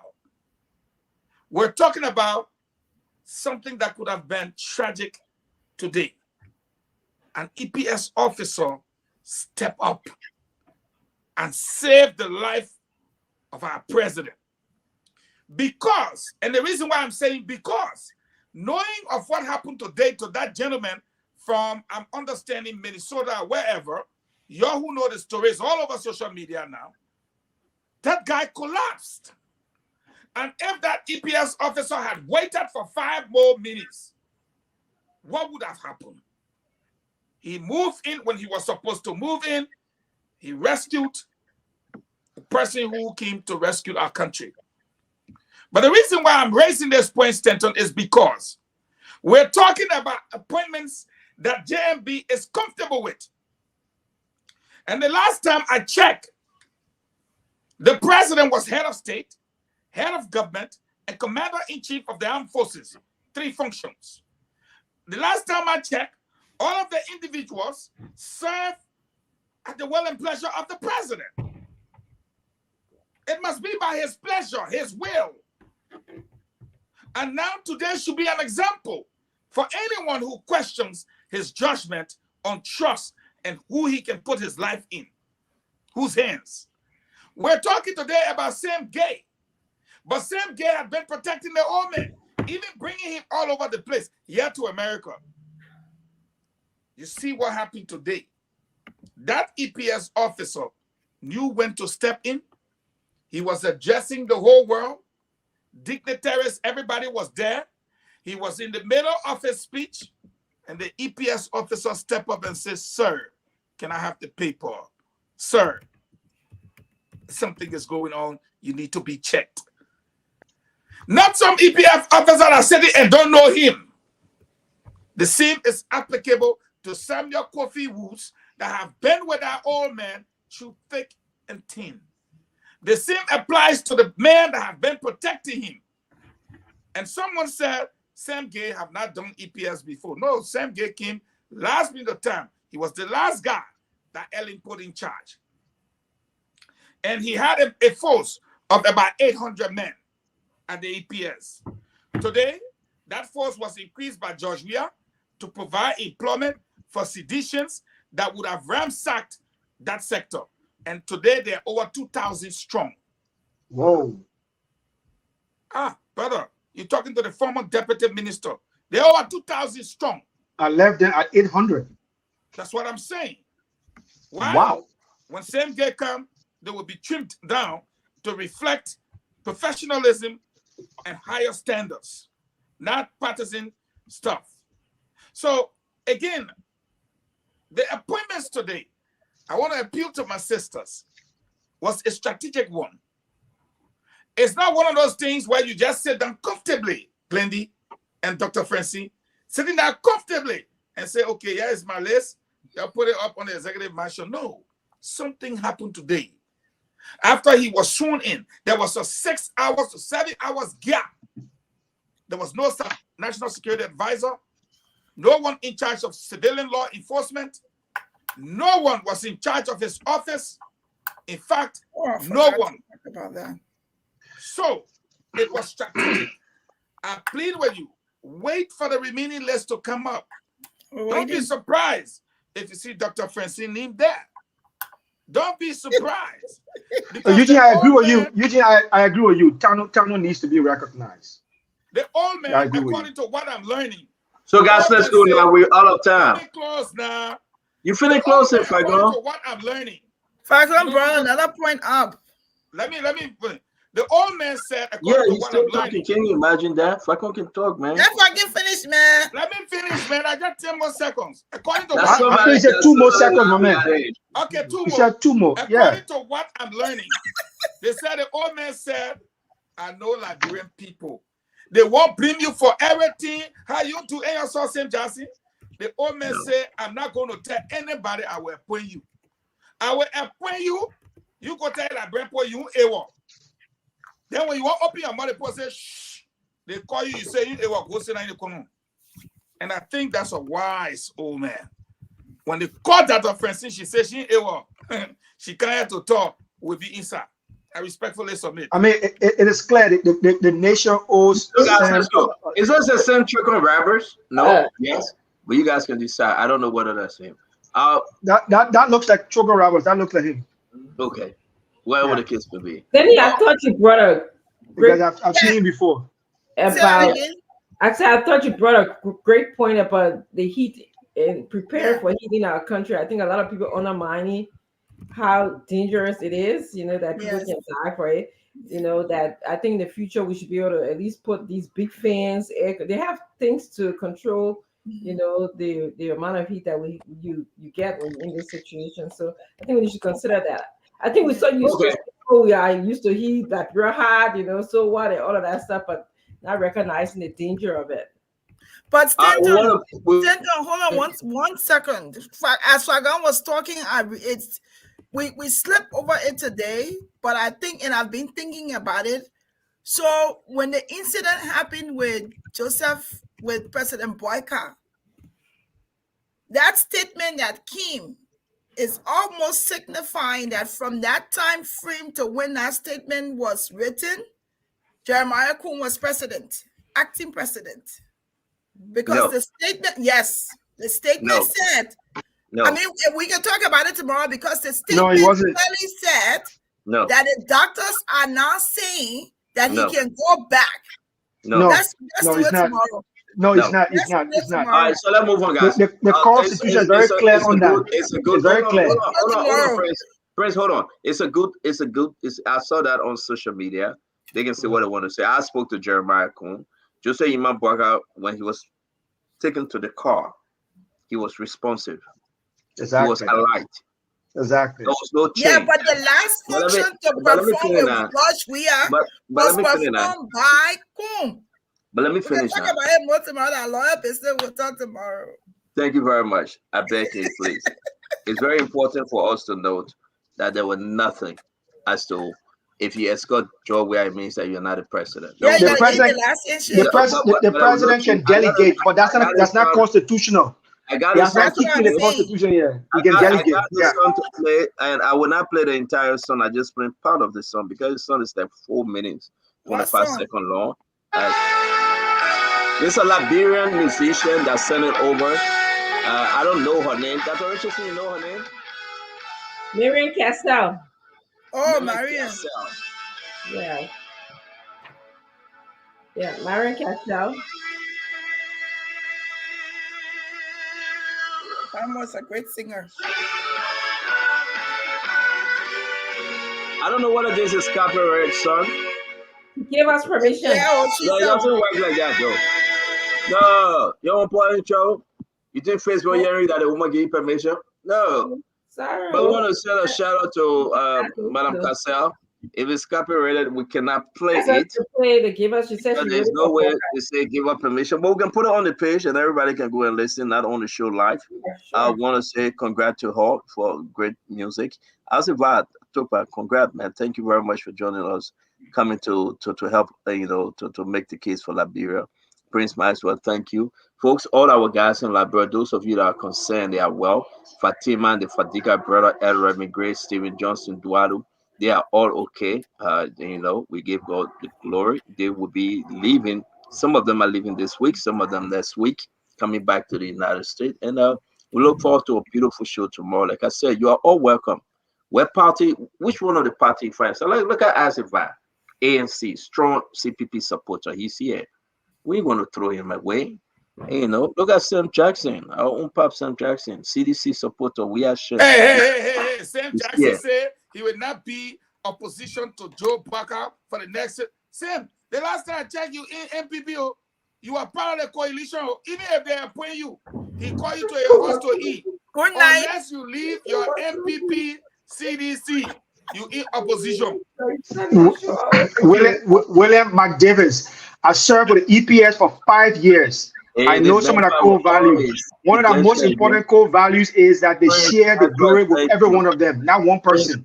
Prince Then go and Maxwell, ask them. thank you. And everybody will want to say Okay, and you say that their core value, but the public recognize that one individual performance. No, I agree. I respect that. Nelson, can you come on? I agree. Mama, thank you very much. Every great, thank you. Dr. Richardson, I always thank you. Glendy, thank you. Picky. You guys who are in Liberia, I need to bring clothes for me. So yeah, please be looking out for my phone call. You ain't got enough clothes? That's okay. I need more.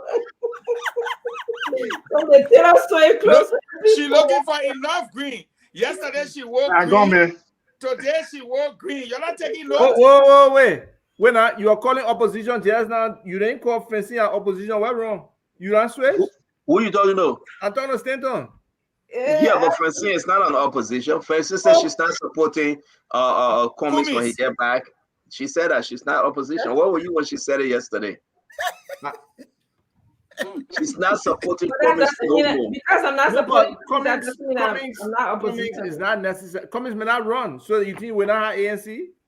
No. She don't want to be part of ANC. She don't want to be part of ANC, she said. Not ANC, not CPP. But she said it yesterday. You missed it? I missed it. Let us say it again. Look how he did it. I said I wasn't supporting Mr. Cummings if he runs again. That's what I said. I hear you. You got anything to say now? You have a good evening. Good evening. Okay. All right, Dr. Richardson, thank you. Isaac, thank you. Uncle Sam, thank you very much. As always, we appreciate Uncle Sam Fago. It was a big day today, man. We are grateful. President Jose Yuma Barker, Vice President Jeremiah Cohn have taken over the country. Joea left. He waved to the people. He said, "Yo, goodbye." What do you say, you Fago? Take us home now. Have the final word, my brother. I think President Weah was immature today. I think that was a disgrace on an industrial scale, like I said. Let's assume that you had to go to a show where they were going to award you, give you a peace award. This is a national event in our country. And you're the guy turning over. Nobody said that you cannot leave in the middle of the program. My argument, which of course no one can come and stand before me to say they want to debate about it. Did the program end? No. The program did not end with the president speaking and he collapsed, or not collapsed, I'm sorry. He had a heat exhaustion situation. and they took him to take care of him, and you just get in your car, go to the airport, and leave.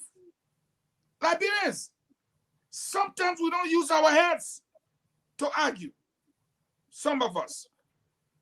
When the situation occurred, this man got in his car without even saying, let me see what will happen to this man that's taking over from me. A foreign president, foreign dignitaries showing concern. And in the middle of the program, it's my argument. You board your vehicle, head to the airport, and say you're going for a reward. And you got Eugene Nangbe there on the airport, trusting their faith. Nobody is looking for trouble. But I want people to understand our country is bigger than any program anywhere around the world.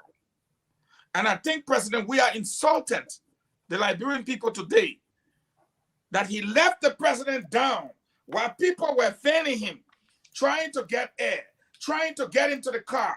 President Weah was on his way to the airport in the middle of our national program, signifying the inauguration of a new head of state. I thought that was a disgrace at an industrial scale. I thought President Weah should be ashamed of himself for what he did. He had worked with Linda Thomas Greenfield, Nana Akufo-Addo, Mada Bio, the Vice Chancellor over the last 6 years. And today, for them to come to town, and in the middle of the program, you just pick up your wife or your bag and leave town, I think he did himself a disservice. Fagon, you said everything you said, but one thing I'm taking away from it.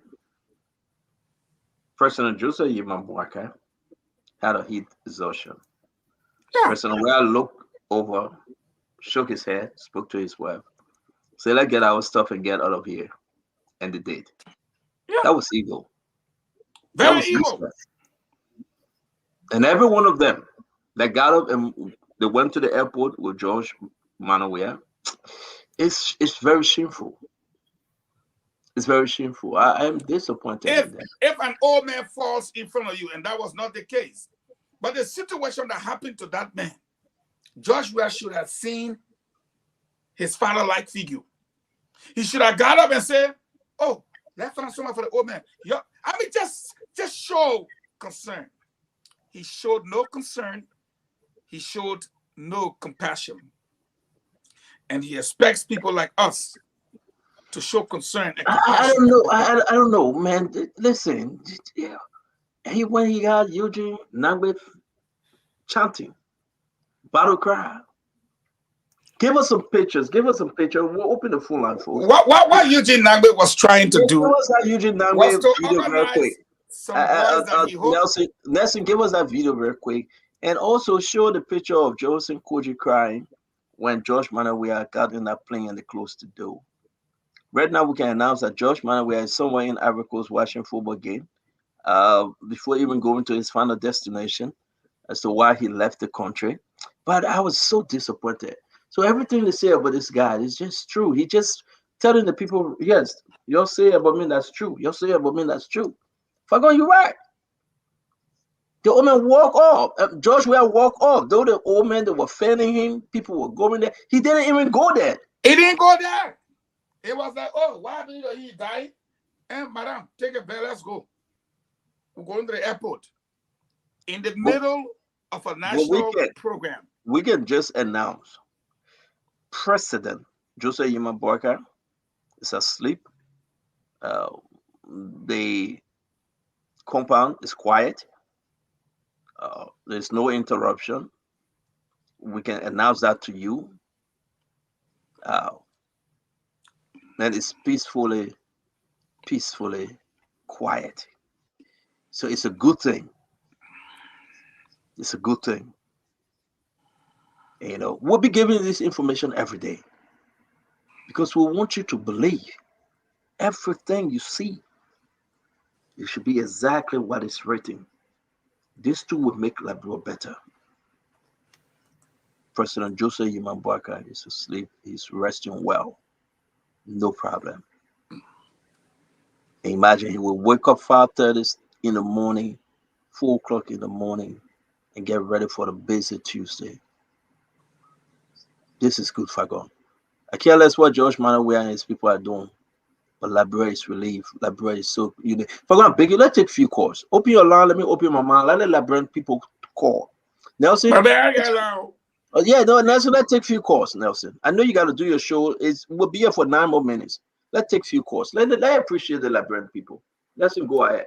Just real quick, 30 seconds. Let me start from this end. Hello, your name and where you calling from? Then I'm flying, early flying from Minnesota. Fly, you get 30 seconds real quick. Talk to us. Yeah, I mean, today, really, the thing that got to me, imagine the Bible that President Walker used to swear in. The American embassy in Liberia said that Bible was given by. Yeah, we posted that George gave it to him. That George Bush gave it to him. Yep. Yes, imagine. And the next thing that caught me is your DJ Blue dress code. So we get to inauguration and 2 dress codes popping up. Thank you. Thank you. So let's open the phone line. Who you got, Nelson? So we got this person here. Hello. Okay, we lost that person. The person can talk. Let me take this one. Hello. Hello. Yeah, talk to us. You live. 30 seconds. Yeah, Stanton, I want to talk to you, man. Well, after the show, please call me back. I'm gonna call you back. You gotta text me, my man. Hello, your name and where you calling from? Hello, your name and where you calling from, please.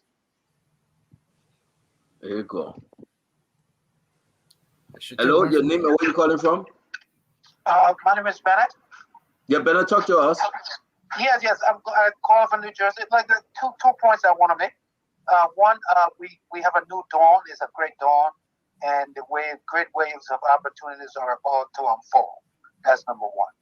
Number two is that we should not be discouraged or be dismayed about the departure of the president, the former president. Look what happened to Donald Trump when it came to Biden's inauguration, right? You know what President Trump did, okay? And number three, quickly, that I want to add is that the argument that Uncle Sam Jackson or Big Brother Sam Jackson was making today, if you follow the logic of his argument, okay, is he saying that by electing, President? All right, sorry, he went off. Go ahead, take another call, Nelson. Okay, hello. You're live. Your name and where you call from? Good evening. My name is Gilbert here, and I call you from Rockville. Are you on a bike or what? Can you walk away from maybe a fan or something? There's a sound. There's a feedback in the background. Just take the next call. Sorry. Yeah, put it in. Are you getting me now? No, it's not good. Can you just change your location and call? Hello. Good. Hello. Good morning. Yeah, go ahead, please. Your name and where you call from.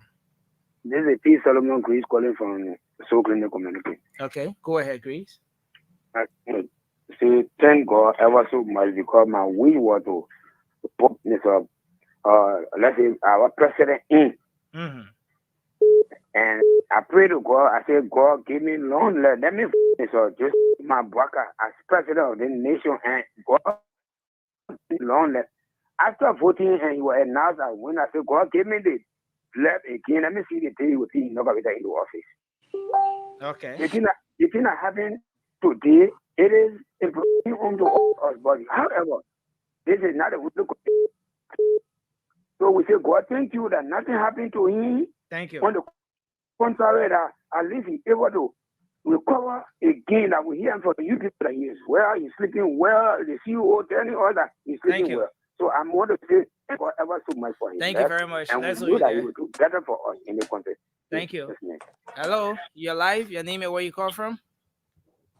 I am Teresa calling from Oklahoma. Okay, go ahead. So for me, I don't want us to dwell on President Weah departure. This man loved the attention to be on him. That's exactly why he did what he did. So the more we keep talking about his departure and how everybody else was celebrating and doing all the good thing they did, he knew this was going to happen for the attention to be on him. So let's shift the attention from on him and, celebrate the history that was set up today, that was made today. We have a new president. It's a new day. Let's celebrate that, and let's President Weah and his team go sit somewhere. Thank you. Thank you for your contribution. We take another person here. Hello, you're live. Yeah, hello. Yeah, please go ahead. Yeah, I'm JT and I'm calling from Ghana VTU Fajr to be specific. Nangwe, please go ahead, sir. Let's hear you. Okay, first to go to the issue of a day while I run here and where I see on the there, so I'm concerned about it. So, Okay. And to the issue, I don't think we are is a concern or is a pressing down for us to focus on when it comes to that broad issue. George Weah played a part when he was president, when he took workers from here and taking to the United States for his treatment when he collapsed. And today, George Weah traveling today, it was now, and it was no problem that George Weah will travel to after the Thank you. So he's going today. Thank you. Now, that George Weah don't have concern about these things, but he coincided with and he cannot travel unless he can attend to the issues and forgo it. Thank you very much. Let's go there and take this person. Hello, you're live. Your name and where you call from? Thank you, Nelson, for taking me again. Sampton, thank you for bringing people that can understand him on. When this thing happened today, I called Nelson, I was crying. He told me, say the old man is okay. Thank you very much. You see, him on as a whole, Nelson and Sampton, Fagon, people don't know the heat conditions in the Republic of Liberia. When I came from Liberia 2002, I remember I spoke with you. Up to this time, my mother have not spoken. She have not talked. She have not spoken to anybody. She just sitting down talking. But the thing that happened today, when I was driving to work, I saw the old man a year when that EPS guy show his hand. I said, thank you, rush to him. Thank you. Crying symptom.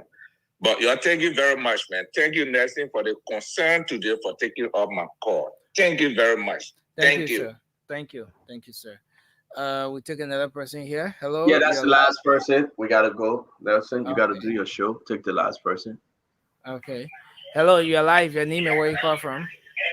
Fine. How about you, Nelson? Yes, sir. I'm Maurice Kuma. I'm calling for taxi. Go ahead. Thank you very much. Thank you for the show. I have a problem with the same taxi. The same taxi is a failure. So you're brought on the show. Try to disturb our listeners. So I thank you guys for the show. So thank you very much. Thank you, sir. Thank you. Thank you for your input. Yes, sir. Thank you very much, Nelson Colette. And again, Nelson just came back from his party. They were celebrating. He was enjoying. He ate and he celebrated. Fago, continue here. Be how you said. They pick it and enjoy and they're riding high.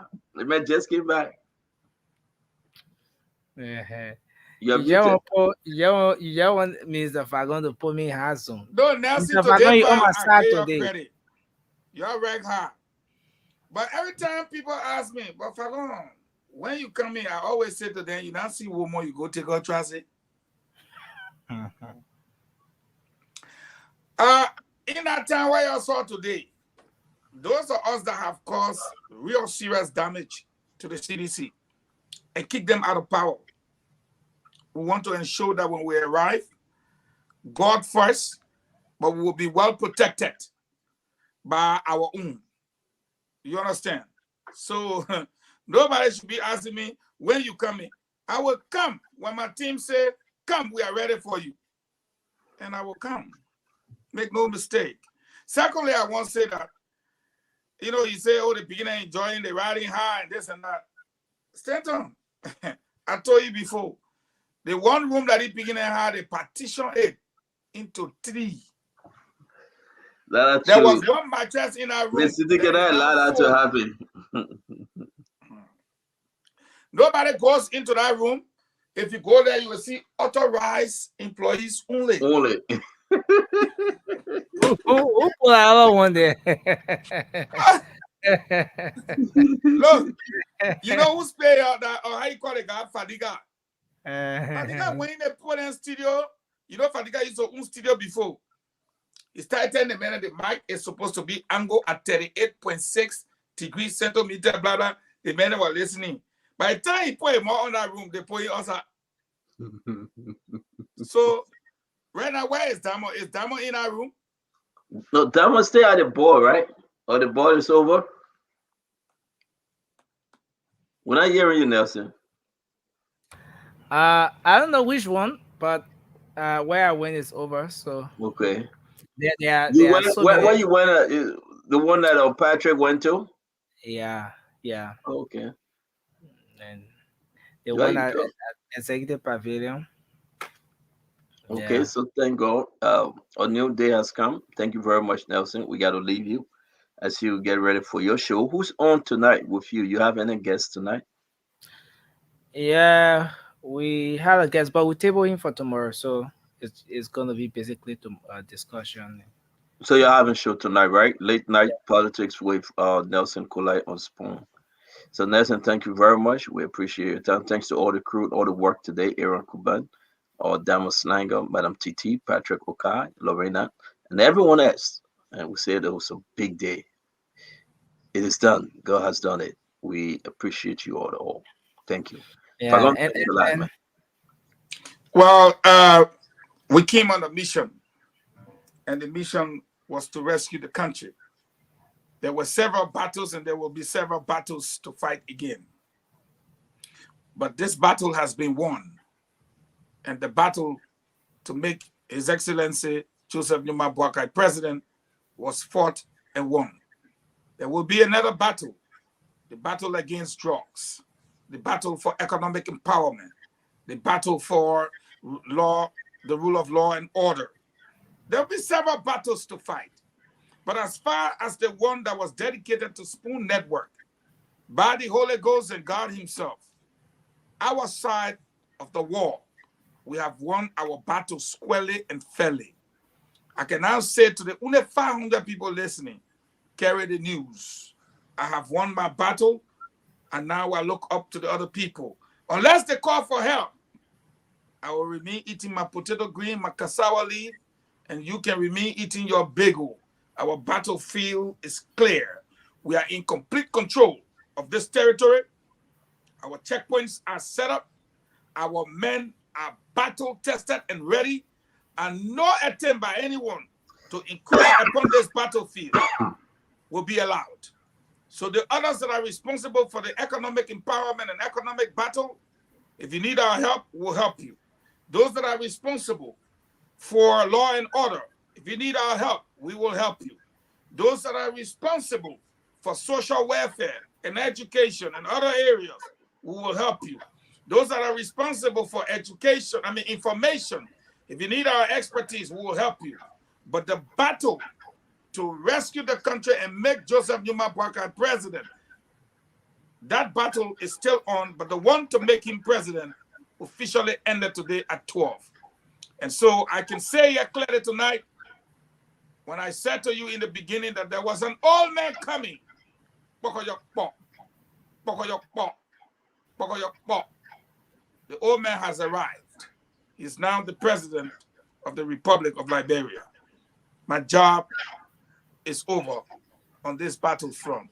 But if somebody comes back, Nelson, call me. In 2029, anybody show face, call me again. You stay here? Stanton, you stay here? I go up. My issue is that the battle is over, but we will not lay down the arm because the invaders are still around. And I'm saying this to you, Fagon, thank you. We fought a good fight. We'll fight to the end because the Liberian people want to see us through. We know through strife. We know through hunger, through bitterness, through envy. We know through it all. The Lord has won this battle. All praises and glory and honor belong to God. It is not us. We give God all the glory. And we, together as Liberian, will help Joseph Yimabwaka and Jeremiah Kwankun to make Liberia better. May God bless you May God keep you.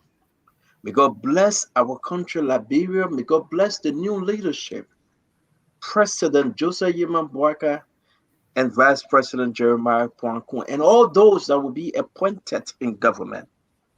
May God bless you and soften your heart, that we once again can say sweet land of liberty. That once again we can say free our lives, free our lives. Thank God Almighty, we are free our lives. Wherever you find yourself, once a Liberian, always a Liberian. Wherever you find yourself, we pray for the lawmakers, we pray for the judiciary, we pray for the executive, we pray for the boys and girls, the young boys, young girls. Pray for every one of them, the men, the women, the school children, the hustlers. We pray that God can bless our country called Liberia, honor this leadership, that we can have jobs, investors, electricity, safe drinking water. It will not be perfect, O Lord, but we give it unto you. And we ask you to bless us. Forgive our past leaders, forgive us of our transgression, and help our country. Because Liberia too deserve better. Have a good night, folks. Be blessed. Same station, same time, same place tomorrow. We'll talk to you. Good night for now. Thank you, Nelson. Yes, sir. Well, again, folks, we want to say thanks to all of you for being here with us today again on another edition of Spoon Talk. Thanks to all of you who always followed this Spoon Talk, always joining us on the Spoon Network. We appreciate you for being here again. Spoon Talk will be back on your radio tomorrow. Another fascinating edition of the program coming up. You don't want to miss that. And we want to say thanks to all of you for being here with us today again. And just before I go, um, let me do this quick birthday greeting here for someone. Um, Let me do this quick one here. A birthday greeting here. And again, thanks to all of you for always following. As you know, we are live across the Spoon Network, Spoon TV, Fabric TV, and Super TV. That's for Facebook. On YouTube, Spoon Talk Live. And yes, we also live across uh, the country on several radio frequencies. And for the Spoon Network, we're live on 107.5, that's Spoon FM. We're live on um, we're live on 101.1, that's Fabric FM. And we are also live on 95.5, that's Super FM. That's for the Spoon Network. We also been relayed on several radio stations across the country. To the host of radio stations, you have Premier FM. Premier FM is in Bone County. We have Trust FM in Bowman County. We have Gibby FM in Margibby County. We have um, Punch FM here in Montserrat County, 106.7. Thanks to all of those different radio stations that have been relaying this program as well. But just before we go, I want to pull this out. Happy wedding anniversary to uh, Mrs. Marianne Davis and Mr. Jeff Davis. You both are celebrating your fifth wedding anniversary today. We want to say happy wedding anniversary to you as you both celebrate your wedding anniversary today.